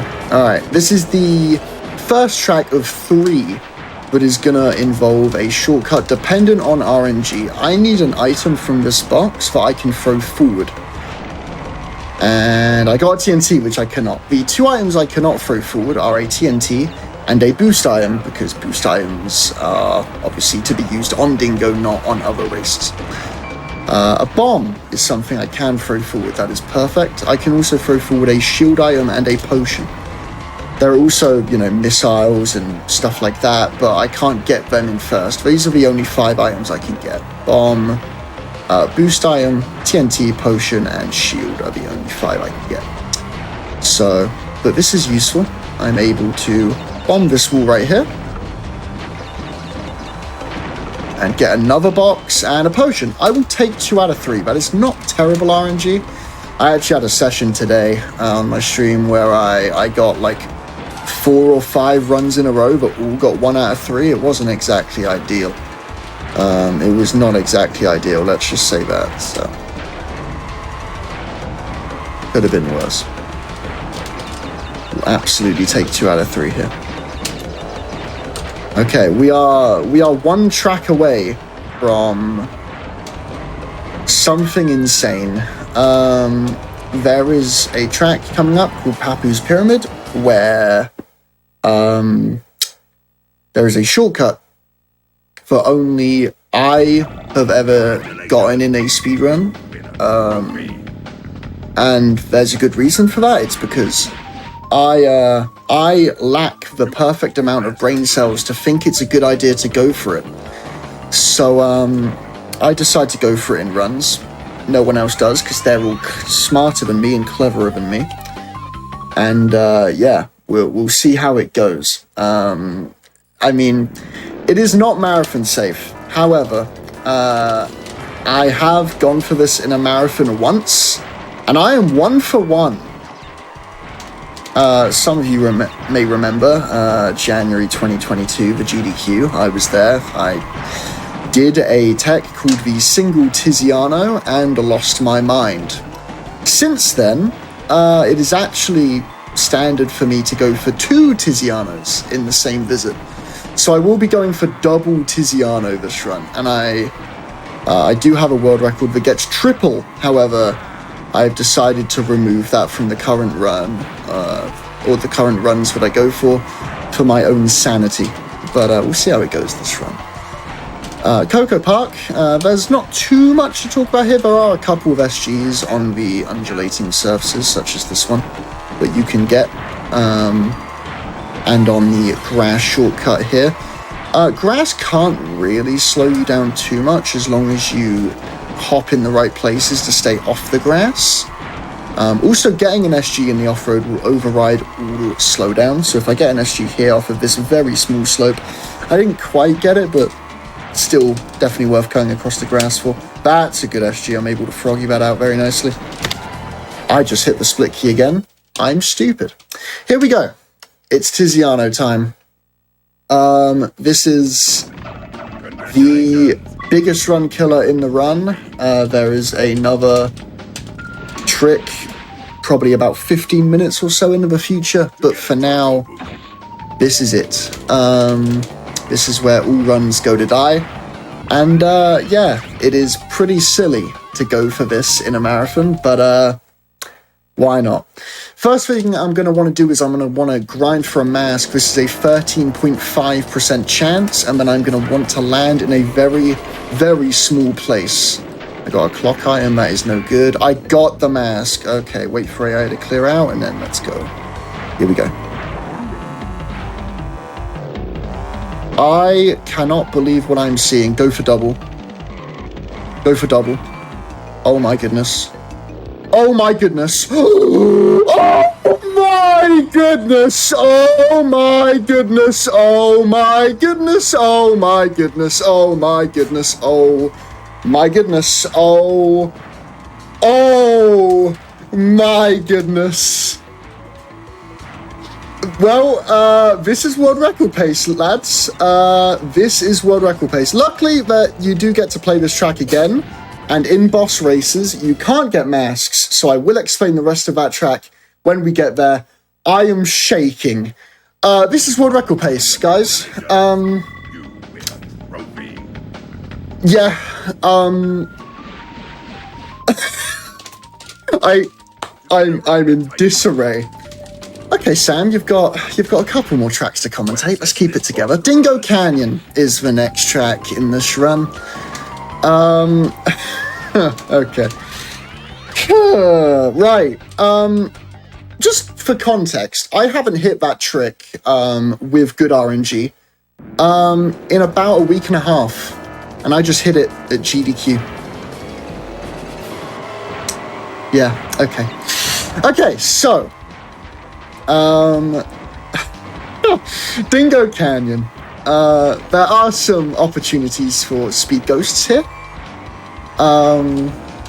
Okay, I'll quickly explain what Tiziano is, as this track, besides having a few SGs, is quite similar to Mystery Caves and Ruse Tubes in Hub 1, and you can see the techniques that I'm doing. They've been explained. I will explain them again later in the run, I'm sure, but for now, let me talk about what I just did in Papoose, because I think that requires some explanation. Basically, in 2017 or 18, that shortcut was discovered. Meanwhile, that was the most insane SG I've seen in quite some time. This run is world record pace. Yeah, so in 2018, there was a trick discovered for time trials by a guy called Tiziano, and in the time trial community in this game is, what's the word? Typical, I suppose. Traditional is the word I'm looking for, to name the shortcut after the guy who found it. So Tiziano was the name. However, it was implemented into speedruns. Red Hot BR found the initial setup with the mask that you just saw me do.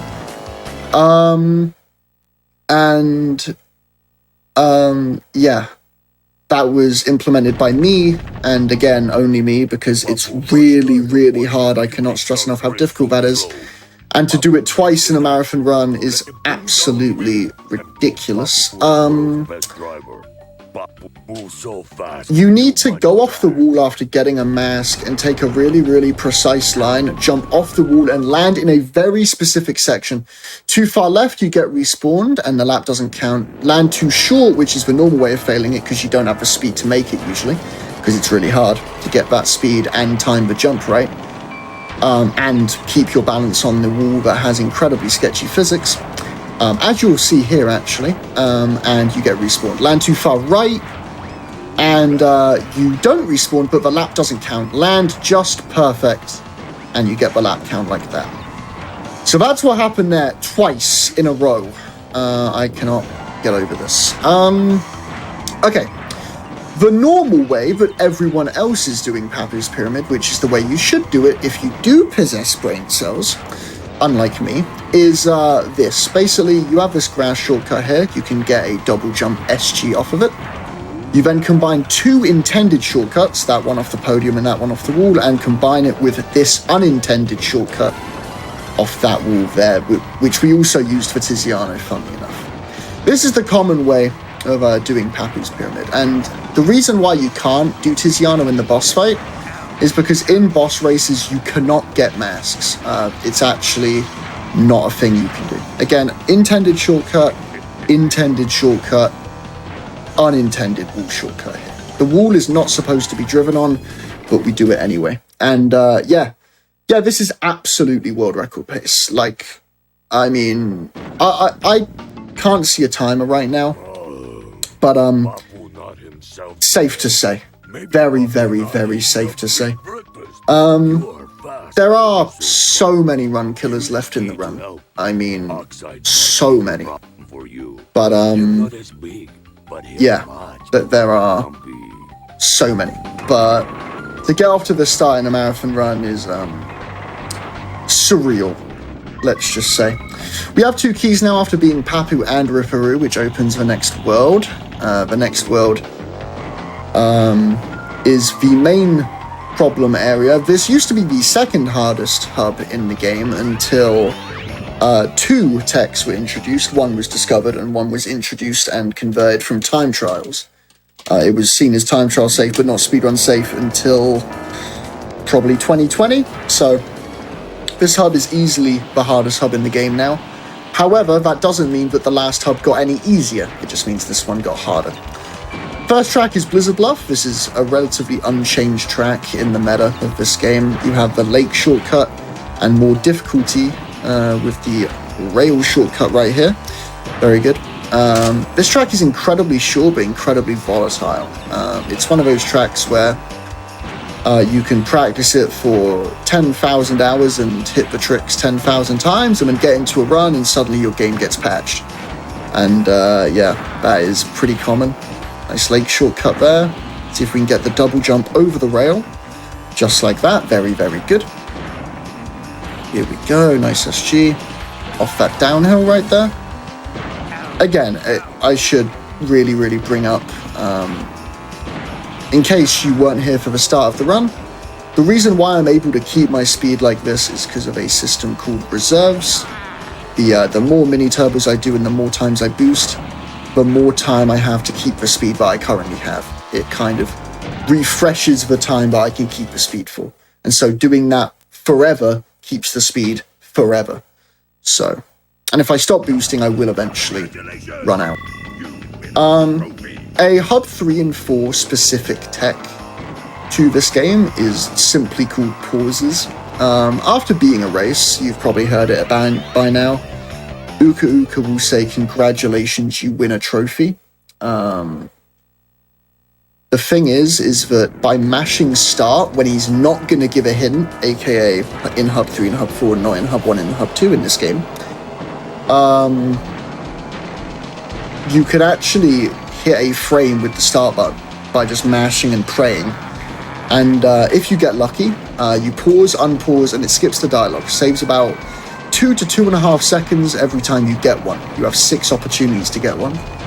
And I haven't been too lucky with them thus far, 0 for 1, but we'll see what we can do. Dragon Mines, this track you will see twice, so that's why I was discussing the pause tech during it. I will revisit this track and I will explain what's going on. But the minecarts are the main problem with this track here. The problem with the minecarts is that if you go really, really fast, you can make lap 3 ahead of one of them. But if you mess up slightly, you might be like perfectly in line to get hit by one of them. Which I might be, but I might beat it. We'll see. Let's have a look. I beat it, nice. You saw it coming into the screen just there. I have a technique to explain that is new to this run and was introduced in that level just there, and it's called U-turning. I just did one as I crossed the line, actually. What U-turning is if I hit down, a direction, and square, I can turn incredibly sharply regardless of how bad my character's turning stat is. And Dingo, having all speed, barely any acceleration, and no turning, U-turning is incredibly useful. The only problem with U-turning is that it sacrifices all your reserves. The moment you tap square, even for a moment, all your reserves are gone immediately. However, depending on the scenario, that can be still useful, depending on, as I say, the scenario. Polar Pass. This track has a trick called the boomerang, which I'm going for right now. Let's see if I get it. I will explain after. Nice. Basically, what I do is I do one hop and then a U-turn, barely to the right. And then I buffer another hop by basically just mashing R1. And if I have the right line, I will get a jump off the wall and I am able to skip over that lake. Saves about 6 seconds every time you do it. There is an easier backup strat, which most people you will see do. The backup strat, or the easier strat, whatever you want to call it, loses about 2.5 to the boomerang, which is what we call this shortcut. But it is easier and it is way less risky. Let's go. That height. Yeah, this is world record pace. Like, I'm going to keep reiterating that fact. Like, yeah, this is yeah. So, yeah, that's something. Let's see if we can make it lap 3 here. I haven't been calling out the SGs, I just got one right there, but again, you probably understand by now that any kind of surface that isn't flat, I am trying to hop off and land on the downslope of it and get a nice little speed ghost out of it, which propels me forward. Final lap, here we go. Boomerang. What a shame. Unlucky. Barely too tight, so I didn't jump off the wall. This is the backup strat right here. Lovely. Good stuff. The backup strat, as I say, is way easier because you kind of have time to align and you're going against the wall rather than having to like U-turn and like turn into the wall at a really awkward angle. So it's way easier because of that. But yeah, 2 out of 3 boomerang. Pretty damn good. Gonna get a 2:08 in game time on this race. Not bad at all. Okay. This is the main run killer. All top level runners go for this. Nice pause. I skipped the Yuka dialogue as you just saw. Saved about 2 seconds there. Okay. This is the final trick that requires me to get a certain item. I need a nitro, which means I need a TNT and 10 Wumpa. The reason why this is important is because I'm going to set the nitro against a wall, and then I'm going to reverse, line up with the nitro, and try and propel myself over a wall.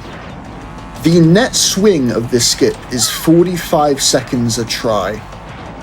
You get 2 attempts. World record is obviously 2 out of 2 because, I mean, you can't not save 45 seconds and still get world record. It's not going to happen. So, I'm going to need a nitro from you, game, if you please. This is the main run killer that everyone goes for. No one else goes for Tiziano. Latsu, a runner of this game who is currently 2nd place on the leaderboard, is starting to go for it, I believe. This is unbelievable RNG. By the way, to not get a nitro in the first 7 boxes of this level is a 3% chance. Please. Oh, thank God. Okay, here we go. We set it against the wall, and let's see if I get it.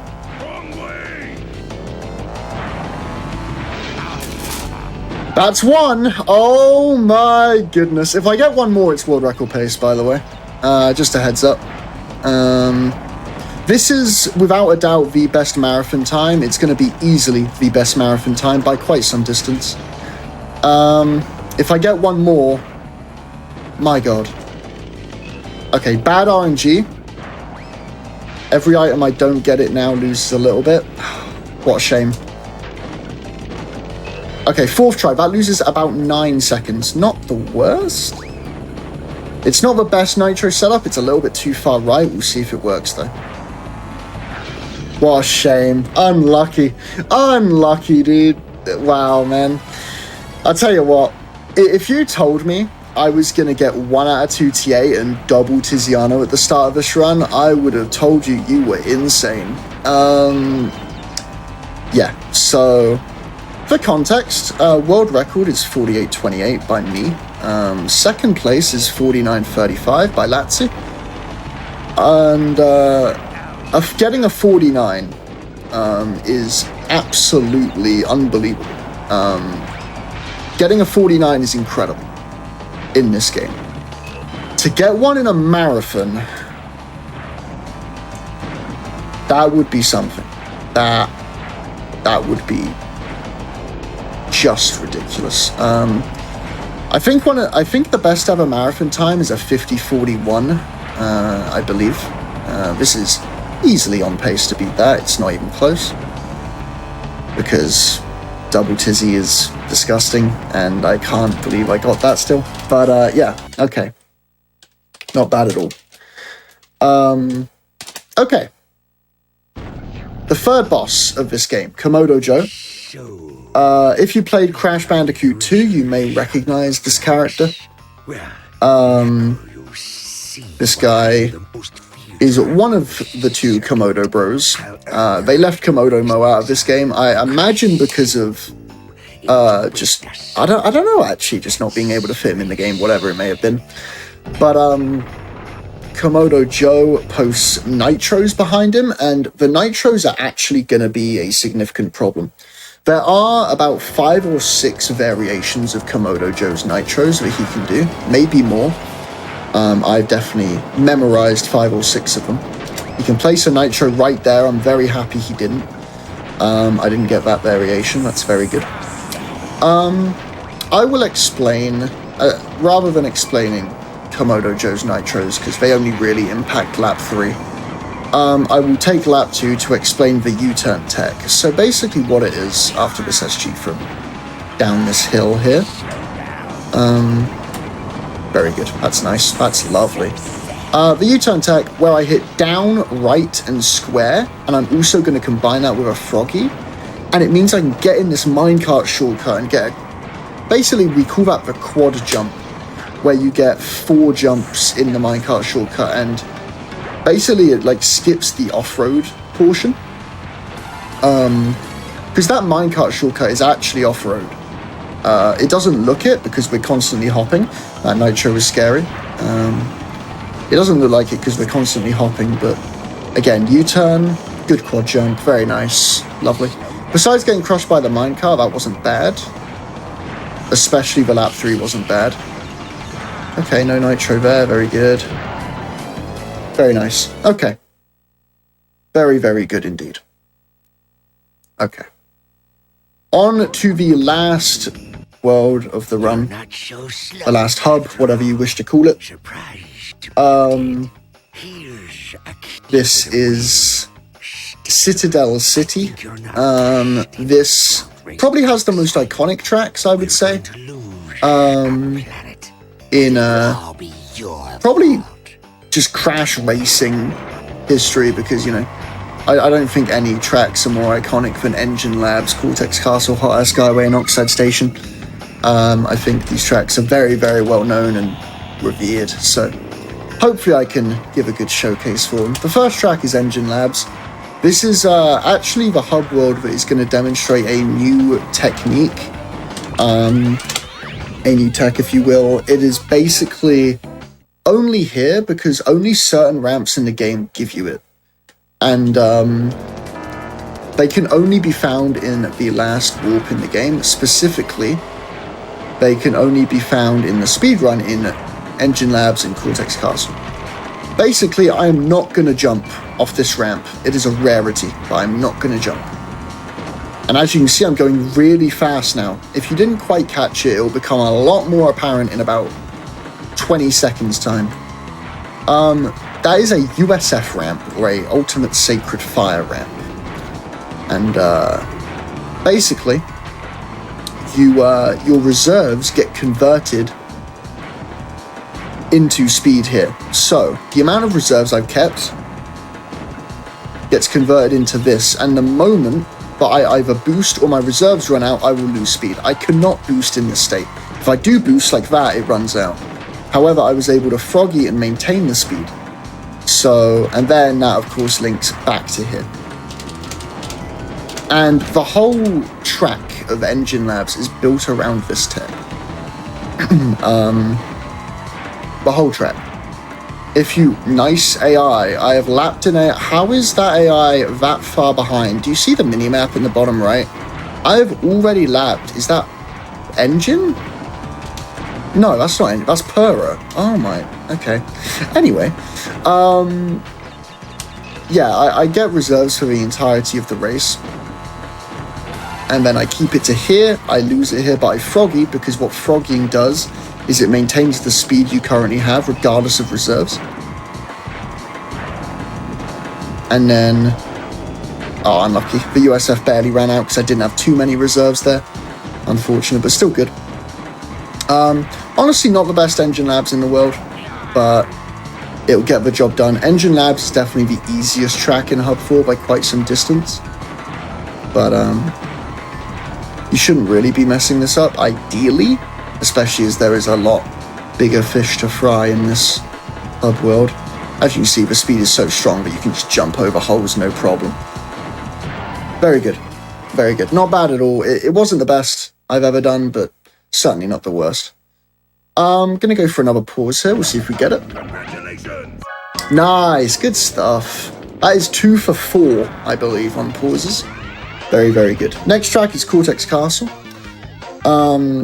Cortex Castle is, I would say, probably the most technical track, especially with Dingo, because of Dingo's lack of turning compared to the other characters. It becomes quite difficult to deal with the 90-degree turns. I would also say it's the most difficult track in the game without an unintended shortcut. This track is just all technique. It's very, very difficult. There's not many SGs because the track is so flat. As you can see here, for instance, it's very, very flat. There's nowhere to get an SG off of. And obviously loads of 90-degree turns for Dingo and Tiny, who are the 2 optimal characters in the game to deal with. It's very tough. But again, your reserves get converted into a USF off this big ramp. And I will froggy this out before my reserves die to make sure I keep the speed even beyond my reserves dying. Very nice. Good stuff. This little portion here, the first 10 seconds of the lap, are by far the hardest part of this track. The reason being is because you just finished a USF, so your reserves are really low, because of course, excuse me. You're not allowed to boost during the time you have a USF, or it will instantly end.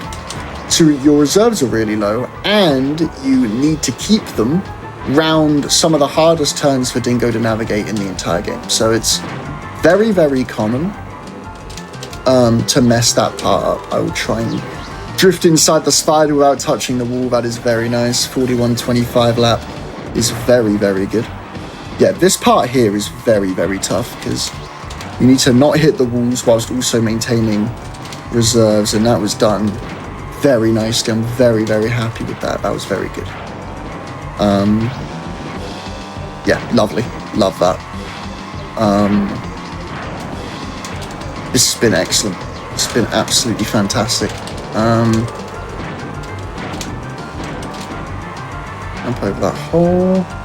Jump over this hole. Perfect. And I have all the reserves in the world needed to carry me over the line here. Lovely. And that got a pause too. So that was an excellent Cortex Castle all in all. If I was running splits, that would be very close to a gold. That was lovely. Okay, this is where the gauntlet really starts to show. At this point in the run, if you are on a run, if for instance I'd gotten 2 out of 2 Tiny Arena, hands sweaty, knees weak, mom spaghetti at this point, and these were before Tiny Arena and Polar Pass Boomerang and Tiziano was implemented into the run. This was probably the hardest track in the game, as well as the next track in the game being the hardest track. So just because they have gotten harder doesn't mean this has gotten any easier. In fact, this has gotten harder. I will explain the shortcut that I just did next lap. This is a very simple one. You just jump over the wall. Very, very nice. This hairpin saves about 1 second per lap, and if you fail it, it loses 4. It's very low risk, low reward, but it's been implemented semi-recently, in the last year and a half. This turn right here, the reason why you have to drive so far up the track just to turn around and do a shortcut is because the way this game loads the track in front of you, nice SG when landing, that's gorgeous. The way you,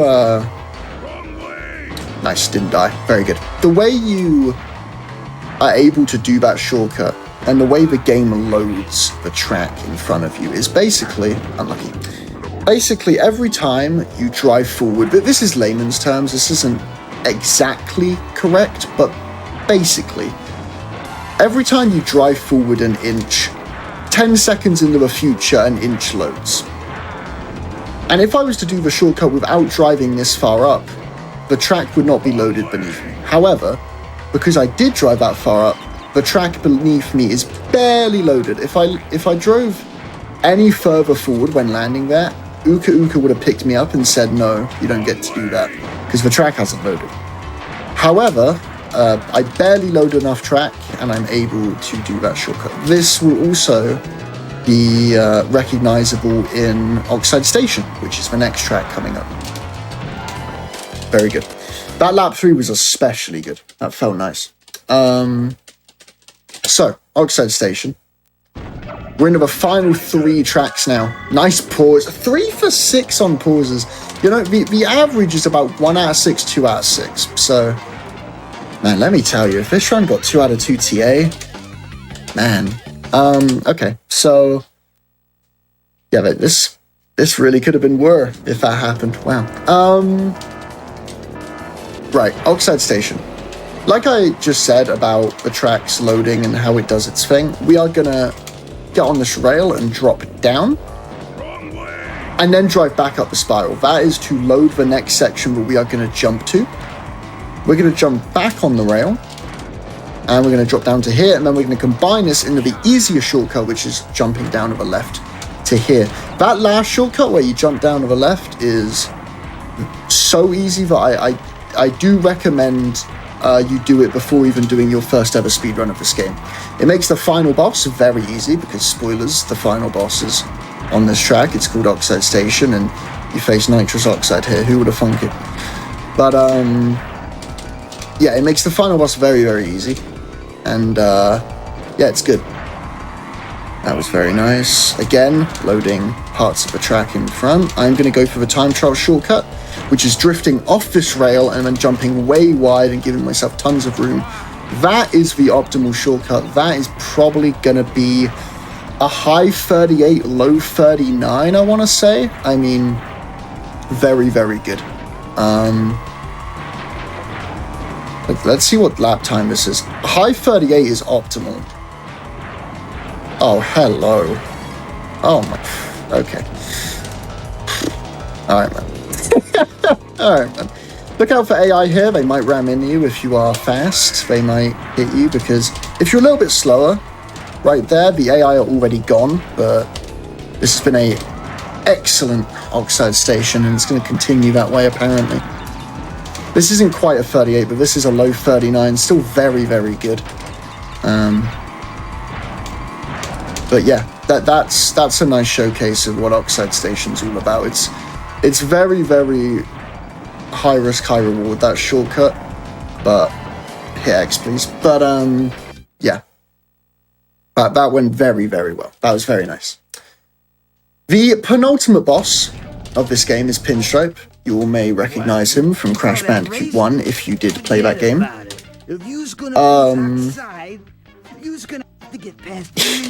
I've got to get past him foist, as he says. And don't worry, he won't use that Tommy gun on me. That is purely cosmetic, thank goodness. The idea here is that because he is the final boss before the final boss, he will be shooting bowling bombs at me. So if you get behind Pinstripe, God help you. For casuals, this is maybe even harder than Oxide as a boss. This gave me loads of trouble as a kid, I know that for a fact. But he actually can pose a threat to the speedrun too, because if you are too fast, as in if you do everything optimally,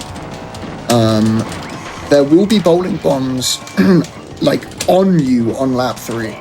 You will be right behind him on lap 3, and that is terrifying. So hopefully that won't happen. Hopefully he'll be gentle. That was a terrible hairpin attempt, unlucky. That invisible wall goes up pretty high for hairpin. So yeah, pretty brutal. But that is only 4 seconds. It's, as I say, low risk, low reward. It's not entirely necessary, but, you know, you gotta go for it. It's a marathon run. You gotta swag out. Look at this. Not bad, not bad.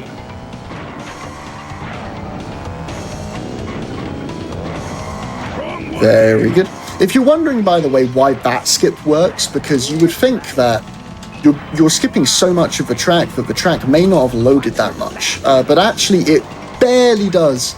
Like, barely. I have had times where I haven't gone far enough down before bouncing into the wall and setting up the shortcut, and I've actually been respawned once I've jumped over.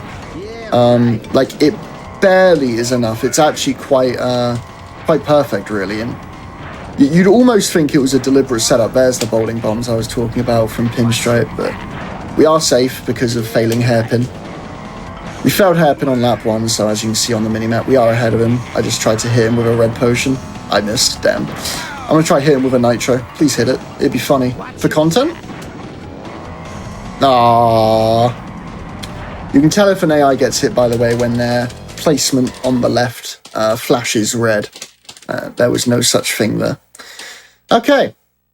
On to the final boss. I cannot stress enough how thankful I am for this run being good. It is about now that I'm going to turn my headphones back on so I can hear human beings in my ear.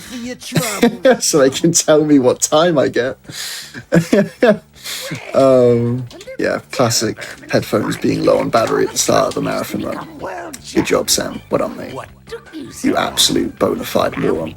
Okay, Oxide time. Here we go. Oxide combines all of the items that you've seen the bosses put out so far. It is pretty damn rough. He also gets a head start. I need to pay attention to what type of Oxide I got. Okay, so he's faster than me here, which means I don't have to do an alternative strat. Basically, if he's slow there, he can actually get right behind you as you go for the shortcut and ram you off course. That has cost me a world record before now, and luckily since then I have come up with a way to combat that particular variation. But he didn't do it this time, didn't need to use that variation, so that's very good. And yeah, we're in there. 2 more laps of Oxide. Time is when I cross the line. I cannot believe I'm going to say this. This might be a 49 in a marathon with marathon timing, which is 6 seconds slower than RTA. So, yeah, this is the best marathon run I've ever done of any game, not just this game. Yeah, this is insane. This is absolutely ridiculous. Another good lap. It's going to be like a mid-39, I want to say. If you are too fast, you can hit these red potions up here. They can hit you. I am not fast enough, luckily. This wasn't a 38 level lap 2 like last time.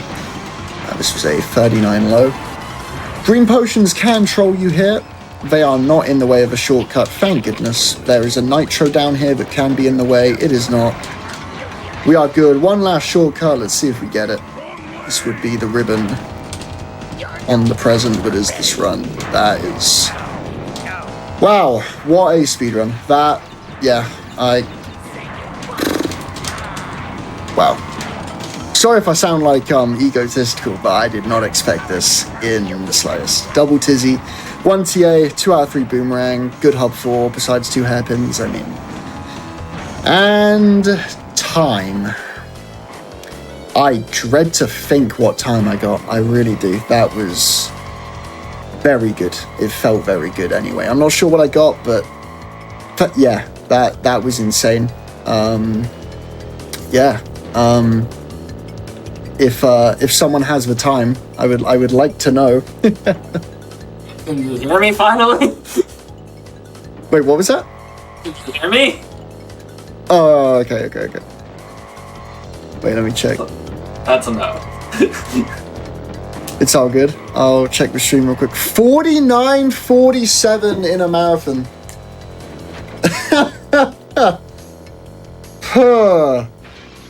I just saw someone say, what's world record? World record is 48:28 by me. But this failed a tiny arena skip that loses about 45 seconds, and I also lost 10 seconds to Tiny Arena RNG. So if Tiny Arena went perfectly, this was a 48. And I've only ever had 13 of those in over 5,000 runs. So, yeah, that's like the best marathon run ever by like a minute. Like nearly a minute, I want to say. That's, yeah, above and beyond what I thought I could do. Wow. That was a fantastic run. Thank you, man. I am absolutely stunned. Yeah. I suppose I should shout out things, right? Suppose that's the thing I should do.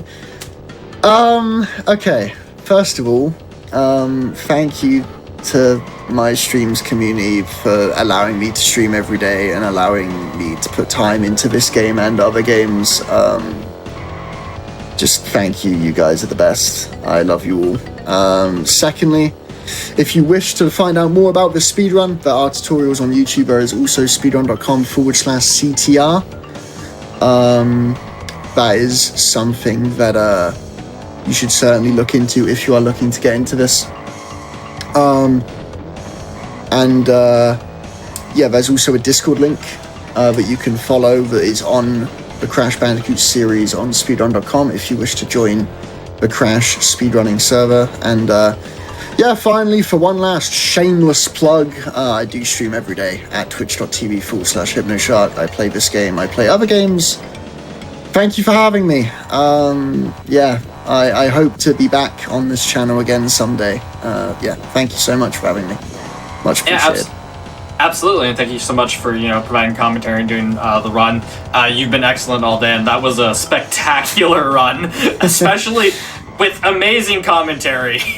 Despite the fact that you couldn't hear anything. Thank you. Yeah, the headphone thing was me being absolutely dateless before the start of the run, but that will happen. But yeah, no, thank you for having me. It was an absolute pleasure. Seriously, I really do enjoy being on this channel, and yeah, hope to do it again someday. Thank you. Absolutely, you've been great. With all that said, we do have one more run to go, so we are going to take a quick break while we get ready for our final run of the day, which is Crash Bandicoot. We'll see you all soon.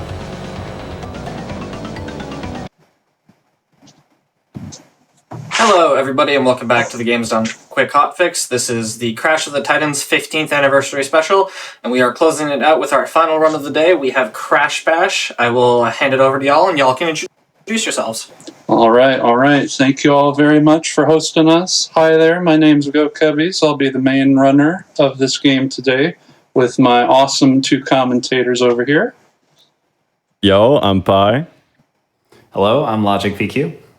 And thank you two gentlemen for being my commentators today. We are going to be playing Crash Bash Any %, and Exciting. It is going to be an absolutely amazing time. This game is absolutely wild. I will say time will start once we get Brio in the second slot here. There we go. And we will be underway. Yeah, so timer is going to start when we pop. Yes, all right, sorry, apologies. Timer starts when we gain movement. Starts now. So why don't you... Okay. Well, welcome everybody to Crash Bash. I'll just introduce a little bit about the game. This is, you might remember this game as the Mario Party of the Crash Bandicoot franchise. Also known notoriously for its hard difficulty at times, but we'll see that later on. It is the 5th installment of the Crash Bandicoot games, and the first game that isn't made by Naughty Dog. Yeah, this is where Eurocom actually came in and decided to make a game of their own. So, yeah. Yep. As a kid, you probably remember playing this with your siblings. You're probably doing co-op story mode, which is another way to play the game. But today we're going to be doing the single-player any % category. Yep. Now, this any % category, basically you're going to be seeing a bunch of different minigames together. We're going to be starting off with the ballistic levels, which is going to pretty much obtain cubbies here in the middle, trying to defend all of these balls together. And yeah, we have 3 enemies who are just trying to score against us. Yep. The any % speedrun, there's a total of 28 minigames across the whole game. And this is just the first one. Yes. So Cubbies, what are you doing exactly here? So what I'm doing basically is I'm trying to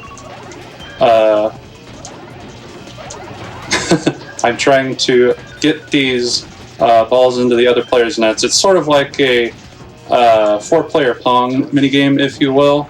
These balls spawn off. The first one, I believe, is always random, but after that, every ball that goes into another player's goal, I think it's better once I show you here. So once we start round 2 here, whoever's goal this goes into, one of their lights will go up. You see how it went into mine? So my right lights went up. You saw on the floor there. The arrows lit up, so that means we know that the balls will come out of either the left or the right pillar of the player who was scored upon, basically. So in the first round here in the trophy, the idea is basically to get all the other AI players down to 0 and win 3 of the rounds. Pretty simple, straightforward stuff. What I have right here is a kick. You hear me going, ooh, like right there. Yeah, precisely like ooh. Basically, manage that. If you guys in chat would know about, there's like a spin timer in Crash 1 where basically if you use it too much or too often, especially if you don't kick a ball, you get punished with a delay of timing. So you will not have the kick for a limited amount of time before it comes back to you, which is an interesting and rewarding mechanic, I'd like to think. Yeah. And so the more you lose your kick, the longer it's going to take. So it can last as long as 3 seconds even. So it can be pretty devastating when there's a lot of balls on the screen. Absolutely. But thankfully, since it's Warp 1, there's not too awful much going on here. It's a maximum of about 4 or 5 balls on the screen at one time. Yeah. I mean, this is a great minigame to kind of start off things with. Now, there's a lot of actual speed tech that is actually going on here, so Cubbies can actually maximize the speed in this round. Right now, you actually see the screen is saying 2 out of 0000. We are currently doing the trophy. The trophy is the first challenge given to you through any minigame. You gotta win 3 rounds against basic level difficulty, And it's going to get progressively harder as more challenges are introduced, and more minigames are introduced, and even more warp rooms are introduced. Right now, you can, as Cubbies has mentioned, he is trying to actually get everybody down to 0 at the same time. Now, the reason for that is because if you leave one of them alive, they actually pop off. They become so good randomly out of nowhere that it's actually wasting you time having them alive. So if we get them all down to 0 at the same time, kind of like he's trying now, right now he's kind of aiming for Kong, who is the rat-looking thing at the right. He is trying his best. And right now we can actually notice Rilla, the monkey on the left, is actually taking all of them in. It's true. So this would actually be an example of where, you know, the better that you get at shooting these balls, the faster that it's going to go, really. Certainly true. There are occasional times where, for some reason, even when you do direct most of the balls at third goal, they can just occasionally pop off, like Prix over here, who I've been throwing a lot of my balls at recently, has just popped off into God mode. So it's a 6-2 advantage for him, which is annoying, but for experienced runners like myself, it can be something that isn't too challenging to deal with. And now that Brio's the last one, we're likely going to see him start. Well, never mind. Maybe not. Maybe. Or I'm going to pop off myself, no big deal. There was just a lot of pressure on Brio. That can happen. It's fine. We believe in you, Brio. Okay, so we're past the first trophy. Now, because Crash Ball is a very long minigame, that is the only challenge we're going to be doing of this minigame. So we're going to be going on to the next one. So pretty fun moving into Polar Panic. Moving into Polar Panic, this is going to be one of those mini games you probably played a lot when you were a kid with your friends. You're on a polar bear, and the goal is to knock the other players off of the stage. You can recover, as you can see, Cubby's playing Tiny. He just recovered from the edge. But these other guys in the trophy, they can't recover. They don't know how to yet. They haven't quite figured that out. As you'll see, he's gonna every time he knocks them off, they're just gonna fall off. That was nice. Good, nice 23 round. Not too bad. You can obviously see, in comparison to the ballistic level, these are way quicker. Like that was 1 round in 20 seconds, as opposed to 1 minute and a half of just balls flinging across the place. Yep. So that's why we're going to be doing the gem and the crystal for this as well. And Pi, can you explain why we're getting gems and crystals at all? Why do we need those for any percent? Oh yeah. So you guys might remember Oxide from the speedrun you just watched, Crash Team Racing, you know, the green guy. So he's back, and he's actually wanting to destroy the world again, I think. I actually don't exactly know why he's here, but yeah, Oxide is the final boss. Oxide is the final boss, and we need a total amount of challenges to beat him. We need a total of 22 trophies. That's going to be through 22 minigames, 15 gems, and 12 crystals. So for the any percent category, it's quite a lot. And so we're going to try to be fitting that as fast as we can. Now, we're actually going to be jumping. This is obviously the second trophy we've done, way quicker than Crash Ball, which was the first minigame. And we're actually going to be jumping. Are we going to be jumping into the crystal or the gem? Yes, I think we'll do the crystal first here, especially. All right. Okay. So it can be a little bit tricky and annoying, especially with a bit of bad RNG. No question about it. So, absolutely. So Cubbies will actually be focusing on this crystal because the funny thing about crystals and gems, they're completely different from the trophy. This one has a detriment of a laser following you around with electricity, which electricity is not good for you. Yep. So and you're the only one that can get hit by that electricity too. So you'll see the other characters go right through that and they're fine. And you saw Kong knows how to recover now. So sometimes they know how to recover at this point in the game. They're learning. They're learning so good that it's actually hard to get these things first try. Yes, sometimes it can be a bit difficult, so there will be a certain amount of fails on the way. Why don't you guys talk about why I'm taking out the bottom section of ice over here so consistently? Yes. So whenever you start Polar Panic, there's all this ice around the stage, and that makes it really hard to knock off the other characters and eliminate them. So as speedrunners, we decided that we like to hit straight down to the bottom to knock them off because it's easier on the depth perception on this level, which is pretty bad. It's really easy to swing and miss on this. As you can see, it gives you like a nice spot to aim for, and Cubs was able to wrap that up. Yeah. This minigame is going out quite quicker. We've already gone a trophy and a crystal that's going towards our total tally. Another thing I want to just explain about these requirements that we need. the gems and the crystals, is we have a total of 4 warp rooms that we're going to be seeing today. We're at the first one right now. And there is a boss per warp room, and each boss has requirements with trophies, gems, and crystals. What was the requirement for the first boss? Just 4 trophies. First boss is just 4 trophies. Yeah. But obviously, as it is early in the game, we can choose to get as many gems and crystals as we want for the later game. So we're going to be getting these extra. The first boss is 4 trophies. As we go along, it ramps up to, 9 trophies, 6 gems, 3 crystals? That sounds right. Yeah, that sounds right. You know, I should have probably studied about that. But yeah, something like that. And it basically ramps up to the end, to the final requirements, which is 22 trophies, 15 gems, 12 crystals. Absolutely. That's right. So we're actually... This is everybody's favorite game. Yeah. A new minigame, which is Pogo Painter. Yay.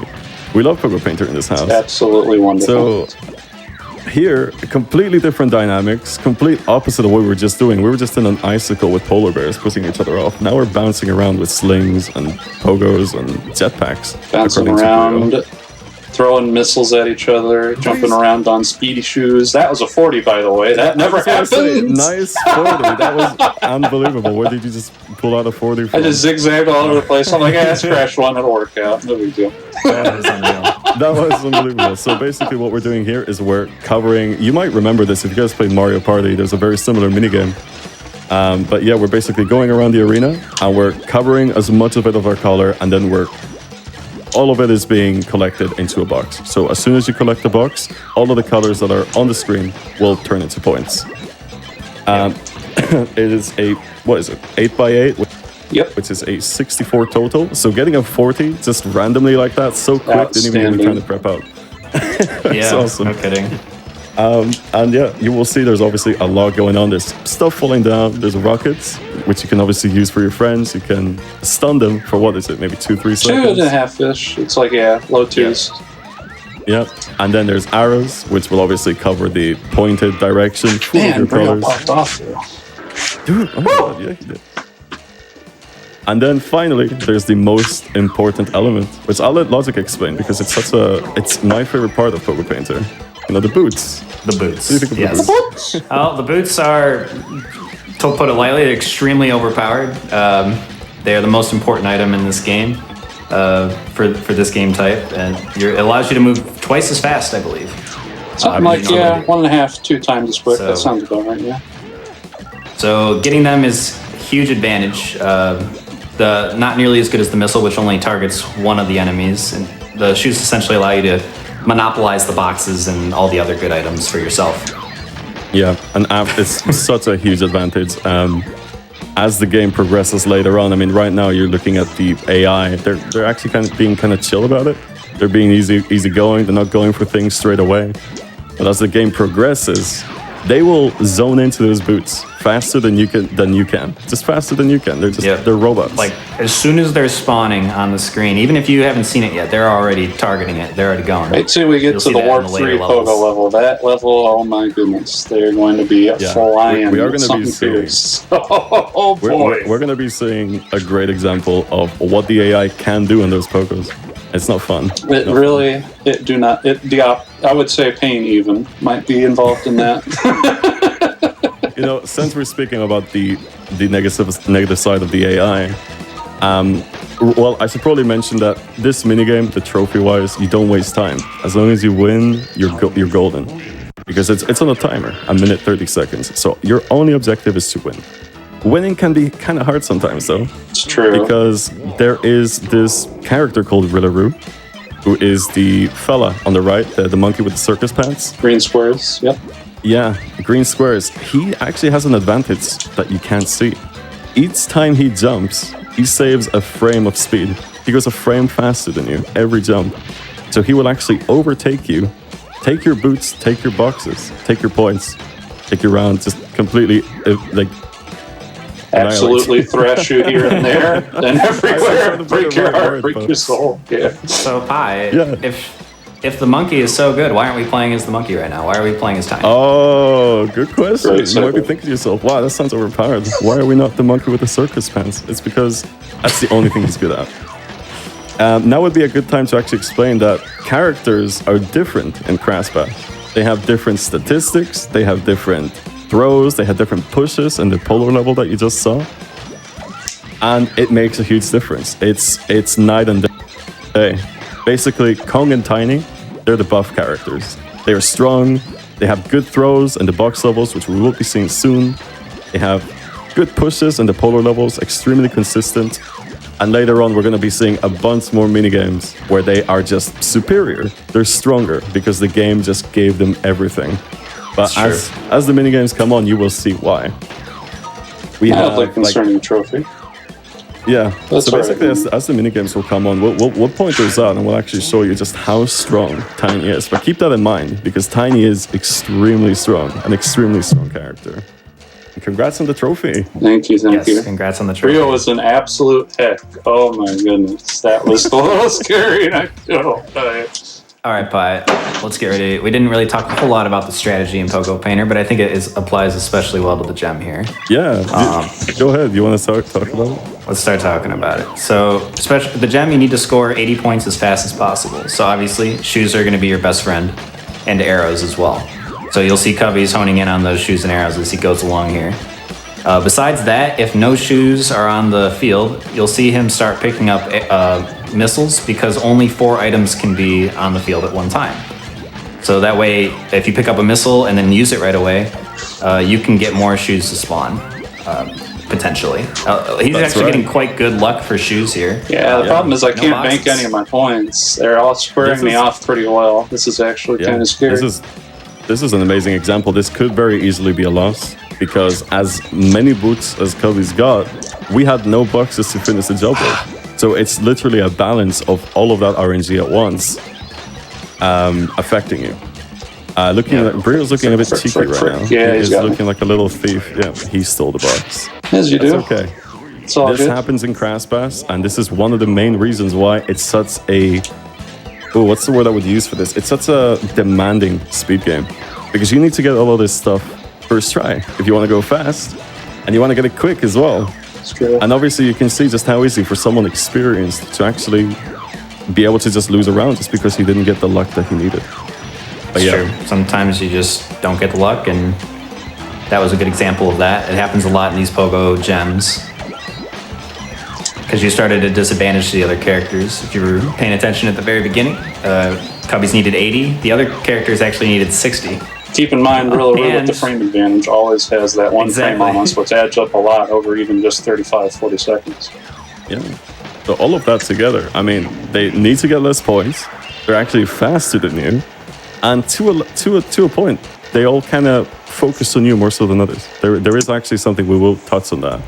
But it is an extremely tricky, that is particularly an extremely tricky gem. Very hard to get off runs from that sometimes. There are variations, yeah, like you guys mentioned, where you are not allowed to win. Exactly. Oh, and this is just the beginning of it. This is, I'd say this is the nicer side of this game. Oh, yes. It gets better. Oh, yes. It gets a lot better. So here comes actually, I'll just introduce this real quick. Here comes one of people's probably favorite minigame. This is where you throw boxes at each other, and TNTs, by the way, and nitros. They do a lot of harm. So yeah, basically we're just trying to do as much damage as possible. Yep. So you'll see that in the trophy in particular, Cubby's character is given like a lot of buffs. They wanted to make your character really strong and durable, so that way you didn't just stop playing this game immediately. Because if you had the same health as them, it would be pretty unfair for a beginner. But so you'll see Cubby's can take a lot of damage here without too much detriment to the speedrun. In fact, a lot of the times we take damage on purpose, like he did just there to kick that TNT, in order to go faster by making them take more damage. It becomes harder and harder to do that as you have less and less health as the game does that to you.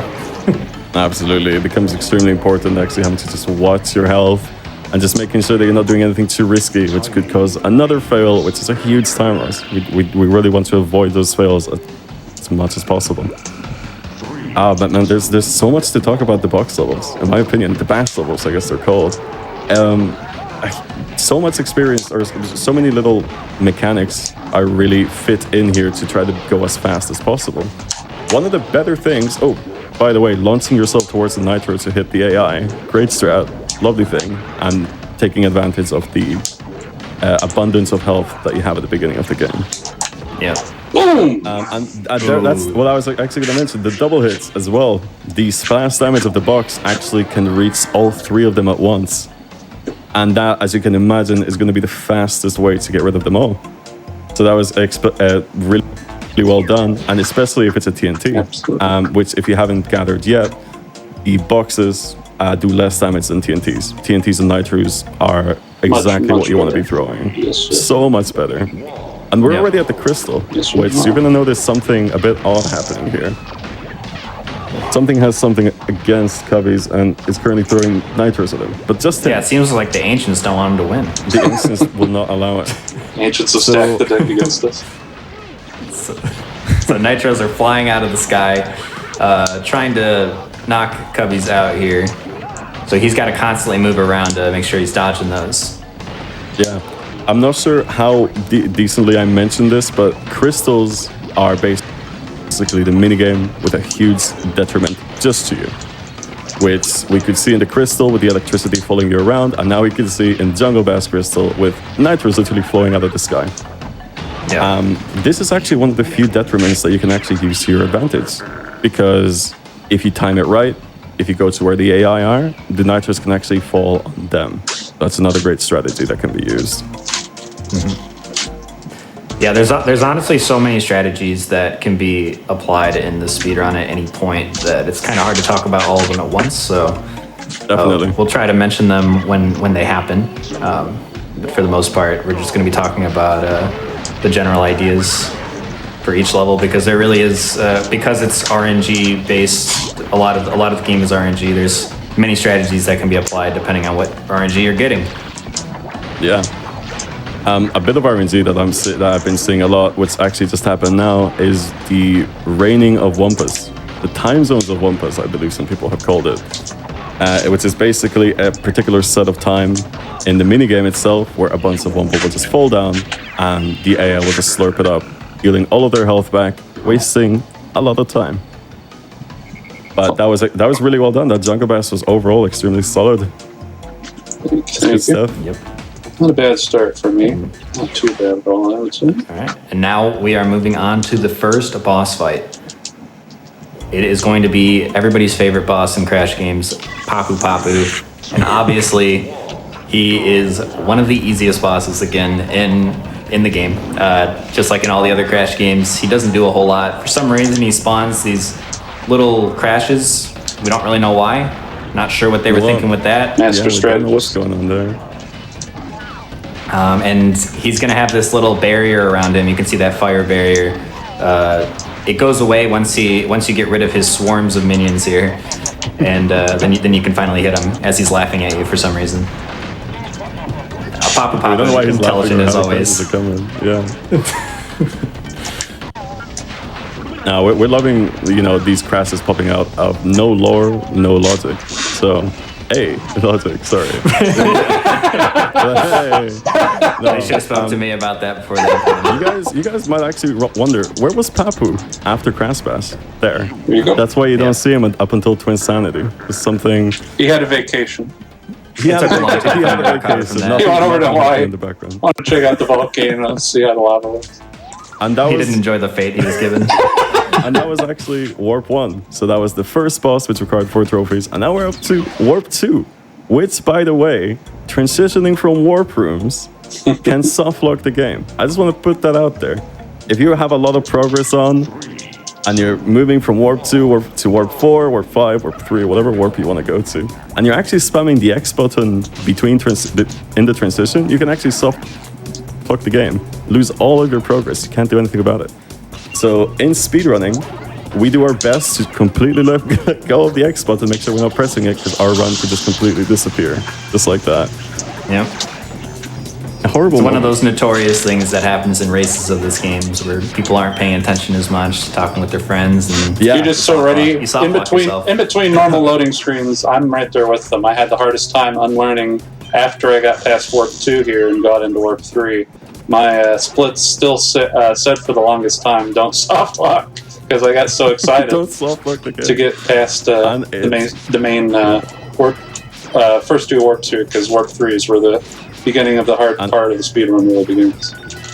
Yeah, and it's honestly so easy. Like, if you have the game yourself, I actually endorse you to try it out. You'll probably soft lock first try. It's that easy to do it, and that hard to avoid it.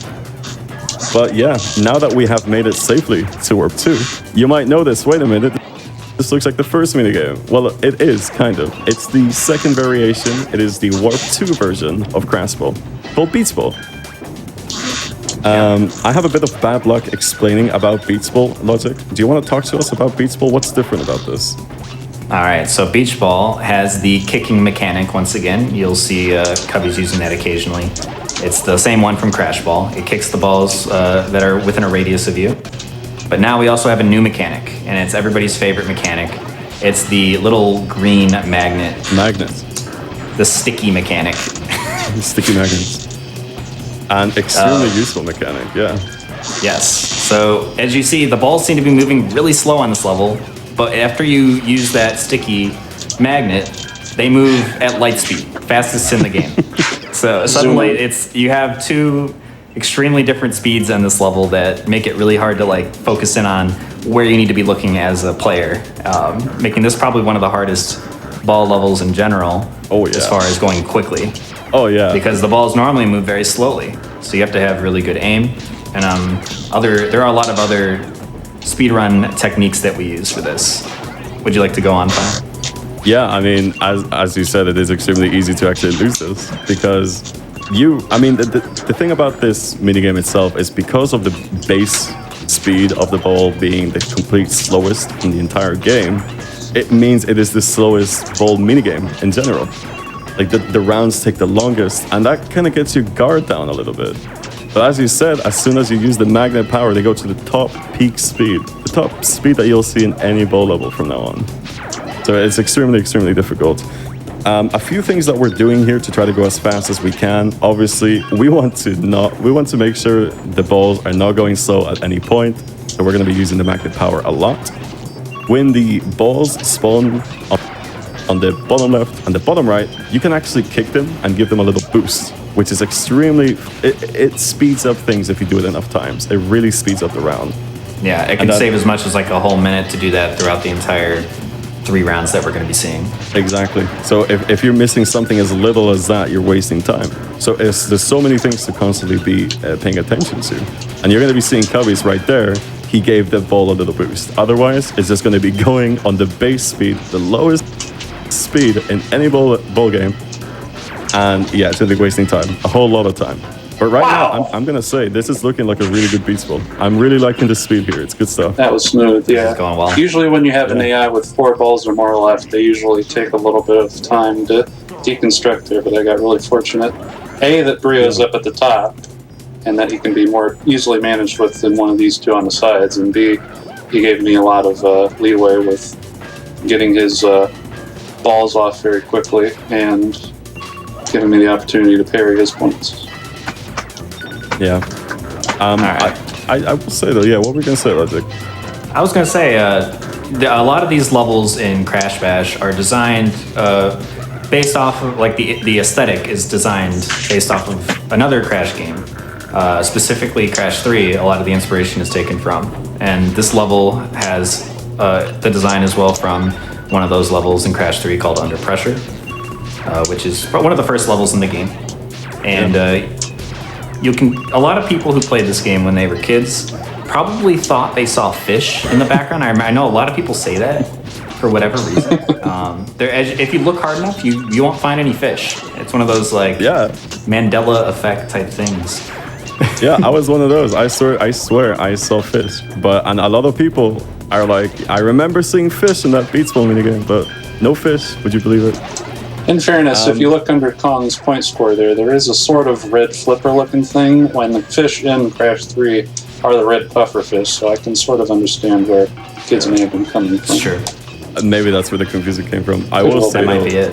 I will say that Beatsball is one of the reasons why I do love Crash Bash as a game and how it was developed, because of those references towards Crash 3, which was such a beloved Crash game, and the music and the remix. And it's just, music in Beatsball, I don't think is remixed, but it is such a good soundtrack. Like, the soundtrack in this game becomes so good.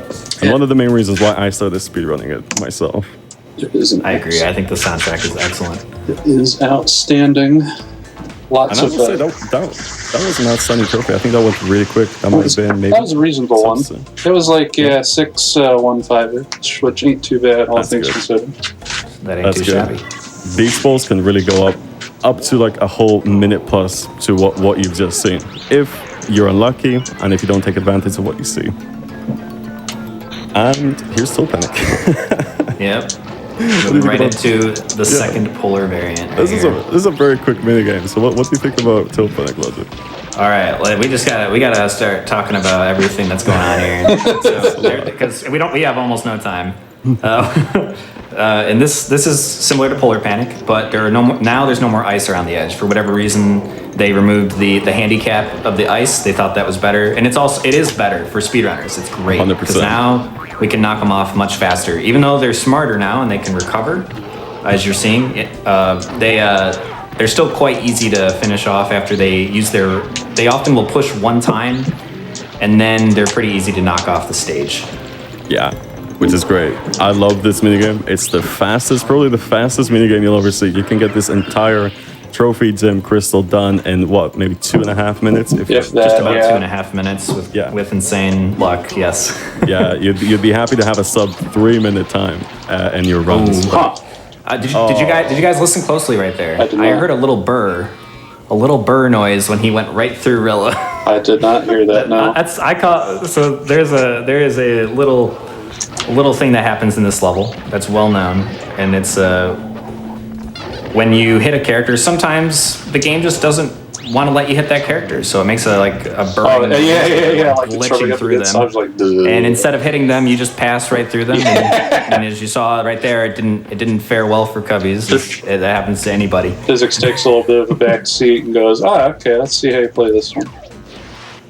Ooh, crystal. Oh, the crystal for Tilt Panic. Now, we did mention we can get it done pretty quickly, but a lot of stars need to align for this one. So, just a few things about the crystal in Tilt Panic. You can see the first huge difficulty spike happen right in front of your eyes. The AI are actually, 10 times harder to push? They weigh 1,000 pounds now. They weigh 1,000 pounds. Everything is tilting erratically. Obviously, Cubbies did it in 17 seconds. Trust me, this is a very, very difficult crystal. Extremely difficult. You played that extremely well. That was amazing. The first part of that was getting Rillaroo off the bottom there. I don't know if anybody else saw that, but he's the most annoying one, in my opinion, for these challenges, and occasionally he'll just be annoying on the tilt stages because he's got 2 pushes instead of the other 2 over here who have 1 big push like me. Yep. And what technique was Cubbies using there to beat them so effectively? The counter push, right? Yes, sir. That's right, I have to double check this. Because there's actually a lot of things that you can actually use to beat them, and there was a lot of tech that was actually used in that crystal. But the main one you'll be seeing is the counter push. As we mentioned, this is one of the hugest reasons why we pick the buff characters, which is Tiny and Kong, because they have a push that takes up 3/4 of their energy, and it's extremely efficient. Compared to Crash Bandicoot's push, which is like half of his energy, does nothing. Which, same with Rilla, the monkey with the circus pants. He has half of an energy for a push, it does nothing. So we exploit that from the AI with our bigger push. We counter push them as they push us, and they will just go flying if you're close enough to the edge. Yep. And right there, Cubbies actually used a different strategy, which was baiting. He baited Kong to use his push, and then Kong has no energy left, and he can't push back or do anything else, so he just hits into him and knocks him off. Yeah, another great strat. But yeah, you're gonna be seeing a lot of panic levels, and we're gonna try to fit all of it in, because it's an extremely fast-paced minigame and has a lot to it. But well done on that fast opening, especially that crystal. Indeed. That was wonderful. That crystal was outstanding. That's one of the best ones I've done, to be honest with you. Yeah. That was and well, you might notice we're actually bouncing on pogos again. We're back. It's true. Now we're back with a whole new rework, actually. This is Pogo A Go-Go, the second variation of the Pogo type minigames of Crash Bash. You will see a type of these minigames per warp room up until warp 4. So you're going to be seeing a few more variations of these, but this is what it looks like. Completely different. There are no boxes in Pogo A Go-Go. You need to make a square of your own color, and whatever's filled in within that square will count towards your points, as well as the square itself. Well, you're saying he's making a square, but I don't see any squares happening for him. Seeing a lot of What's going on there, rectangles. Pi? Yeah, so you might actually notice he's making half squares. It's kind of like he's being lazy or something. But no, he's actually being smart about this. Something that I never noticed when I played this game as a kid is that you can actually use the colored walls to fulfill your square. I never knew that until I actually started running the game. Yeah, it's funny how few of us knew about that. I definitely did not know about the walls either. Honestly, anybody I talk to, they're like, are you using the walls? Are you seriously using the walls right now? So yeah, that's what Cubbies is going to be doing. Basically, the walls are on a rotation. They move around the level. And he's going to be following those walls more so than making squares. Because those walls cut your work by half. And that's what you want. You want an easy speedrun, right? So that's what we're doing. You'll also maybe notice, if you haven't already noticed the walls that we just explained, we have new stuff that's actually dropping on the level. We have what I believe, what would you call that? It's like a thunder power up, right? Or power orb, shock. I call it like the blue lightning bolt or whatever. EMP, whatever you want to call it. Yeah, so everything's just kind of enhanced. The rockets shoot 4 ways instead of 1, as opposed to Pogo Painter, which is extremely hectic. You have the new power-up, which is the lightning, which shoots a straight line down to the direction you're facing instantly, like that. Good showcase, isn't it? Coming. I didn't see that coming, nor did I. And you'll actually notice that the arrows actually go both ways now. And it's not just one direction, it can go 2. I was going to say, they do have both of them. Some of them, like this one down here, will be 1. There will be the occasional 2-way arrow that you can get. Yeah. So it's a lot more. It's so much more hectic than a lot more to take account of, that's for damn sure. Yeah. And I think the developers realized that the shoes were already really good, so they didn't change those. They're still shoes are still at 7. So yeah, basically the strategy remains the same for the speedrun. Obviously, we can't do anything to go faster in these. We just gotta win. So you want to take as many boots as you can. You want to hug the wall as much as you can, and wait for the time to go down, and then celebrate. So 3rd round coming up here. I wonder if there was anything that I wanted to talk about that we're doing. Did we cover everything about the category, the 90%? Because I remember I wanted to talk about something, but I think I may have forgotten. We could talk about why this is called No MM. I like that. Yes. So this is actually the No MM category of any percent. There are 2 any percent categories. One of them's just any percent MM, and one of them's no MM. And what does that MM stand for, Pi? So MM is memory manipulation, which is where do you even begin with memory manipulation? Basically, a beta, a person in the Crash Bash community found a way to use the memory within the game to completely change, I believe, memory values. I'm not going to be the best guy to explain it, but it basically cuts the game down by half. Most of the minigames you don't need to do. You can just press the X button and it will think you won. Memory manipulation is a complete different category. But what you're going to be seeing today is no memory manipulation. So we're going to be playing the minigames earnestly, as Mark intended, normally, as Eurocom intended, with a few exceptions. But mostly, yeah, we won't be skipping any of the minigames because we haven't found really a way to do so, and a way to do so that doesn't require memory manipulation. So that's why it's a separate category. And I'd say my favorite category as well is doing... They're both actually really fun. I can't quite decide which one is my favorite. I personally think the no memory manipulation is a very fun category. It's very true to the original game, so it maintains the nostalgia while also being an enjoyable speedrun. Absolutely so. Yeah. And the memory manipulation is what? There's maybe a bit of fun, right? Oh, You yeah. see the game beat in like 50 minutes. It is absolutely incredible, the stuff that you guys are able to pull off. And memory manipulation, where you can just basically input a code into the save game feature. I don't quite know the code myself, but it is It's 40 absolutely inputs. incredible how someone It's is a able to 40 figure that out, let alone optimize it for speedrunning. All right, Pi. So he's on to the gem. This is very similar to the Pogo Painter gem, where you need to score a certain amount of points in before the AI scored their certain amount of points. And we started with 150, and the AI needed to score only 90. It's like so once again, shoes are your best friend. Yeah, this sim is actually extremely tricky to get because the AI can often get 90 points in less than 30 seconds. Which actually happened when I was watching Cubbies just a few days ago, and we were talking about the run, and he just completely lost the gem in, I believe it was 28 seconds. Yeah. It's a very hard challenge, but if you get the boots, you get all those squares on point, you avoid all the rockets, you'll be able to get it just fine. So, well done, first try. Thank you. Well done. Ooh, and now we're coming. Wait, we're coming to a good part of this run because I love Space Bash, and I think everybody's favorite. Everybody loves Space Bash. Space Bash is like the most memorable little mini game in the entire game, in my opinion. Basically, it's Jungle Bash, which you saw in Warp 1, now enhanced. Now it's futuristic.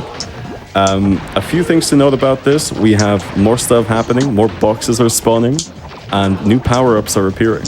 So you just saw Rillaroo actually pick up an Aku Mask, which protects him for one hit. I'm not sure if the Wampus spawn is the same. Not really, I believe so. Wow. It's about the same, reactions. That was outstanding. Look, there's red boots, just like at the Pogo levels. Now it's here. Now we can go fast and throw boxes fast. Yep. And as you can notice, if there's an explosion, there's a hole on the floor, and you can use that hole to completely annihilate your opponent. Yeah. Which he just did. If you with fall into with a simple hole, kick. you are eliminated instantly. That's the best way to put it. Ain't no coming back from it. Yeah, you fall down.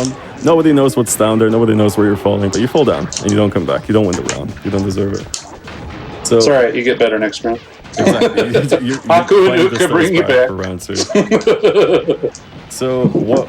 As more boxes spawn in general in Space Bass, more TNTs are going to be appearing, more explosions are going to be appearing. So you're going to be wanting to utilize those explosions as much as possible. The more holes in the floor, the better, in my opinion. Maybe too risky, I don't know. But Depends if you on want the to go situation. fast, you want to try to make them fall as fast as possible. Yep. Look at Brew, he's just speeding. He's just taking those boots. He's celebrating, and that's what you get. That's Celebrating a little early. You don't showboat. You don't showboat in this game. That happens. I think that Brew one learned a shows valuable lesson today. quite well. Kong and Tiny as the heavy players. Their range is pretty incredible how they can shoot across.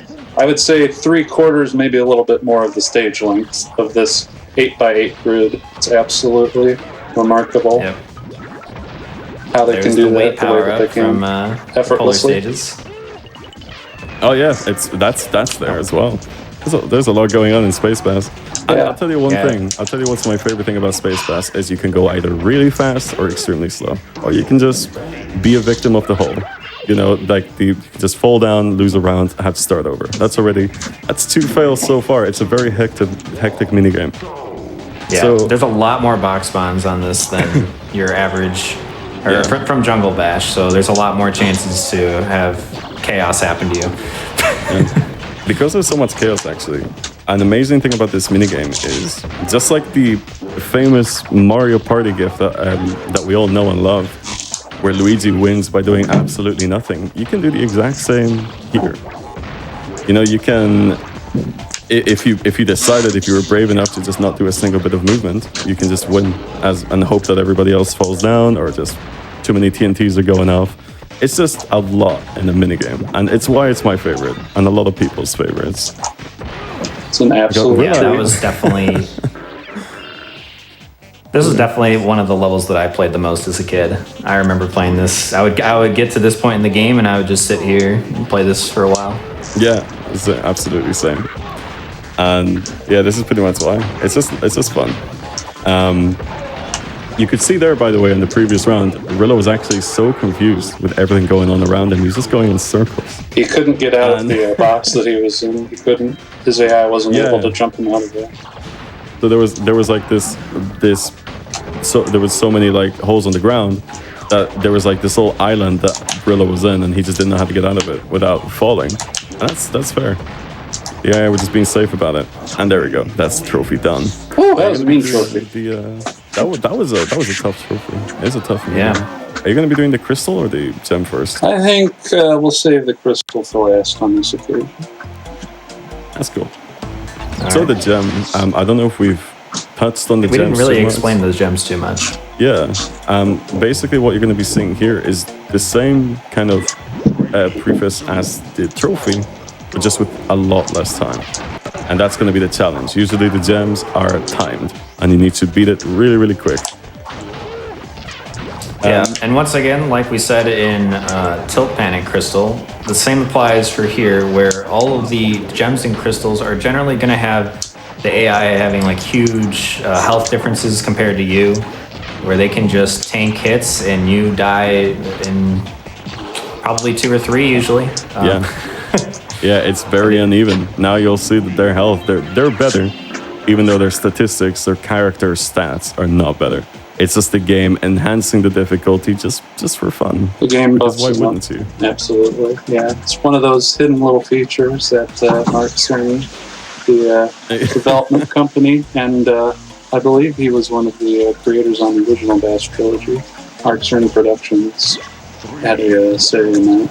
So that's part of the charm and the aesthetics from Crash 3. I would say is derived from him and his experience on those games. So, what's the detriment in this level? You said that every crystal has a detriment pie. What is this one? This one's amazing. I love this crystal. This is my favorite crystal of all time. You'll notice there are no boxes. They're just TNTs. It's a badass crystal. And you can't pick them up, you can only kick them. You can only use your melee on the TNTs, while the rest of the AI can throw them as much and as far as they want. So it's a huge detriment, nothing but explosives. The entire ground in just a matter of seconds is just not, it's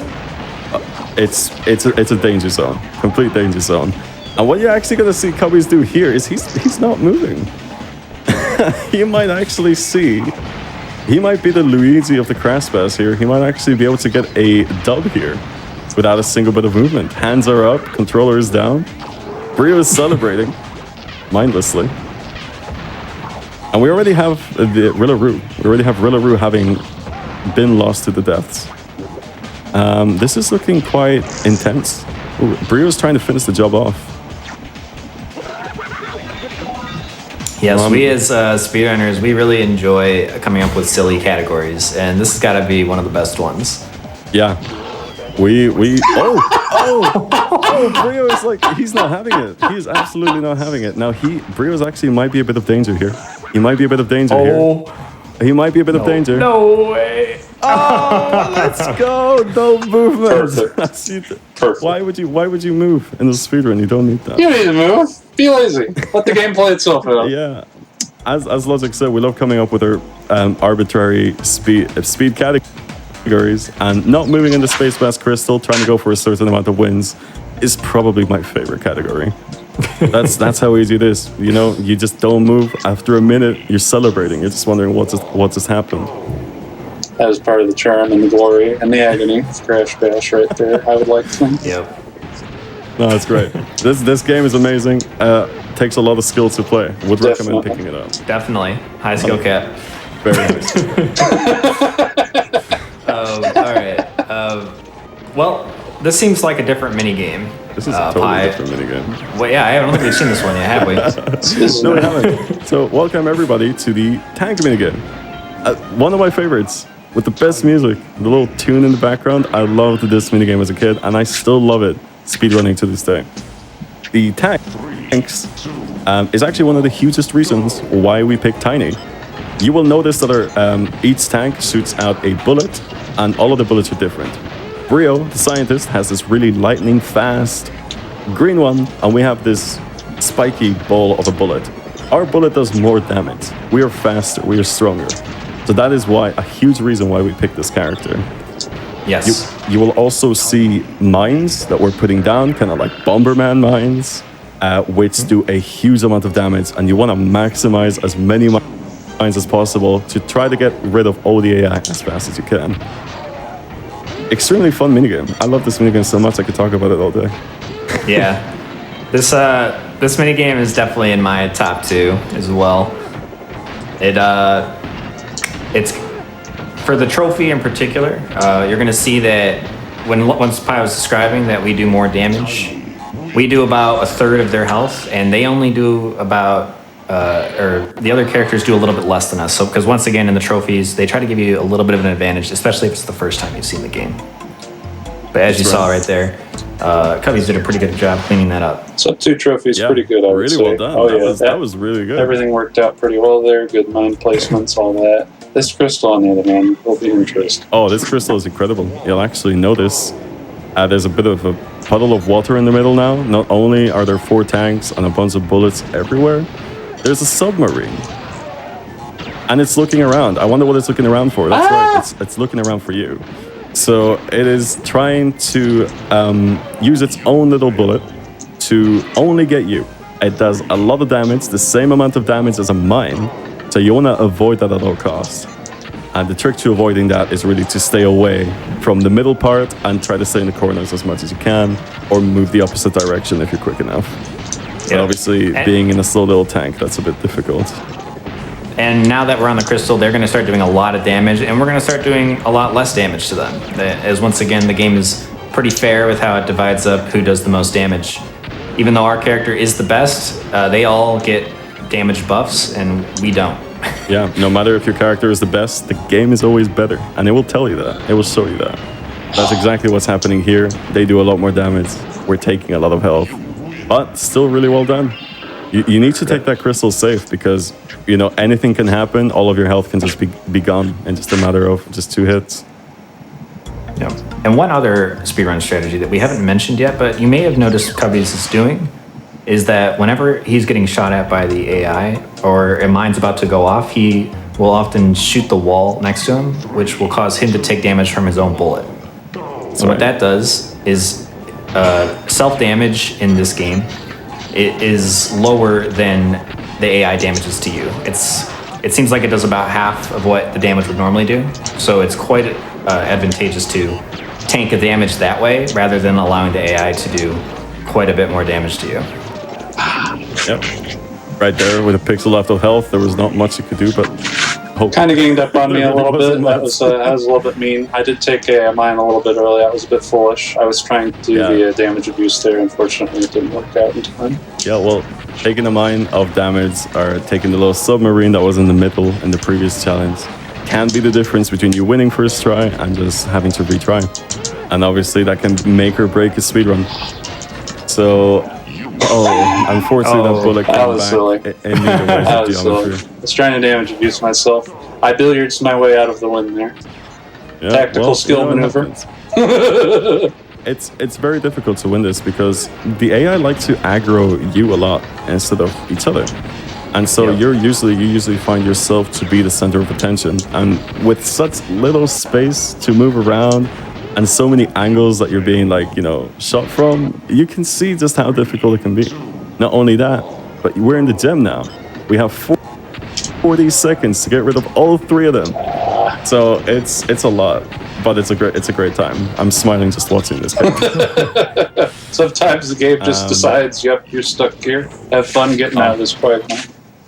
Like, if anybody remembers playing this game younger and seeing the huge, bold orange letters fail, just like showing up in front of your screen and just making you want to cry. Yeah, that's what it is basically. Welcome to the fun part of Bash. I mean, I think this is one of the great charms of the game too, especially from a speedrun standpoint. You just have this insanity that is just extremely unfair, and sometimes the game is funny like that. You never know what you're gonna get. Yeah, you can't help but laugh sometimes. And that was a great example. Brio putting down a mine and actually just not knowing how to move away from it. He panics. So that's a great example of how great a Zim can go if you just get the stars aligning a little bit. Absolutely. Now, Desert Fox was the new addition of Warp 2, which means it was the last level of Warp 2. Basically, the last minigame is going to be a new addition, new minigame, new type of minigame each time, each Warp Room. And so now we're introduced to a bigger polar bear. This boy. Probably angry that we've been using smaller polar bears to push each other off on icicles. And here he is, taking vengeance with metal bears. So this is boss number 2, this is Berminator. He shoots out metal bears, like the ones that we're riding, and they have rockets on them. So you have to avoid the rockets. The rocket is pretty much an insta reset. You gotta go again, and you gotta just, the more the boss goes on and the more damage you do to him, the more dogs appear. So right now we were in the second phase, 2 dogs, gotten rid of, easy peasy. But wait, the arena is actually getting smaller. So he takes vengeance on the metal dogs, and now there's less of an arena. Now he's gonna shoot out 3 of them, and here's hoping that nothing bad happens, because this is a very tricky part. Yes, this is definitely the hardest part about this level right here. The 3 metal bears, you gotta be very careful. Oh, and you might notice he's actually floating there, but that's actually intentional. Oh. Sorry. Gotta do it, GDQ. Yeah. That was absolutely unfortunate. And let me explain what happened there, okay? So Cubbies was purposely pushed so he would float on the edge, because the metal dogs actually can't push you unless it's on the broken side of the arena. Now what happened there is the hitbox of these metal dogs are actually extremely tricky. They're really weird, and they're super small sometimes. You can completely fly past them. Yep. And that's exactly what happened. It happens more often than you might think. It's happened to me, it's happened to everyone. It just happened. And something that perception on this level does not help. No, it really doesn't. It really doesn't. And especially when there's 3 metal dogs, like, and looking at you, you're the center of attention. It's extremely hard. You need to know the strategy of letting the dogs push you to actually get away from most situations here. Yeah. So that's exactly what happens. Yeah. Yeah. So yeah, if you push when they push, that's why you fall off on that side. Whereas normally they can't push you off, so it can be quite tricky to deal with them when they push you to the edge like that. As there's not many options for you to work with. Yeah, you just gotta hope that you don't accidentally push. Usually, you can get away with pushing 2 metal dogs and then let the 3rd one push you. But he actually got a really bad metal dog spawn, meaning that they were so close to him, he could not afford the 2nd push, and that is exactly what happened. Yeah. The same thing is happening here. The bad spawns, we're getting some bad spawns here, which it is, would you say it's random logic where the metal dogs are spawning? There's a sort of manipulation. As far as I understand, yes. Yeah, there is a definite degree of luck to it. There is definitely a degree of RNG, however, there are some runners that are actually known of standing at certain places believing that it might actually affect the spawn a little bit. Me being one of those. And that's a lovely little double hit. Okay, you can actually get between the metal dogs with 1 push, and if you're lucky enough, you can actually get rid of all 3 of them. But that was actually really good. 2 of them actually got affected by that. So there we go. Terminator is done. We're not in trouble for riding these mini polar bears anymore. Thank goodness. Thank goodness. We're out of Warp 2. And we're out of Warp 2. Again, we're not spamming the X button between warp rooms, because as we said, you can crash the whole game or soft fuck the whole game. The run is right. Now, embolism's great. Yeah. I think you love embolism particularly, don't you? Oh, I honestly think the ping or the pong ball levels are some of my favorite levels in this game. They're totally insane to play and very fun to watch with all the chaos on the screen that can happen, especially in this level, as you'll see with Engine here. They kick you right in the It's gear. going to spawn a bunch of balls, and we have to just try to block all of them. All of them. And Cubby's did a pretty good job there. Yeah, that was good. Good stuff. But I want to just mention this before we talk about embolism, that I think with embolism being such a drastic variable from Beats Ball and Crash Ball, Warp 3 is where you're actually going to be seeing things get drastically harder. There's a huge difficulty spike that just happened between that Berminator and where we are now. The AI are not messing around now. The easy time's over. Yeah, even the trophies are going to be tough now. There is no free wins. Nah, there's no break from this point onwards. So enjoy, Cubbies. Enjoy. Oh, I will. Trust me, I will. Yeah, well, sorry I interrupted your embolism. I just had to say it. It's my favorite part. Hey, no, you got it. It's good. It's a fair point. It's worth mentioning. I'm with you. Yeah, definitely worth mentioning. As you can see as well, Cubbies is picking up this power-up that gives a little red moving thing in front of his cart. That is the force field power-up. It repels balls from your goal, or from your character, so makes it harder for the 20 balls that are on screen at once, basically, to go in your goal. It's very important that you get that power-up when you can, and try to prevent the AI from getting it, because as you'll see, it spawns in the corner, the 4 corners, so any of the characters can get it that are connected to that corner. And there's a couple other strange quirks with the way that power-up spawns that speedrunners have discovered over time. What would those be, Pi? Well, this was actually I believe it was Craigle Bagel 001 who actually knows this game in and out. He just began tasking this game and just ended up learning things that I never noticed. I've been speedrunning this game for such a long time, and Craigle Bagel just pointed out to me that there's actually a set system that these power-ups spawn. It's not random, not completely random. So a few things to note about the power-ups, which I know a lot of you are going to be making notes because you want to try to beat this minigame that you couldn't beat when you were younger.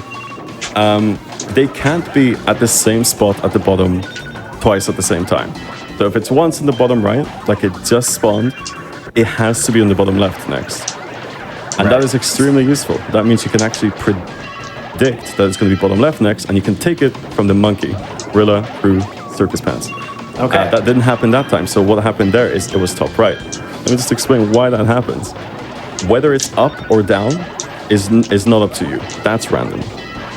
But the next time that it is down, as you can see, it was bottom left. So a huge advantage knowing that, and really does help out with the speedrun of this game, because this can be quite the run ender. This minigame is known for being notoriously hard. Yes. So as you just saw right there, Kong immediately picked up that power-up, and as we just said earlier in the run, the AI are going to start targeting some of these power-ups instantly. Yeah. So sometimes you don't have time to react, which is why knowing where it's going to be next can be the difference between winning and losing sometimes. Yeah, it's great. It's great stuff, really. I mean, when you compare this to the first minigame that you saw just 50 minutes ago, Crash Ball, it's such a huge difference. And this is the difference that we all had to deal with playing this game. And this is why this game is notorious, in a good way, you know? The word isn't positive that way, but you know what I mean. It builds upon the foundation it lays in Warp 1 and every successive Warp Room, like you mentioned earlier. It creates a new game for it to build upon in the next Warp Room. I think that's part of the charm of Bash. It's not the same level repeated 4 times over and over again. It's sort of a base game thrown out in Warp 1, and then it's built upon, or some interesting mechanic or feature is added in to make things that much more exciting or interesting. So you actually learn a lot about how to control yourself and manipulate what you're given in the game. I think that's really interesting. This game really follows through that hugely. I want to touch base on what is called a Platinum Relic, and with embolism particularly. As you progress the game, now this is just a trophy. The difficulty is hard, but would you believe me if I said it gets harder? Not just like a little harder, but intensely harder. As the game progresses, as the game progresses, the AI, they go beyond what an AI should be. They go just beyond what a human can do sometimes. They are insane. And there is this challenge called the Platinum Relic, spoilers, that gets revealed later on that you can unlock and collect. And it is winning the minigame 3 times in a row with peaked out max difficulty AI. It's a great amount of fun, but yeah, taking that element of enhancing the game and the difficulty just a little too much, if you ask me. But that's best for you. I agree. Luckily, we won't be seeing plat relics. Thank goodness. Oh my. Yeah, You imagine? there's a category. There's a category called 200%. That means everything, and I mean everything plus more. That is the category is the current world record stands at just under 7 hours. It takes that long to get the whole game done. It's amazing. I love it. It's absolutely phenomenal. But this is any percent. This is any percent, and we're, as I said, we're getting 22 trophies, 15 gems, 12 crystals. We're saying hi to Oxide, and we're leaving. We're out of here. And now we're on to the next polar level. This is another one of those levels that, once again, like we said, Warp 3, way harder. Huge step up in difficulty from what we already have seen in Tilt Panic and in Polar Panic. This time, instead of the power-up beam, we have Uka Uka going around, and he's giving anti-power-ups only. Only things that detriment your character. That's true for the enemies, for the other AI as well. But it can do many things. It can give you the weight power-up, as you've seen. Ooh, the bait. That was really good bait. We love baiting the AI, so we just don't have to do the work. It's fast. We love fast. Reeling them in just like a nasty fisher. As you'll see, if we get more opportunities to see, you'll also see potentially Uka Uka turning them into snowballs, turning them into ice. And there's the weight power-up, as I already said. And you can also be turned small. Come on. Yeah! Beautiful. What a beautiful trophy. Nice trophy. Yeah. Mel Panic, extremely difficult, extremely unpredictable. A lot of things that can go wrong. But that was great. That was just awesome. It is integral. Uka didn't get to do a lot of evil that time. Yeah. He tried, but he didn't get to. Counter pushing is so interesting to learn about, and there is actually a high skill ceiling on there. But if you're able to practice it and get better at it, melt becomes a lot more attainable. Especially so as you saw, he just counter pushed Rilla right there. Yeah. So that's a really nice way to start out the level. That's actually a strategy that a lot of speedrunners use right there. Sometimes Rilla just targets you right at the beginning, and you can kind of manipulate him a bit to go to the edge there, and you get a nice counter push to start the round. Ooh, beautifully done, beautifully counter push. Try. You know, I'll tell you one thing. Mel Panic, to me, is such a huge wall, and to see you just do it so seamlessly is upsetting me a little bit. I'm glad. I'm very happy to see it, honestly. Like, that counter push was just so nicely timed. And I'm assuming we're just doing the gem there, and we'll be getting a crystal later on, right? Indeed. Yes, that we are just doing the gem there. I will say a little bit about the routing. As we said, you can get 15 or 12 15 gems and 12 crystals. But you can choose what gems and crystals you're getting. You do have to get every trophy. So right there, we chose not to get the crystal. And that's largely because in a marathon setting, that crystal can be pretty unsafe. It's a very difficult crystal, probably one of the hardest in the game. Yeah, you can be there from 30 seconds to getting a first right to just up to 5 minutes or 8 minutes. You can really get stuck there for a long time. So in a marathon setting, it's a slight detour to just get another one that's slightly slower or known to be slightly slower, but it's just much safer. And it's much more consistent. Way more consistent, absolutely. So that's why we're moving on here. Whereas if you watch another Cubbies normally do speedruns, he often does do that crystal. So you'll see there will be some variations from normal speedruns just because of the sheer difficulty of them. Yeah, and that's the great thing about any percent is, as I said, it's 15 gems, 12 crystals. That means there's a total of 7 gems you can skip throughout the run until Oxide, and 10 crystals that you can skip. So you have choices. And if you're starting out the speedrun, you might as well just skip the hard ones, because hard ones can be very demoralizing. Yeah. And Melt Panic Crystal is a great example of a crystal that will just absolutely demolish the run. So, yeah, let's see the back of that. Yeah. Don't be fooled by Cubbies playing well on some of these levels. These levels can be very difficult and often soul-crushing. This one especially. Oh yeah, Pogo Loco. Yeah, here we are. Look, we're in a completely different setting, and we're still in Pogos. Wow. Tell me a stat about the relic, Pi. A stat about... I'll mention it, yeah. So basically, in this level, the trophy AI play almost identically difficult as they would in the Gold Relic in this trophy. Yeah. Just because. And as we mentioned, yeah. Because they can. I mean, just let that sink in. That Warp 3, one of the big show-stopping moments is that, oh yeah, one of the trophies is about as hard and has been shown that the Gold Relic and the trophy, it's about the same thing. They're both gold, right? I mean, you know, same difference. Yeah, I think this is actually a great example to see what the AI are actually just capable of doing.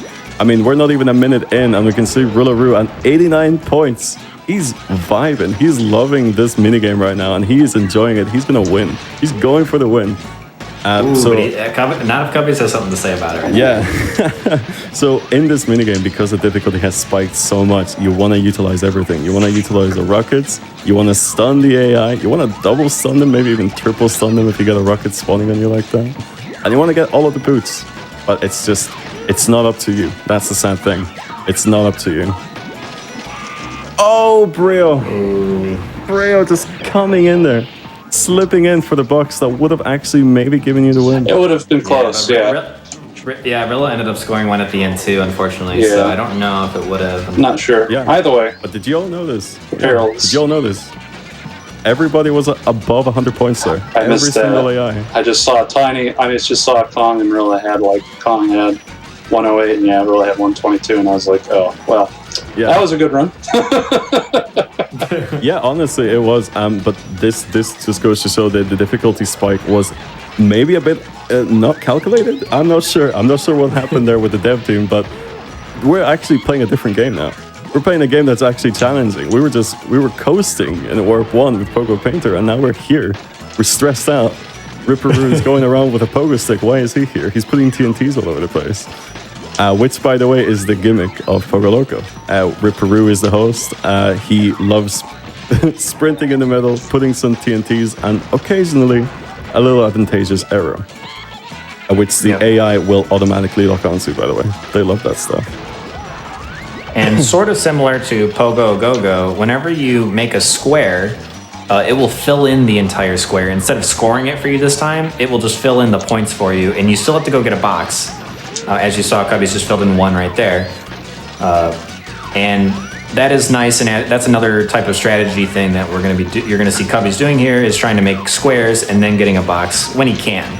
And often, sometimes you just don't have time for that. Sometimes you just have to score when you can. Yeah, so that was a great example of just completely obliterating your competition there. 171. Decimation. A great score. But yeah, now Pogo Loco is also just, I mean, basically anything that you're going to be seeing in Warp 3 is known as a run ender, which makes this speedrun with a lot more high stakes. Yep. A lot of good runs come to die here, unfortunately. No doubt about it. I always think of it as Warp 1 and Warp 2 are a little bit of a warm-up. Warp 2 is sometimes a little bit tricky. Warp 3 basically is like 60-70% of the run. Then you get to Warp 4, it's basically just hold on for dear life and pray. And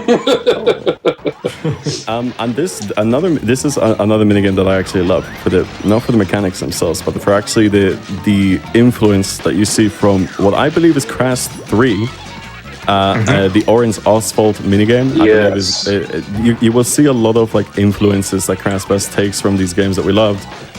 And one of my favorite parts about this game is just that, the influences.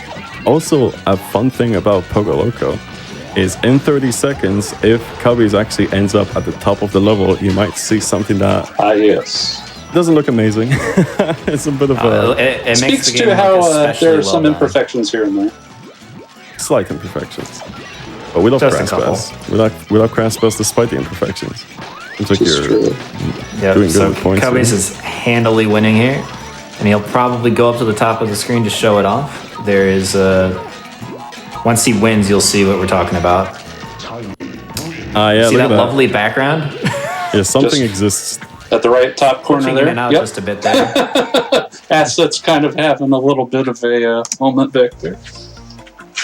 Yeah, and that's Pogo Loco done. Unfortunately, with one round loss, but with this game getting so hard so quickly, not much you can avoid sometimes. It's just inevitable. It is the nature of the bear. 100 points. Absolutely. Yeah. And I hear a lot of people say ice physics is one of their favorite game mechanics. Probably said no one ever. Just like water levels? Just like water, just like beach ball. That's why everyone loves beach ball. I just remembered. Yeah, that's why. Exactly. Underwater, and then now we have ice. Snow bass is an extremely tricky variation of the bass levels, where you throw boxes at each other for fun. Not a lot has changed here, except two main things. You know, the boxes are the same, the power-ups are the same as Space Bass, but there's a penguin in the middle who actually gets pretty angry when you wake him up. It's true. He spins around and actually does a really huge amount of damage. He is the key to going fast in Snow Bash, as well as the ice physics. Those are the changes here. And you'll notice something that we haven't quite explained yet is that there are actually two different types of damage that you can take in the Bash levels. One of them is getting melee attacked, and then the other is the box attack. So the box damage, it overrides melee damage, but melee damage does not override box damage. And what I mean by that is you can take melee damage and then immediately take box damage right after.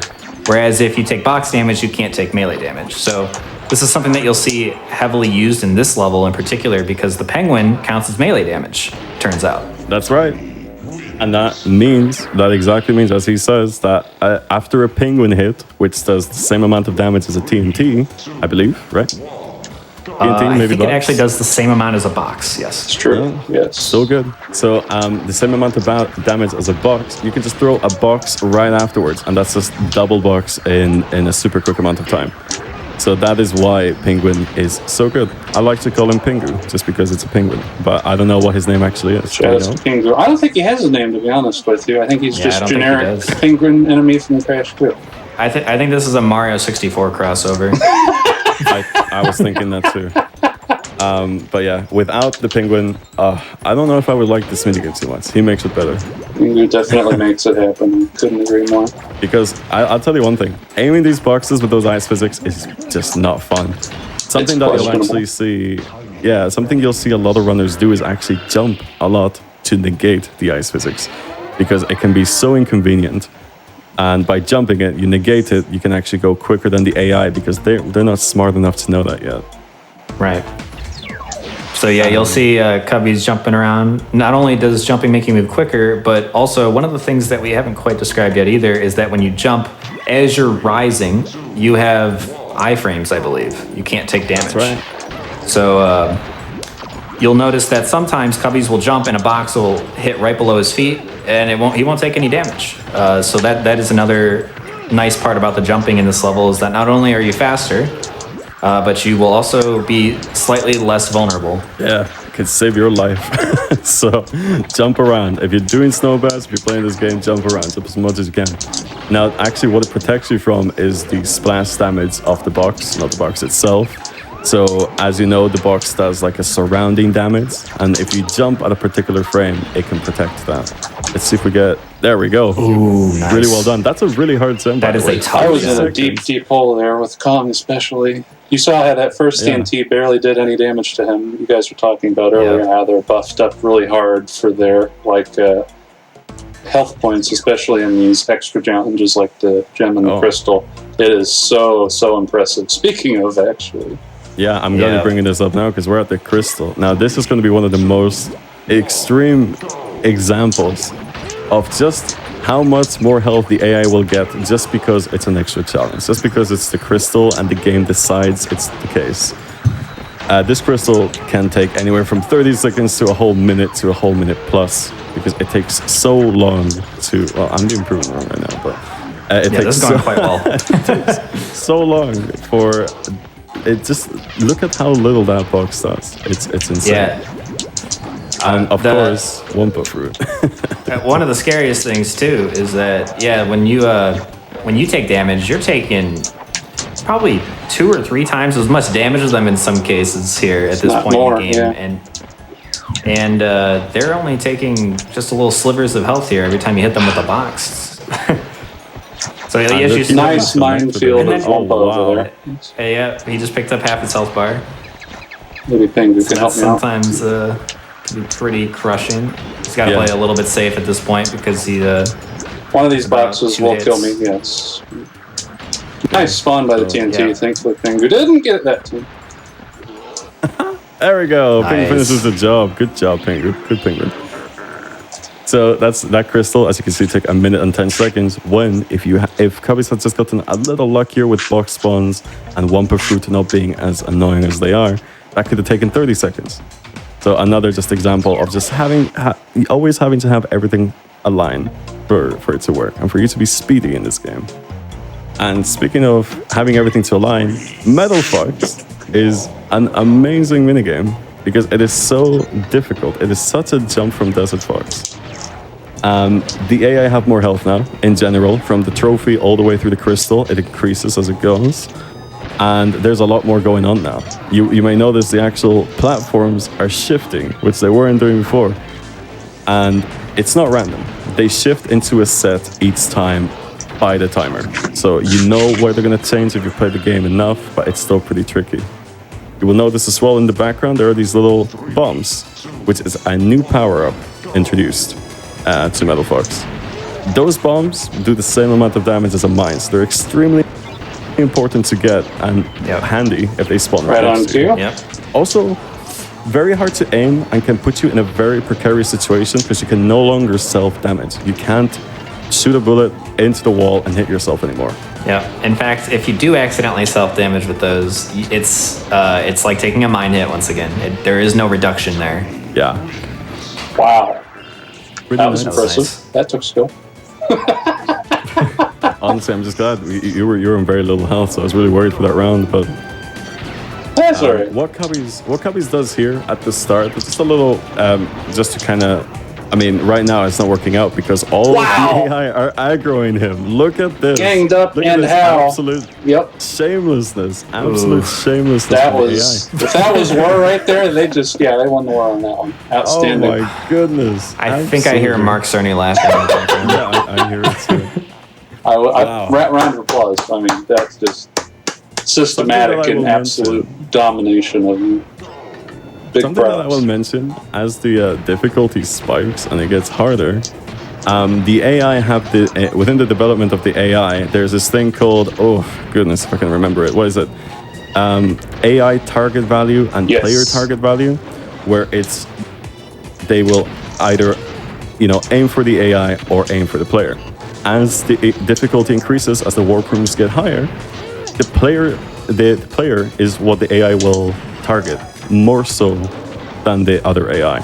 And that is exactly what you saw in that round. Everybody wanted Tiny. Everybody wanted a piece of that Tiny. tiger He was just the heart of the party. And that is hugely detrimental for the speedrun. Because there's very little you can do when everybody aims for you like that. It's very tricky. All right. Now we are on the gem, are we doing? Yes. All right. Gem is a good example of how a gem can be extremely tricky. Yep. Once again, similar to Snow Bash Gem, we're going to be having a much lower amount of time to win, and their health is buffed again. So it's very fair in that way. So as you see, Cubbies is going to have to stay a little bit away from them to make sure he doesn't take too much damage, but also still get enough damage in to win in the time frame. So he did get pretty good luck here. He actually has bombs, which helps a lot. Ooh. Kong self-damage. He's leveling up. There we go. That was a pretty smart move by Kong. Oh my goodness. That was a great gem. That gem can be very tricky to get. Absolutely. And to get a first try is a great achievement. So well done. However, what would also be a great achievement is getting this crystal first try. Oh, this would be, oh man. This, in my opinion, in the any percent route, this crystal is sometimes skipped by even the top level players because it's just too unfair. I mean, the main thing you need to know about this is the health has gone up like twice by twofold. The AI just have like twice more health. The mines don't do as much damage anymore to them, as you can see. However, If you get hit by a mine, yeah, as we were gonna say. yeah, they will insta kill you. Your entire health will go if you get hit by a mine. Rio That was is a the stallion. detriment of this crystal. This crystal is extremely tricky. You need to dodge all the mines, which, by the way, if you stand still or get hit, a mine is going to drop on you from the skies, not even from the AI. Yep. So there's so much going on. There's so much. So you're going to get followed around by these mines that do one-shot you. And it's just, it can become pretty easy to get trapped. Depth perception's hard. Yeah, this crystal is absolutely no joke. So here's hoping that Cubbies can get just everything lining up. That's fine, I got it. Ridiculous mines. And you can still use mines, by the way. Obviously, if you use them wrong, you will lose, but you can still use them. Tell them about early mines, by the way. Yeah, there is a glitch in this minigame, which glitches might be something that you might start seeing a bit more, currently as the warp rooms get progress. Oh, but yeah, goodness. These mines, oh my god, oh yeah, my god. I don't know. The tables were turned, and wow! Sorry, I was trying to say that while I was watching that entire round unfold, and I was like, oh my god, my brain can't handle it, because there's so much happening. But yeah, the mines can sometimes explode earlier than their timer. And that happens if an item, which can happen at any point, spawns on the mine, or if an AI puts a mine down on where the mine was. Yep. And as you also see, some of these items that are falling from the sky, the mines, can land on your own mines and immediately detonate them. What did it happen there? What did something just explode? I just damaged the beast at the wrong time.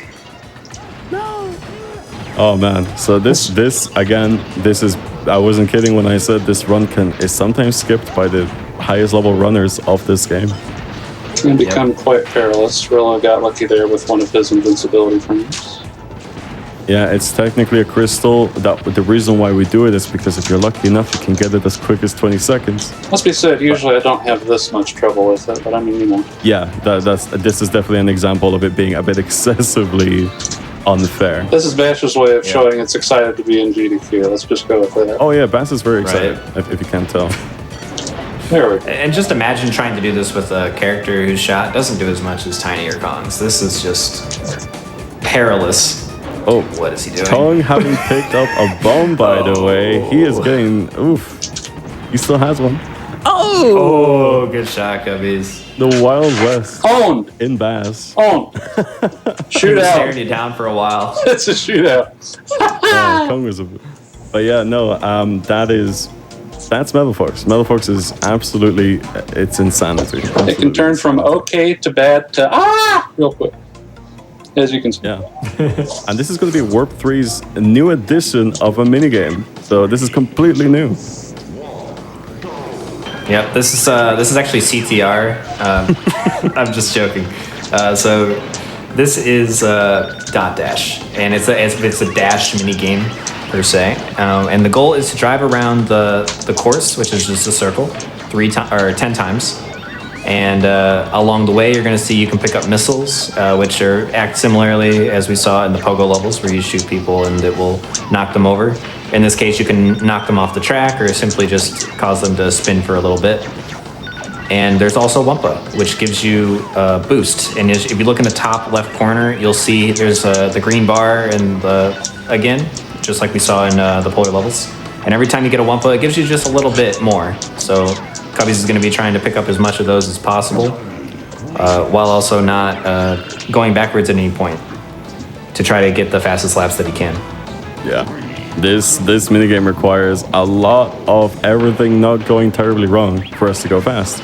Because obviously, you might know this, obviously the 3 other AI are just driving, and they're driving like maniacs. They don't know what they're doing at this point of the game, with Dot Dash at least. So you can very easily be pushed off over and over again. You can obviously fall off the bottom side of the track. And when that happens, you can even be stun locked. They can do it over and over again as they go in a circle, and they just hit you again as you're spawning back up. Yep. And we may even AI have been known to just suddenly turn around and start driving backwards for no reason. Oh yeah. AI do what they want in this level. They don't know what they're doing actually. They forget what the goal is sometimes, and they chase after a Wumpo that spawned a couple feet behind them. They don't really know what's going on. It's honestly incredible because they can go from like the most incredible driving that cannot be replicated by a player to just going backwards to Wumpa, missing it, and just falling off the track. They are. So if you see right here, really quick, I just want to point this out. Brio has 9, but nobody's finished a lap. So what happened there, real quick, was that Brio got pushed when the game started, right when he was over the goal, and it pushed him. Well, how does it work, Pi? I can't remember exactly. So what you just witnessed was a lap skip. The AI did that. The AI just literally, by just existing, had a lap discounted from him. So what exactly happened there? It was it is a frame perfect trick. A player can do it, but the AI do it really consistently because they're kind of cheating at this point. They don't like to play fair. And that happens when, for example, Brio is sandwiched between a player and you or any other player. If they're sandwiched and the 2 hitboxes are pushing against him, the game will think, oh, he just crossed the lap. When in reality, he very much didn't, and he's actually just causing heartache. So that can happen. It can happen very, very commonly. And as you could see, in just one of the 3 rounds, it happened. It gets particularly detrimental when that happens in the later stages of the run, where you absolutely cannot make a mistake. And when the AI just suddenly have one less lap, it can just mean you lose, just completely. And losing, obviously, you don't want that. It's slow. Yep. And this is the crystal. And in this crystal, if you get shot by a missile, you gotta retry. No matter how well you're doing. You could be winning by 5-6 laps, doesn't matter. If you get hit by a crystal, you're out. So in this crystal, you're gonna see Cubbies grab one of the 2 possible missiles that can spawn and hold on to it, because that means the AI have 1 less missile to shoot you with. And essentially, that's all he's gonna be doing is trying to avoid being in front of the person with the missile, and he himself will try not to use his missile as much as possible. And that was speedy. Wow. 47 on a crystal. Not too bad. Usually I take it so safe, I don't go above a 45, so. I saw I had a good shot. I was like 3 laps to go. I was like, show off for the fans. Very cool stuff. Now, I just want to touch back on the lap skips a little bit. Now, there is, obviously, it's a 1 lap is what? Like 4 or 5 seconds, would you Give or say? take, yeah. It's about 4 seconds, yeah. Yeah, it's a 4 second. Now, as I said with the lap skip, it's done by the AI pretty commonly because the way that they bunk into each other at the beginning is very consistent and it just happens to happen. You can actually do it as a player. It is a frame perfect trick, so you won't see a lot of people going for it, but it is pretty cool. Basically, at the beginning of the lap, if you aggro yourself a certain way and Brio hits you against the wall, you yourself can get a lap skip. And you yourself can get that advantage, which is huge when it happens, but it's a 4 second time save. You can only do it on the first lap, and it barely happens. Yeah. So you will also notice that Pi side Brio has to hit you, which means that it is somewhat RNG as well. Even if you do the angle correctly, Brio still has to hit you the right way. Otherwise, the 1 frame trick just doesn't work. Yeah, so you have to know how to do a lot of things, and you have to get a little bit lucky. Yeah. Classic Bash tech. Us being as speedy as Crash Team Racing, we're already done with it. Fast.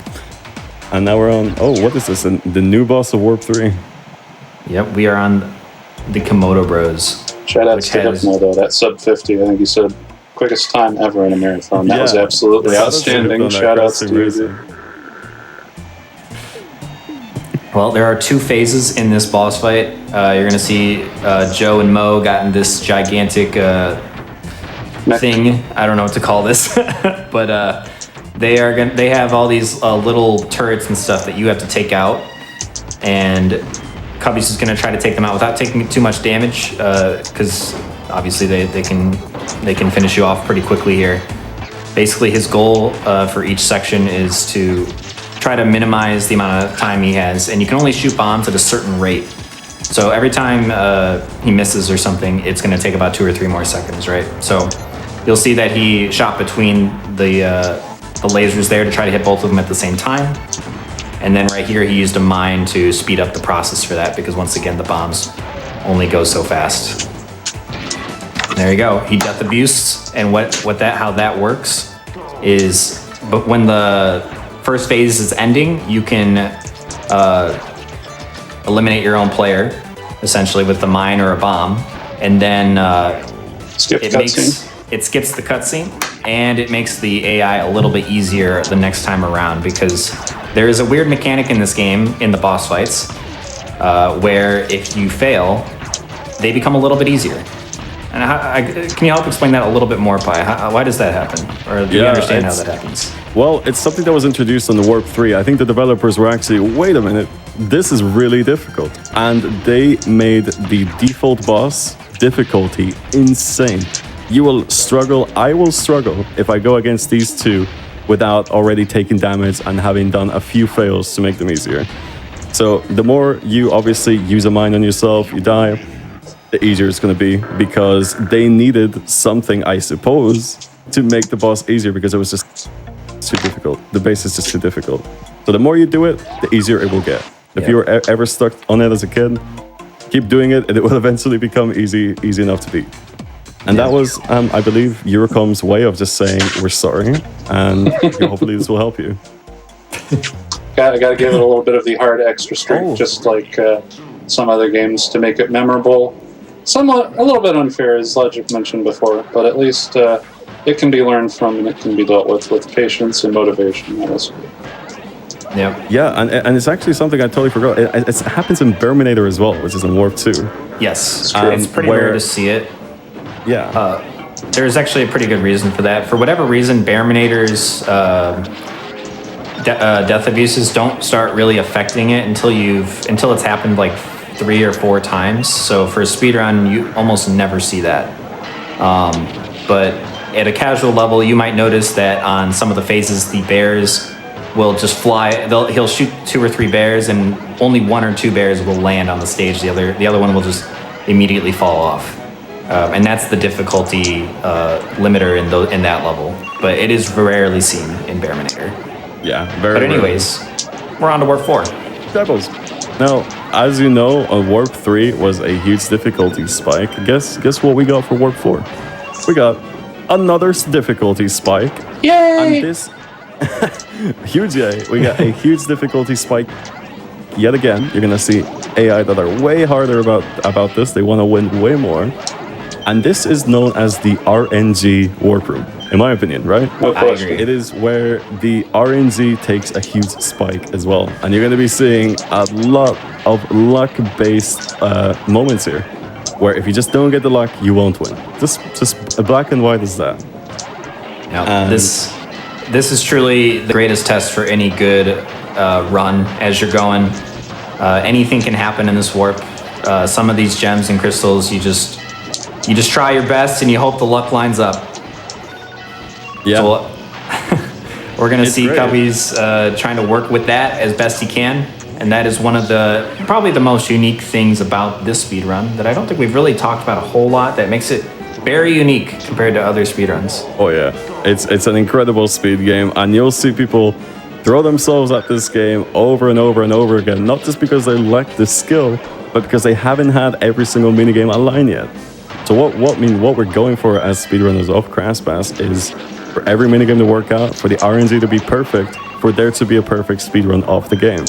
That has yet to be achieved. We're getting close, but my goodness, it is a huge, huge challenge. And you know, it might be something that could never happen. We just never might get that lucky. Until that day happens, we will be more than happy to keep grinding away and testing and finding out new strategies until then. I'll tell you what. I'll tell you what, if any percent gets optimized to that extent, at least we have 200%. Now, that will never be optimized to that extent, let me tell you that. It's true. Can't wait for that. That'll be the day. That will be the day. Oh my gosh, could you imagine? Oh, I do love Skywars, by the way. So Skywars is the fourth and last variation of the ball level in Crash Bash. So you know, we've seen Crash Ball, Beach Ball, Embolism, which was a huge difficulty spike, and now we're in the sky and we're floating. And you might notice the huge influence from the Crash 3 Crash pilot levels, which I'm going to be honest, I don't remember the name. One of them's Mad Bombers. Mad Bombers, yeah, you can see the influence, you can see the background. It's like, I remember seeing this minigame being so nostalgic. I loved it so much. And I believe the music's also kind of remixed from that, right? I mean... yes, it is. 100%. So Skyballs overall, love the aesthetic. Mechanics. Now this is going to be the ball level that you're going to have one of the most difficulties with, because the physics did not take physics lesson. Nope. The balls are going haywire. They are like slipping through your cart, like that. They just went between the little fan on the bottom left and Tiny. You're gonna have a tough time getting perfect rounds on this, I'll tell you that. Yeah, this is a very annoying level to play, especially as a speedrunner. Sometimes there's just nothing you can do to save a ball going right through your cart. Cubbies is trying his best to get in front of them. And as you see, he's actually going to implement a new strategy here called the pause strat, where he is going to prevent losing. He's going to pause the game as he's playing a little bit to try to help him see where all the balls are and hopefully not fail, because losing these ball levels is terrifying. Oh my gosh. I'm going to tell you, I think those pause buffers might have saved the day, because there was a ball that was like halfway in. Yeah, I saw. Completely slid out. That was scary. Oh my god. Yeah, you can tell obviously Warp 4, we were messing around with difficulty spike. They're serious about this, and they want to win. They want to win more so than you want to get your run. So one other thing you may see happen while they're playing here is Pi said the balls can go right through your own character. Well, they can also go right through the fan. Because the stage is circular, for some reason it's not square anymore, and that really messes up with the hitboxes. And on top of that, the balls that are spawning in, sometimes when the stage tilts towards you, they can just spawn and go right into your goal. It's pretty cool like that. It doesn't happen very often, but it does happen.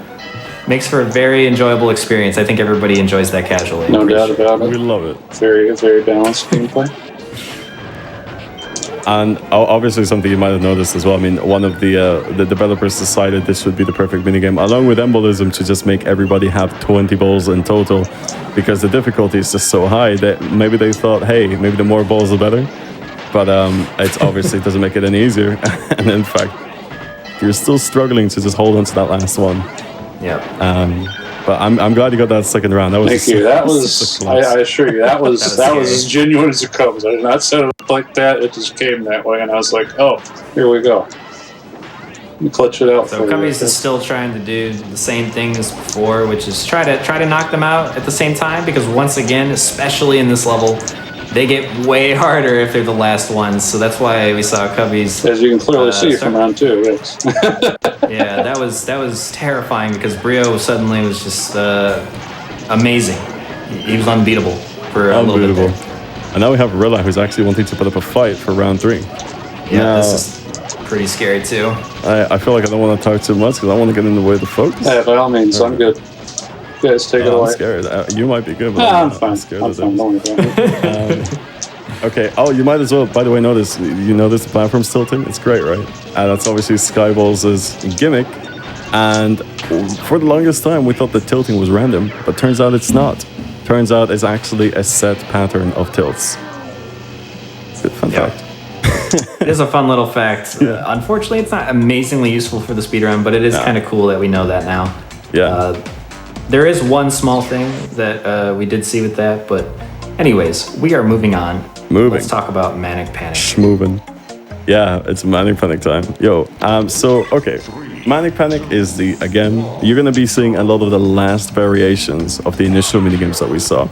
Basically, ballistic levels, polar levels, pogo levels, and the bass levels, they all meet their end in the Warp 4, the last variation, which is kind of sad, but hey. One's got to end sometime. Yeah. Exactly. Yeah. So Manic Panic being the fourth one is, in my opinion, one of the best ones. I used to love this one as a kid all the time.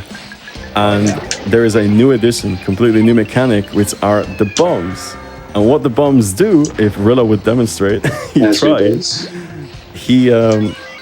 it basically removes the polar bear aspect.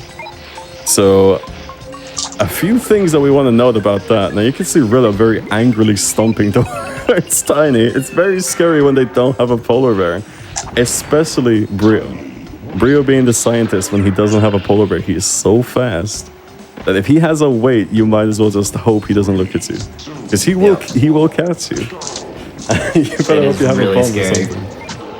something that I obviously haven't mentioned is the second bomb that you hit to the same AI will be the last bomb. So it will remove the polar bear and then it will remove you. And that's what you want to do. In the dust. Complete poof. So the AI love picking up these bombs and wasting time. They love picking them up and good recovery. That is a big angry monkey who is no longer there. They love picking up the bombs, holding onto them. But the bombs are actually essential if you want to go fast in this minigame. And that was really well done. What you actually saw right there was a bomb plus a push, which means they get rid of the polar bear, don't have enough time to recover, and they go flying off. So it's pretty much, you're fully pushing them off with just one bomb if you play it right, which is extremely important.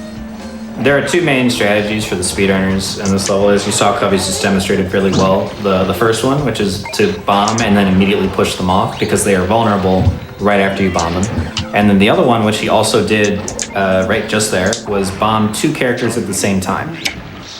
So you can, if they're right next to each other when you bomb, you can hit them both.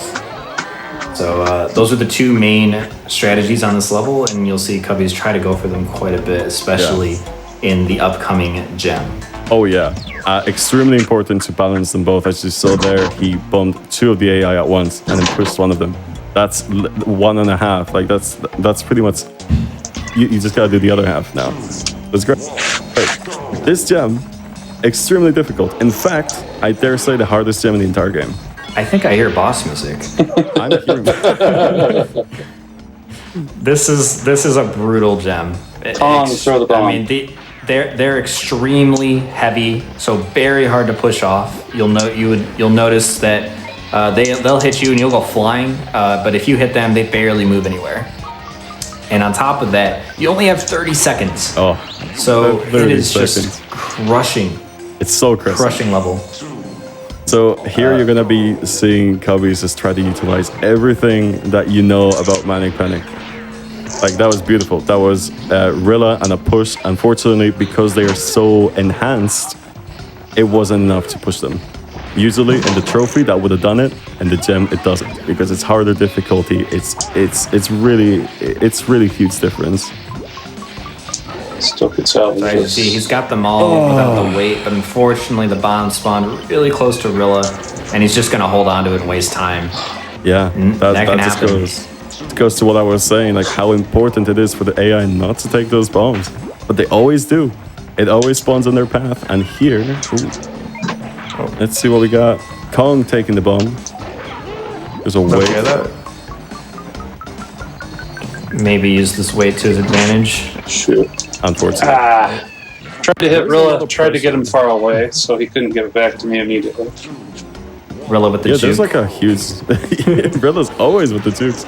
It's a huge pressure to actually get everything right in this gem. One mistake can cost it. Sure. That's close. And now we have I would say weight. that of all the challenges in this game, this is definitely the one I spend the most time practicing. 100%. Yeah, there's so many different little strategies that can save the day on this, and you gotta know all of them. Otherwise, you can get stuck on this for quite a long time. It still is relatively fast gem overall, just because it's only 30 seconds per fail. But it can be pretty rough. It's extremely unforgiving. And that's just basically you gotta utilize all of the bombs that you see, and if you miss one, it's gonna be tough to recover from it. So that was good. That's a lovely double hit. That's good. That's what we got. Okay. Oh, another double hit. That's another double hit. We just need one more. Oh. And you'll notice that when he gets the bomb, they actually chase after him. So that makes it a little bit easier. That's a weird AI quirk. Thank goodness. For some reason, they target you. Yeah. If they didn't, honestly, that gem would be even harder. At least 3 or 5 times harder to just manually chase them down. So a huge shout outs to the devs for actually implementing that to the AI. If they didn't face you when you had a bomb, it'd be bad. It'd be real bad. Crystal time. We start without a polar bear. I mean, because why wouldn't we, right? Why would we start with like some sort of advantage? No, we're just not like that. Oh. Chris, based spawn.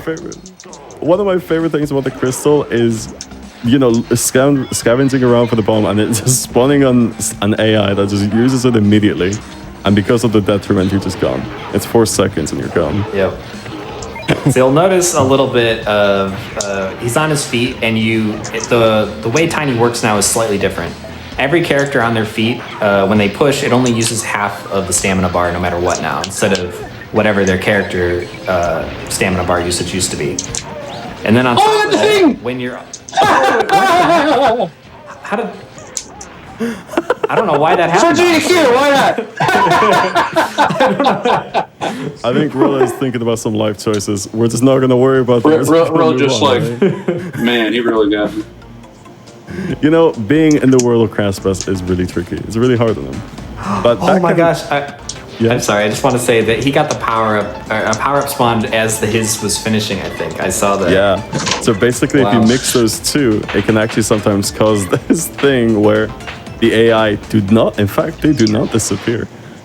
They stay. And they're like, you did this. And yeah. But yeah, no, it's extremely funny when that happens. I love that. That is a somewhat rare event. Yeah, I cannot believe I got that during my marathon. Yeah. I'm glad that was shown in the marathon. You might have noticed, actually, Cubby's just did something that he hasn't done until this point. He just saved the game. Yep.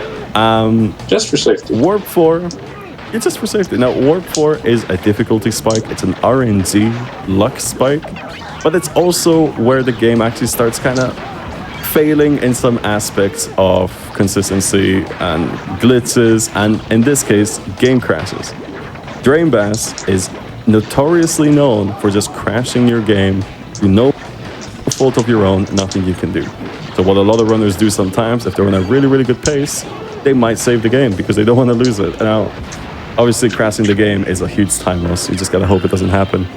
But well, if you crash and you don't save, the run is over. Then you have no progress. Yeah, you go back to warp 1. Basically, run's done. Keep that in mind. So that's why we keep that save file on the ready sometimes, especially in a longer run like 200%. Yeah. So Drain Bash obviously having a chance to crash is not the only chance that this minigame is giving you. This is a hugely, in fact, one of the most RNG-based minigame that you will see. Definitely from the box levels at least. You see these new additions, these purple boxes, which you might recognize from Nitro Fuel. Hey, little shout out. These purple boxes actually give you a 25% chance of a power-up. Basically, one of those 4 question marks is a power-up. Those power-ups are so essential to go faster. They're huge. Oh, did you see where that power-up went? Yeah, we have a despawn. Speaking of glitches, yeah, do you want to explain that, Logic? What happened there exactly? Well, yeah, so the Kong got the power up there, and you might have saw it go to his head, but then it just disappeared. He didn't even use it. Because when you are near the edges of the stage, if you get a power up, it just disappears. Goodbye, you didn't actually get that power up. For whatever reason, the edges of the stages on some of these Warp 4 levels will despawn some of the items. We don't really understand why, I don't think, but it just works like Great that. programming is my answer. It's one of those things that you as a runner have to pay attention to when you're getting the power up, that you don't jump towards the edge, rather jump towards the center, if anything. 100%. Yeah, just try to avoid that. It's kind of a silly thing that it happened to Kong, because the AI doesn't usually happen to them, it usually happens to you. I got really fortunate. I just happened to kick him just for the fact that once the AI or yourself gets a power up, even just a melee kick is able to get rid of it before they can shoot their shot, so to speak. And we're actually going for the gem. Wow. Okay, this Drain Bash gem is... If Manic Panic is not the hardest gem, this one is. They're a close contender. Yep. You have 30 seconds to defeat all 3 of them. Oh my goodness, sorry. The gameplay froze for me. I thought the game crashed. I had a little... Not yet. There will be a reaction from myself if it does. So, this is actually going great. I want to see if this is done. Really well. Come on, power up. Come on, power up. Oh my goodness. Oh wait. Just another. And that's First try in GDQ! Yes! Yes! One try gem. Oh! That is beautiful! Amazing. Oh! Oh, bro. As you can tell from copies, it's rare to get that first try. It's such a hard jump. You might have noticed the white boxes do no damage.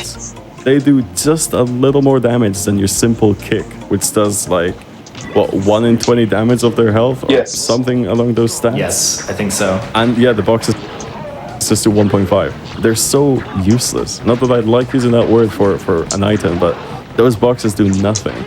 And so you need those power-ups. And without those power-ups, you can't win in 30 seconds. Yeah. So having gotten that first try is huge. I'm so happy to see that, because we could have gotten stuck there for That minutes. was beautiful. And the devs realized that the power-ups were probably too good, so for this Crystal's quirk, they decided to say, hey, you can't pick up those purple boxes anymore by kicking them. You have to throw them and then get the power-up out of them.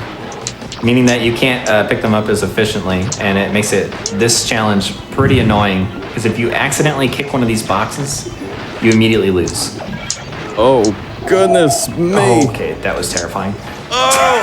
Sorry, I can't handle this crystal. Oh, he walked into the TNT, that was huge. Oh, there's a kick. Oh, and the white box actually used. Oh, nice clutch. Oh my god. Drain bash. That was a really nice drain bash. That was smooth. Yeah. That was smooth. That was a really good. nice drain bash. Woo! Yeah, I'd say one of the most RNG fueled games, mini games in this entire game. And was that all done first try? Yes, It it was all was. done first try. That's huge. No fails.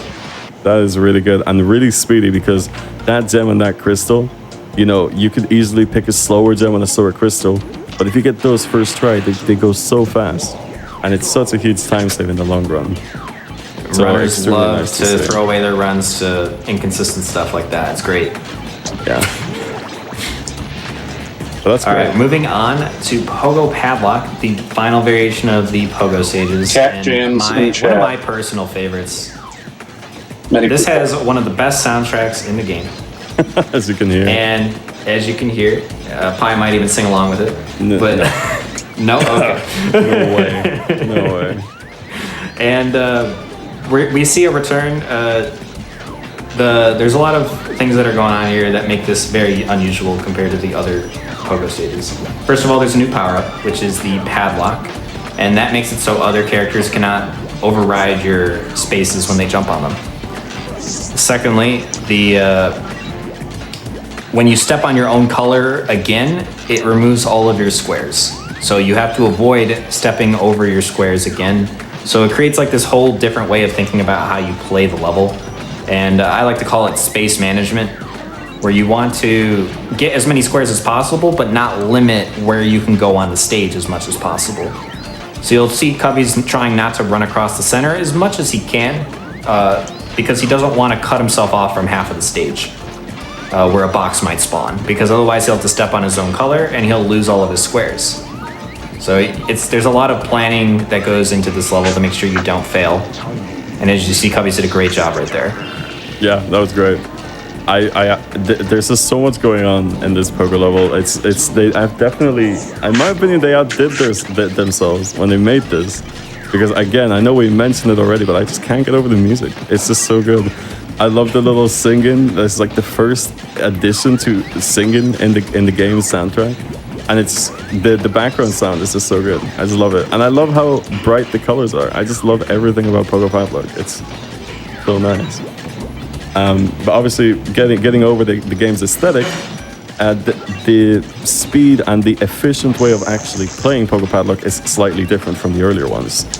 Usually, the AI will prioritize boxes and boots, more so than anything else. However, in the Pogo Padlock, because of the new Padlock addition, they prioritize the Padlock more so than boxes and boots sometimes. So that gives you a bit of leeway. That's a plus. However, with so much going on, it is extremely to win these rounds sometimes. Sometimes they're completely out of your control. Yeah, I agree. It can be very difficult, especially if the box spawns are very unfavorable for you. As we're seeing happen a little bit right now. The thing is as well, with the AI's difficulty has actually spiked up so much that they're prioritizing those items way quicker than they ever were before. Now the Padlock is a bit of a leeway, but it still is extremely difficult. This is a great example of the AI having really dominated all sides of the area, and you were just given very, very, very little to do with. Afraid so.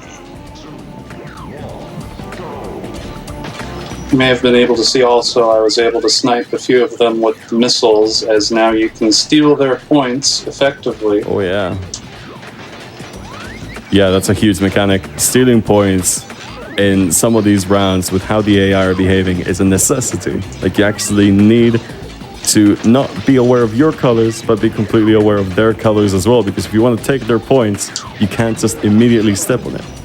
So that was gonna be a good play, but unfortunately the up input, it registered for the whole movement as well, and not just the rocket. So that was just a bit unfortunate. But that was close. That could have been a really, really good shot. Now, with the rocket, you can get some really high boxes, like 40 points, 40 plus points, if you just time it right. It's very satisfying, but very, very difficult to pull off. Yeah, this is probably the first minigame where it's a little bit arguable what's better, the shoes or the rocket. Some players do think the rocket is better, just because you can get these crazy scores really quickly by stealing the points of the other AI. But really, the thing is, the balance is really where you're going to find your best abilities at. Because again, the more boots you're getting rid of, the more rockets you're getting rid of in the arena, the more are going to spawn and the more plays you're going to have. So constantly getting boots, constantly getting rockets, using them to full effect is going to be how you're going to win every round. But as I said, there are just some rounds that are completely out of your control. Like the one where Rilla Circus Pants Monkey won. He loves doing that, by the way. Let me remind you that he has a faster jump than everybody else. If he wins, just know that it wasn't fair. Yeah. It wasn't your fault. Sneaky hidden dev feature. The devs are laughing. Honestly, when it comes to Warp 4, I just think to myself, was it just a prank to the players? Like, did they really want this? But I think it just adds to the charm of Bash. And I just love how difficult it is and how excruciating it can be. But it just means it is just 10 times more satisfying when you get it. And I can't express the satisfaction that I get when I just completely... When I see that Rilla, I've just been getting all of the boxes, getting all of the boots. I've been rocketing him 5 times over. He has 0 points. I can't tell you the satisfaction. You know, I have heard recently that the devs did not think any of the challenges in this game were very difficult. So I think we're all just bad. I did read something like that as well. One of the people in chat might have mentioned that earlier. Oh my goodness. Nah, it's just not true. And when saying that, they were talking about the Platinum Relics in particular. Oh, this has to be a joke, right? Nope. It's apparently real. The Platinum Relic comment, I believe, is absolutely real. So they were really clueless, or they just had the best playtesters ever. These guys would probably have the world record if they were playing the game right now. I would love to meet them and shake their hand, because how did they think that was okay? We have a fantastic example of obviously not having enough boots, not having enough rockets, not having enough boxes. Nothing really spawned in your favor. It's all right. Taking them all of that. It's more of a skill issue, I'd like to think. Got him. I don't know. It is a very difficult minigame, though. Definitely an issue. And as I said, Warp 4 is where it really gets tough. Yeah, the earlier variations, Pogo Painter, Pogo Go-Go, they're child's play. It's easy as pie, I would say. But easy as pie. Easy as pie. I would say that. You know, I'm so proud. I would. Good man. But really, Warp 3 and Warp 4 are they're make or break. And it's really showing it this run, isn't it? They're not shying away from showing how hard this game really is. Yeah, I was wondering how this run might fare on the big stage. If it was going to... I think they thought Cubbies was having too much fun. Yeah, maybe way too much fun, Cubbies. Yeah. But this is something that I love about Crash Bash. It used to be we would just, toss it up to luck and we wouldn't think much of it. But as the game has progressed and as more speedrunners have picked up, all those yellow colors were beautiful. I love seeing just a bright yellow board. Thank you. I'm not gonna lie, that's gonna save the round. Yes. That would have been like 30 points for Rilla. He's just gotta get one more box. Yeah, well, Just one more box. That's all we need. Oh. Wait, you just got a score. Yeah, I can't. Yes. Wow. Crash Bash, ladies and gentlemen. Ooh, that's one for everyone. I think we're on the board. Everybody win. Everybody win. Everybody get the score. I was. This is So have obviously you thought an about playing example. Mario in the new movie? I've heard that there's some dislike towards the new I actor. heard this guy called Chris Pratt. Not many people are happy with him. I'll try him. See if I can get Miyamoto on the side. Ooh, okay, so we got boots, but this is obviously boots with no box is Troubling combination. Couldn't agree more. not the best. And it's scary on this level because it's so easy to cut yourself off with the boots if you don't get a box. It can be really bad.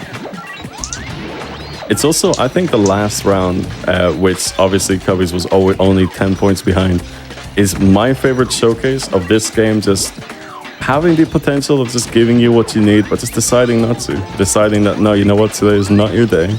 It's not your speedrun. You're not going to PB. You're not going to world record. You're not going to do anything today.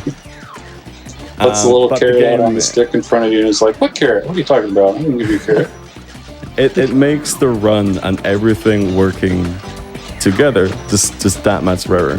And as I was saying, I think speedrunning this game has become way more consistent than it ever was.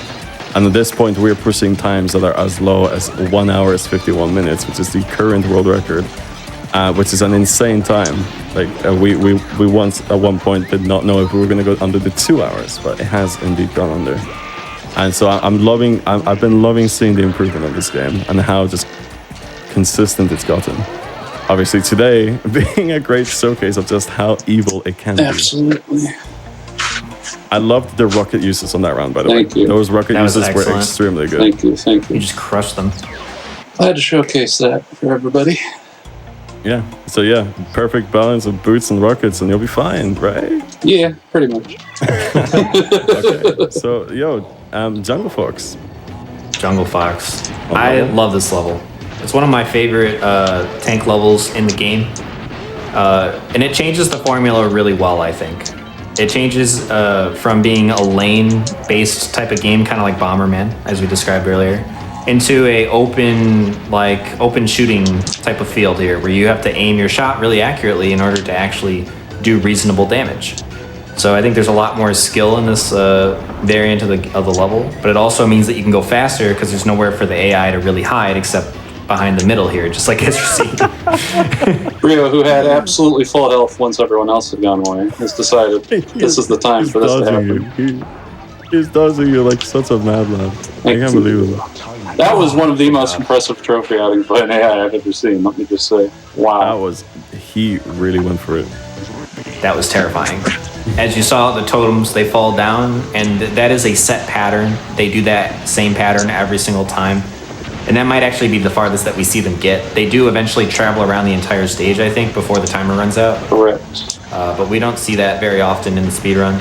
Usually that would be probably about as far as they'll get before the round ends. But because usually the AI don't hide as much as Brio was that time. And it can be pretty unfortunate. Ooh, that was close. Glad he hit me. I was going to be close to being hit there. That splash radius off the first totem, deceptively large. You got to watch out. Yeah, this game doesn't make it easy. It really doesn't. It's Warp 4. No playing around. It's war! Now, did we mention the new power-up addition onto Not this yet. minigame? No, we have not. Okay, I don't think we've gotten to see it. There it is up there in the top. It's there in the background, but obviously don't. I'll get it if I can. Can't see Dealing it. with a little bit. Maybe right now. Com's picking it up here. Oh. Well, basically, yeah, explain it. There's this new power-up that has been implemented that we haven't seen yet, but is an extremely useful power-up. They are rockets that go in a straight line, exactly like you saw in the Komodo Bros boss fight. They go in a straight line and they do a lot of damage, the same amount as a mine. It is basically a mine that you can just transport directly to the AI. It's so useful, it's so important, but you obviously need these little helicopters just floating around. Very small helicopters, by the way. Lovely care package I don't know why it's so helicopters, yeah. Got one little cargo every once in a while. just airlift some support. Yeah. This should be... I like those other. Okay. I just hope Brio doesn't do Oh my anything goodness. mischievous here. Okay, there we go. Brio is outstanding over here. I was going to say, what were your guys' childhood favorites for Bash when playing this game? Mine was Brio, as a matter of fact, actually. Oh, I was Cortex. I love the big bang. That's right. I played Dingo Dial for sure. Dingo Dial, huh? Bless you, Logic. Now, I actually have an interesting question. Like, who do you think is the worst character in Crash Bash to play as? Oh, 100% Dingo Dial. I just double checking. Absolutely agree. I just want to. Dingo Dial has no advantage. Doesn't even have the Rilla advantage, which is the Pogo one frame advantage. Dingo Dial has nothing. Everything that's good about every other character, Dingo Dial probably does. Or everything that in every minigame, somebody has something good. Dingo Dial has nothing. So it's just really unfortunate. He got shafted. He did a little bit, but listen, what can you do? There are guys like Tiny and Kong. Dingo Dial just fell a bit flat. But that's why you probably won't be seeing any Dingo speedrunners out there, with the exception of a few. Yeah. Who insist. I was gonna say, you want to on that tangent? Do you want to mention the year of Dingo? You would know better than anyone. Who, sorry? The year of Dingo for Bash speedrunning. The year 2013. of Dingo. Oh my goodness! So actually, back in 2013, I was around on Twitch and I started speedrunning this game around 2013. The world record was held by Dingo Dial. We thought that his double bullet in the tank levels was so strong and so useful, and his double push was so good in the polar levels, we thought at the time that he was the way to go. We were so wrong. My goodness. What are we doing? There were a few. It is funny how things change. Oh, absolutely. It's changed drastically. It went then to Kong, obviously being the counterpart of Tiny, but now it's Tiny. Because Tiny, believe it or not, actually has a few frame advantages over Kong in stuff like picking up a box, throwing a box, and pushing in the polar levels. So we picked Tiny, and well, there are more reasons why we picked Tiny. But I'm more focused on this crystal right now. By the way, have you noticed that the totem is spinning in the middle and is spitting out balls at Tiny? Yep. This is very similar to the Desert Fox crystal, where there was the submarine in the middle shooting at Tiny. Now we have the totem shooting at Tiny. Yeah, and not only is the totem shooting at Tiny being a huge detriment, the AI's health, yeah, you might guess again, has spiked once more. They are taking less damage, they are doing more damage. It is not an easy crystal, but well done. It crystal is done. cool. Thank you. Crystal well done, to you. Okay, so we're actually nearing the last few minigames of the run. And what's going to be coming up after that is going to be the last boss. So we're coming up to the end of the run here. Toxic Dash, what is our crystal gem count right now, Cubbies? Have a look. 2014-11. Okay. So basically, what you've basically been seeing up until this point is us, just grabbing the 15 gems, the 12 crystals that we mentioned, and getting every single trophy up to the last boss. It's a lot of work. It's a lot of RNG. It's just a lot of luck. And right now, we are getting the last gem here and the last crystal here. So, yeah, this is Toxic Dash, the second variation of the Dash levels. You're going to notice this to be extremely, extremely more chaotic than Dot Dash. There are barrels that are a set spawn all around the map that you need to get rid of one by one. If you crash into them, it's a stun. You get new power-ups, which are these little red stars that work as like a circular... How would you describe this circular EMP, yeah. Reflecting. It's like a circular pushback of sorts. Yeah, it's like a pushback, and it's extremely effective. It really affects you. You can go flying all the way back to the start of the lab. But yeah, these are the barrels that I'm talking about. They are very obnoxious, but they're very good because they get rid of the AI. The AI do not know how to handle this level, and I think that is the best part about Toxic Dash. Yeah, I mean, I don't have much good to say about Toxic Dash, I'm not gonna lie. Not my favorite level. It's not anyone's favorite. The little green guys running around, those guys they really mess up the AI's movement a lot too. As you'll see, whenever they get near them, they just they'll turn left or right and veer off the map usually because they don't know where to go. And then on top of that, the big green dude that spawns every 15 to 20 seconds, the sludge monster thing, he blocks your vision at the top of the map. So if you're driving around up there, good luck. You really can't see what you're doing. It's a lot of stuff you just got to deal with, like as Pi was describing. I think the way I would describe this minigame is the developers putting it, like brainstorming ideas, putting it into the minigame, but then not stopping to think, should they do it? And everything was just implemented. I believe the sludge monster, getting in the middle and actually blocking your view is not the best game design. Not the best at all, and it's extremely obnoxious. But thankfully, we're doing the trophy, we're doing the gem and the crystal, and the AI in these challenges get very lost, they get very confused, and they get very interesting. So you can tell they're just like, you're causing havoc. So because of that, at least if a lot wrong happens, the AI are always having it worse off. And that's really a good part about this. There goes really going backwards. Very fun. Yeah, that's really going backwards. It's spawning on a power-up and using it on you straight away as you cut up. It's just so chaotic. Oop, there's Kong and Brio. Okay. Wow, save me. Yeah. That was Oh my insane. That never happens. I can't believe that. That was pretty cool.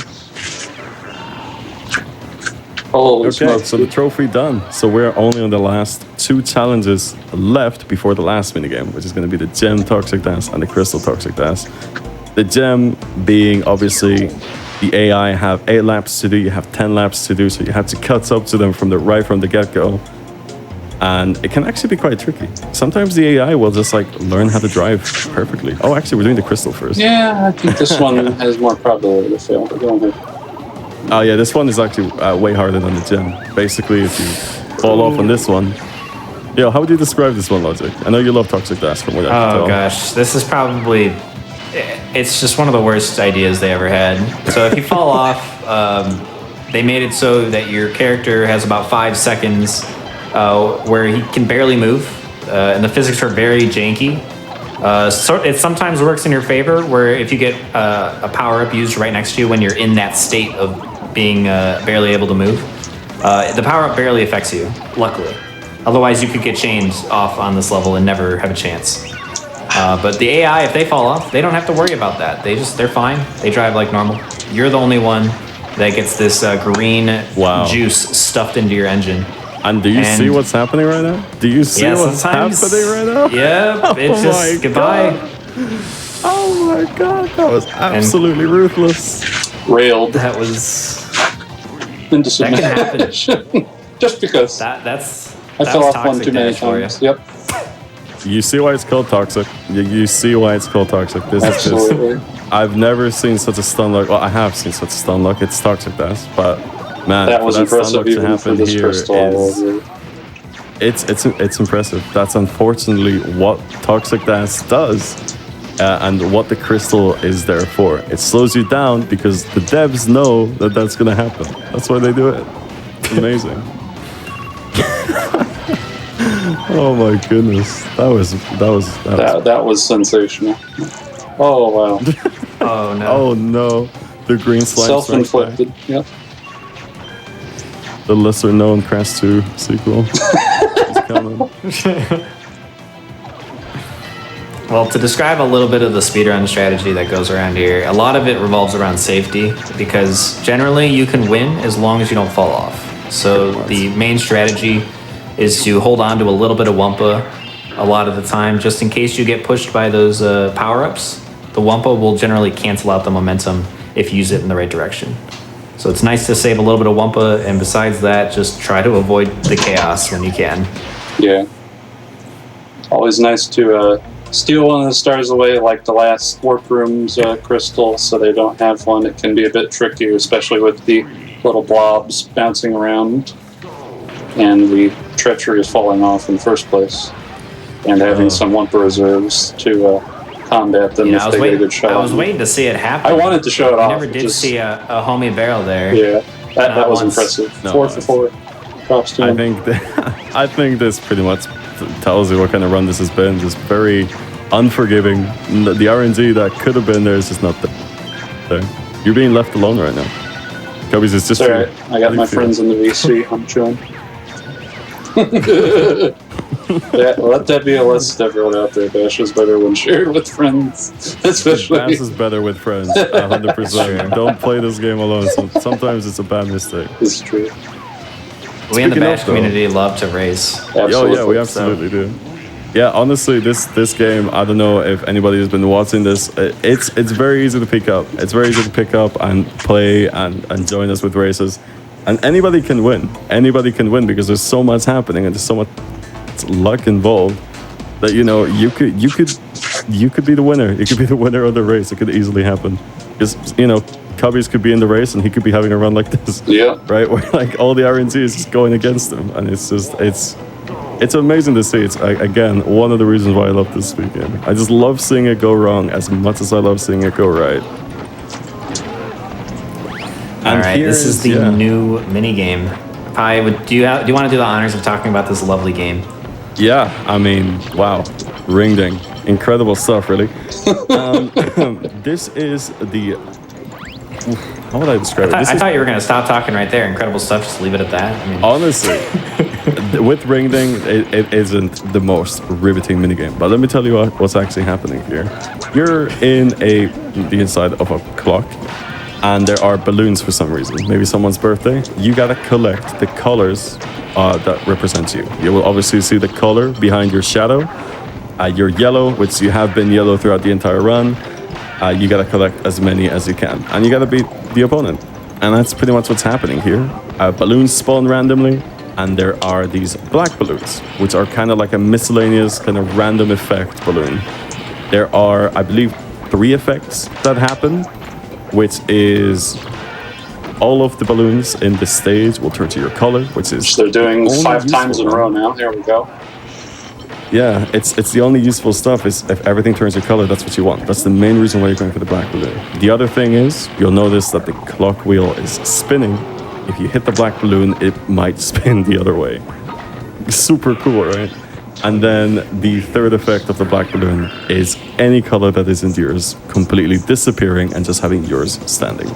So that's why you want to go for those. You will notice as well, you have the purple boxes. But do you know what the purple boxes do this time? It's not as riveting as Ring Bass, but tell us about it, Logic. I know you want to.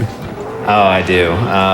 So the purple boxes have the ability to spawn the blue shoes, as we just saw on Rilla's head a second ago.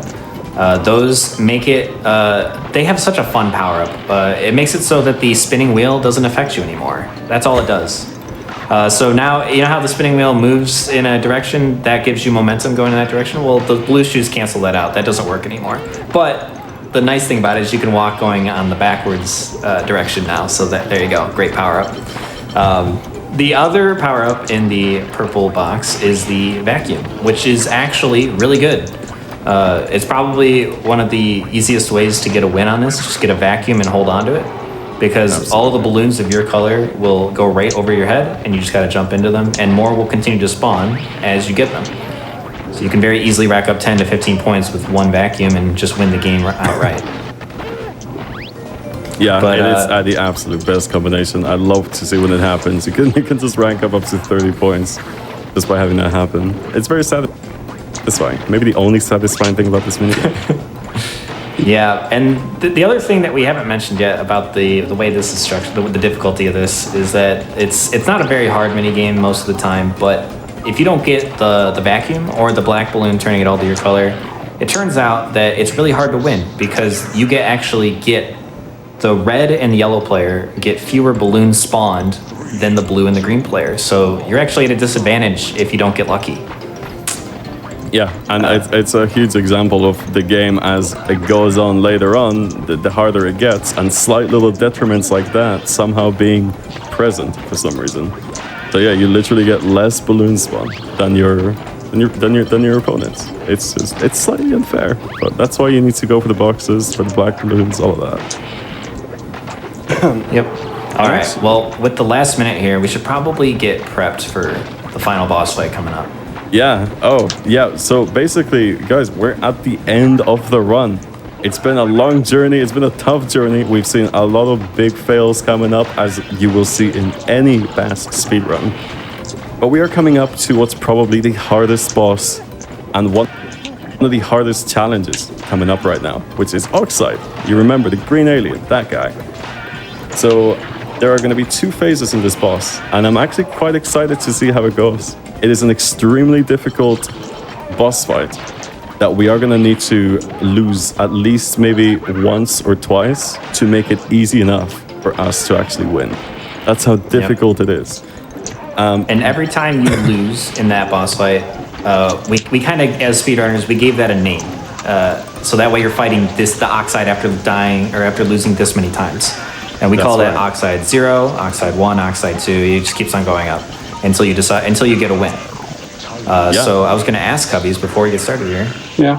What Oxide are you going for? I'm going to shoot for 2. Shooting for 2. Oh, okay. Oxide 2 is an extremely challenging Oxide because, back in 2013, back in the Dingo era where we used to think he was the better one, we actually did Oxide 6. We actually did it as much as 6 times because he was so difficult. We wanted the easy win, which we thought was the quickest win. As the years have progressed, it's gone down slightly. At one point, I believe the Oxide 3, that was around maybe 2013, 2014, later on when the world record was being improved, we went down to Oxide 3. And then now we're as down as Oxide 1, Oxide 2.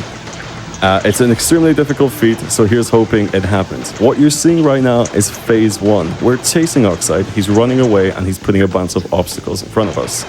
Because we are bigger brained than Oxide, we're avoiding them pretty easily. You can just go to the side for most of these challenges. You can actually squeeze through the mines. Kind of overlooked a little bit, if you ask me, but we're not going to talk about it. It just means phase 1 is nice. It's easy. So you go all the way down until you meet with him in his home planet, Gizmoxia. And that's where phase 2 begins. That's where the real hard stuff begins. Which I believe, are we going to be able to see? Oh my God. Are we going to be able to see phase 2 one day? I was hoping that wasn't just me. Yeah, I kept talking because I was like, surely that ain't just me, right?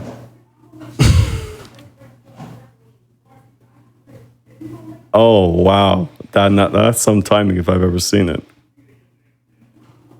Wow. Well, as you can see, the game is sometimes just brutal like that. Yeah.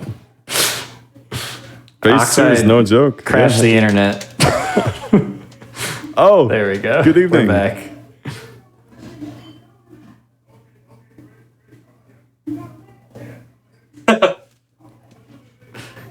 No. It says connection successful. Hold on. It says I'm connected, I think. Okay. Apologies. Excellent. All right. Just let me know. Okay. All right. Good. We're here. Are we good to go? Sorry about that, folks. Technical difficulties. But we're back. Don't worry. We're still here. All is well. No need to panic. It's okay. No big deal. Anyway, back to this. Pi, you were talking about death abuse on Oxide, yes. Phase 2. Yeah. So basically what happened, you might have missed the transition, but we're at Gazmoxia now. This is Oxide's planet. And I noticed you didn't... I took damage. I died to Oxide 1 intentionally, yes. Okay. So this is the hardest, one of the biggest challenges, one of the biggest run enders in the entire run. A few things I want to point out first of all. You might hear us counting in the background because Oxide needs to have 8 balls scored in his goal. That's one. Now, Abe that's one. Yeah, that's 2. 2. Oh my goodness. This is going wonderfully. This is going really well. 3. 3. Okay, so 4. What is this? What? I've not. This is easy Oxide. Okay, so the fabled. The fabled easy Oxide, that Oxide 2. Usually you would get an Oxide that is so ruthless. You will be like bouncing balls back and forth like for 2 whole minutes straight. But not here, not today. We're already at 5 and we got 3 to go. So I want everybody to count the last 3 with me. if it happens, maybe he actually decides to go really hard mode now. No, never mind. That's two left. Two left. And Oxide is an extremely tough boss, but right now he is being made fun of. Oh my goodness. Now you're picking up a little bit. It's picking up a little bit. Obviously, the more time passes on, you'll notice there are rockets being shot at Cubbies, while there are like a total of 4 balls that he has to defend at once. There is also a red ball, which is an instant One left. One. Yeah. And time is going to be on the last ball. Time is going to be on the 8th ball if it happens. If it doesn't happen, we're going to have to start again. Cubbies will probably say time. Time! Time. Ah! That's it. Time! Oxide 2. That was an extremely fast Oxide. Oh my god. That was an amazing Oxide too. I can't believe it.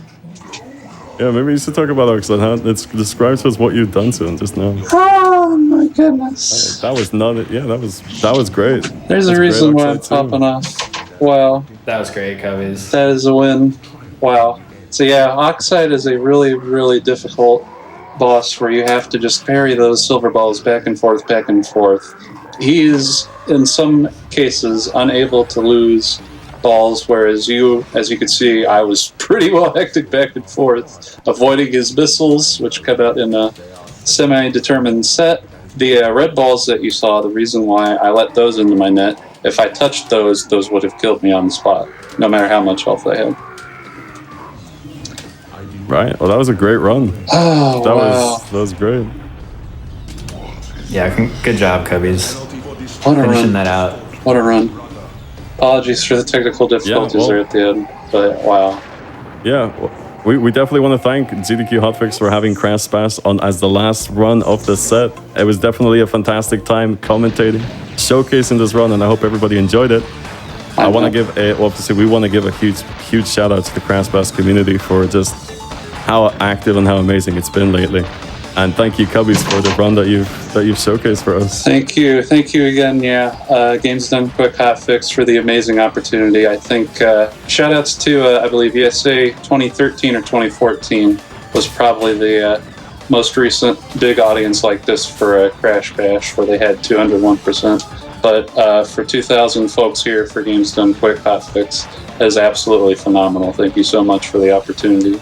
And yeah, if you guys are interested, the Crash Bash and the Crash community in general is pretty accepting folks. So feel free to go to speedrun.com, join the Crash Discord, and we'd be happy to show you the ropes and get you interested in the game if you wanted to try it out. Yep, and I just wanted to thank a few of the community members that have really helped me along on my path, because I'm a relatively new runner myself. I've only been playing for about 1 year now. I just wanted to thank Pi for introducing me to the game, the Rixer for his video, and Elite, Cubbies, Eggy, and Sly Swooper. Thank you so much, guys. Absolutely. Couldn't agree more. That's just a detour from me. Also, shout outs to, I believe Pi mentioned him earlier. His name is Craig Bagel 001. I believe if you search Crash Bash 200% TAS on YouTube, he should be one of the first results. He's not even a Crash Bash speedrunner, but he is an absolutely amazing individual who's helped data mine and bring a few strategies to the table. Like we mentioned back in Warp 3, he is an absolutely awesome fella who has helped us out a lot, and we cannot thank him enough for his work on tasks and just being an awesome community member. Awesome. And yeah, thank you all so much for being on the show. Y'all put on, you and everybody else there have put on an amazing show. Super entertaining. This was a great run and spectacular commentary from all three of you. So thank you so much. Thank you so much for having us all. This was an amazing event. For having us. Do you have any closing thoughts or anything? I know you've given a lot of shout outs, but I'm not sure, to be honest with you. I just honestly thank you guys for this amazing opportunity and event. I hope we can grow from this, get some more amazing chances like this in the future, and hey, here's hoping maybe we can get Bash into a GDQ or SPDQ. You never know. And huge shout outs to all the Crash runners. Everybody's done incredibly. Crash Amazing with a 49. Thank you to everybody and for this incredible hotfix. I really loved it. It was an amazing event. Same. Go ahead, Logic. Yeah. Everything, yeah. Today has been spectacular. Every runner and commentary has been out of the park amazing. So thank you all so much. With that being said, we have been running a long time today. So I will wrap things up here. We don't have any more show tonight, obviously, but we do have 2 shows coming up tomorrow. We've got the Bargain Bin starting at 7 p.m. Eastern, followed by Shia Speed starting at 10 p.m. Eastern. With that said, we're going to take a quick break while we look for somebody to raid, so if you wouldn't mind sticking around so we can cheer somebody else on in their speedruns, that would be amazing. Have a great night, everybody. Take care. Thank you. Y'all have a good night.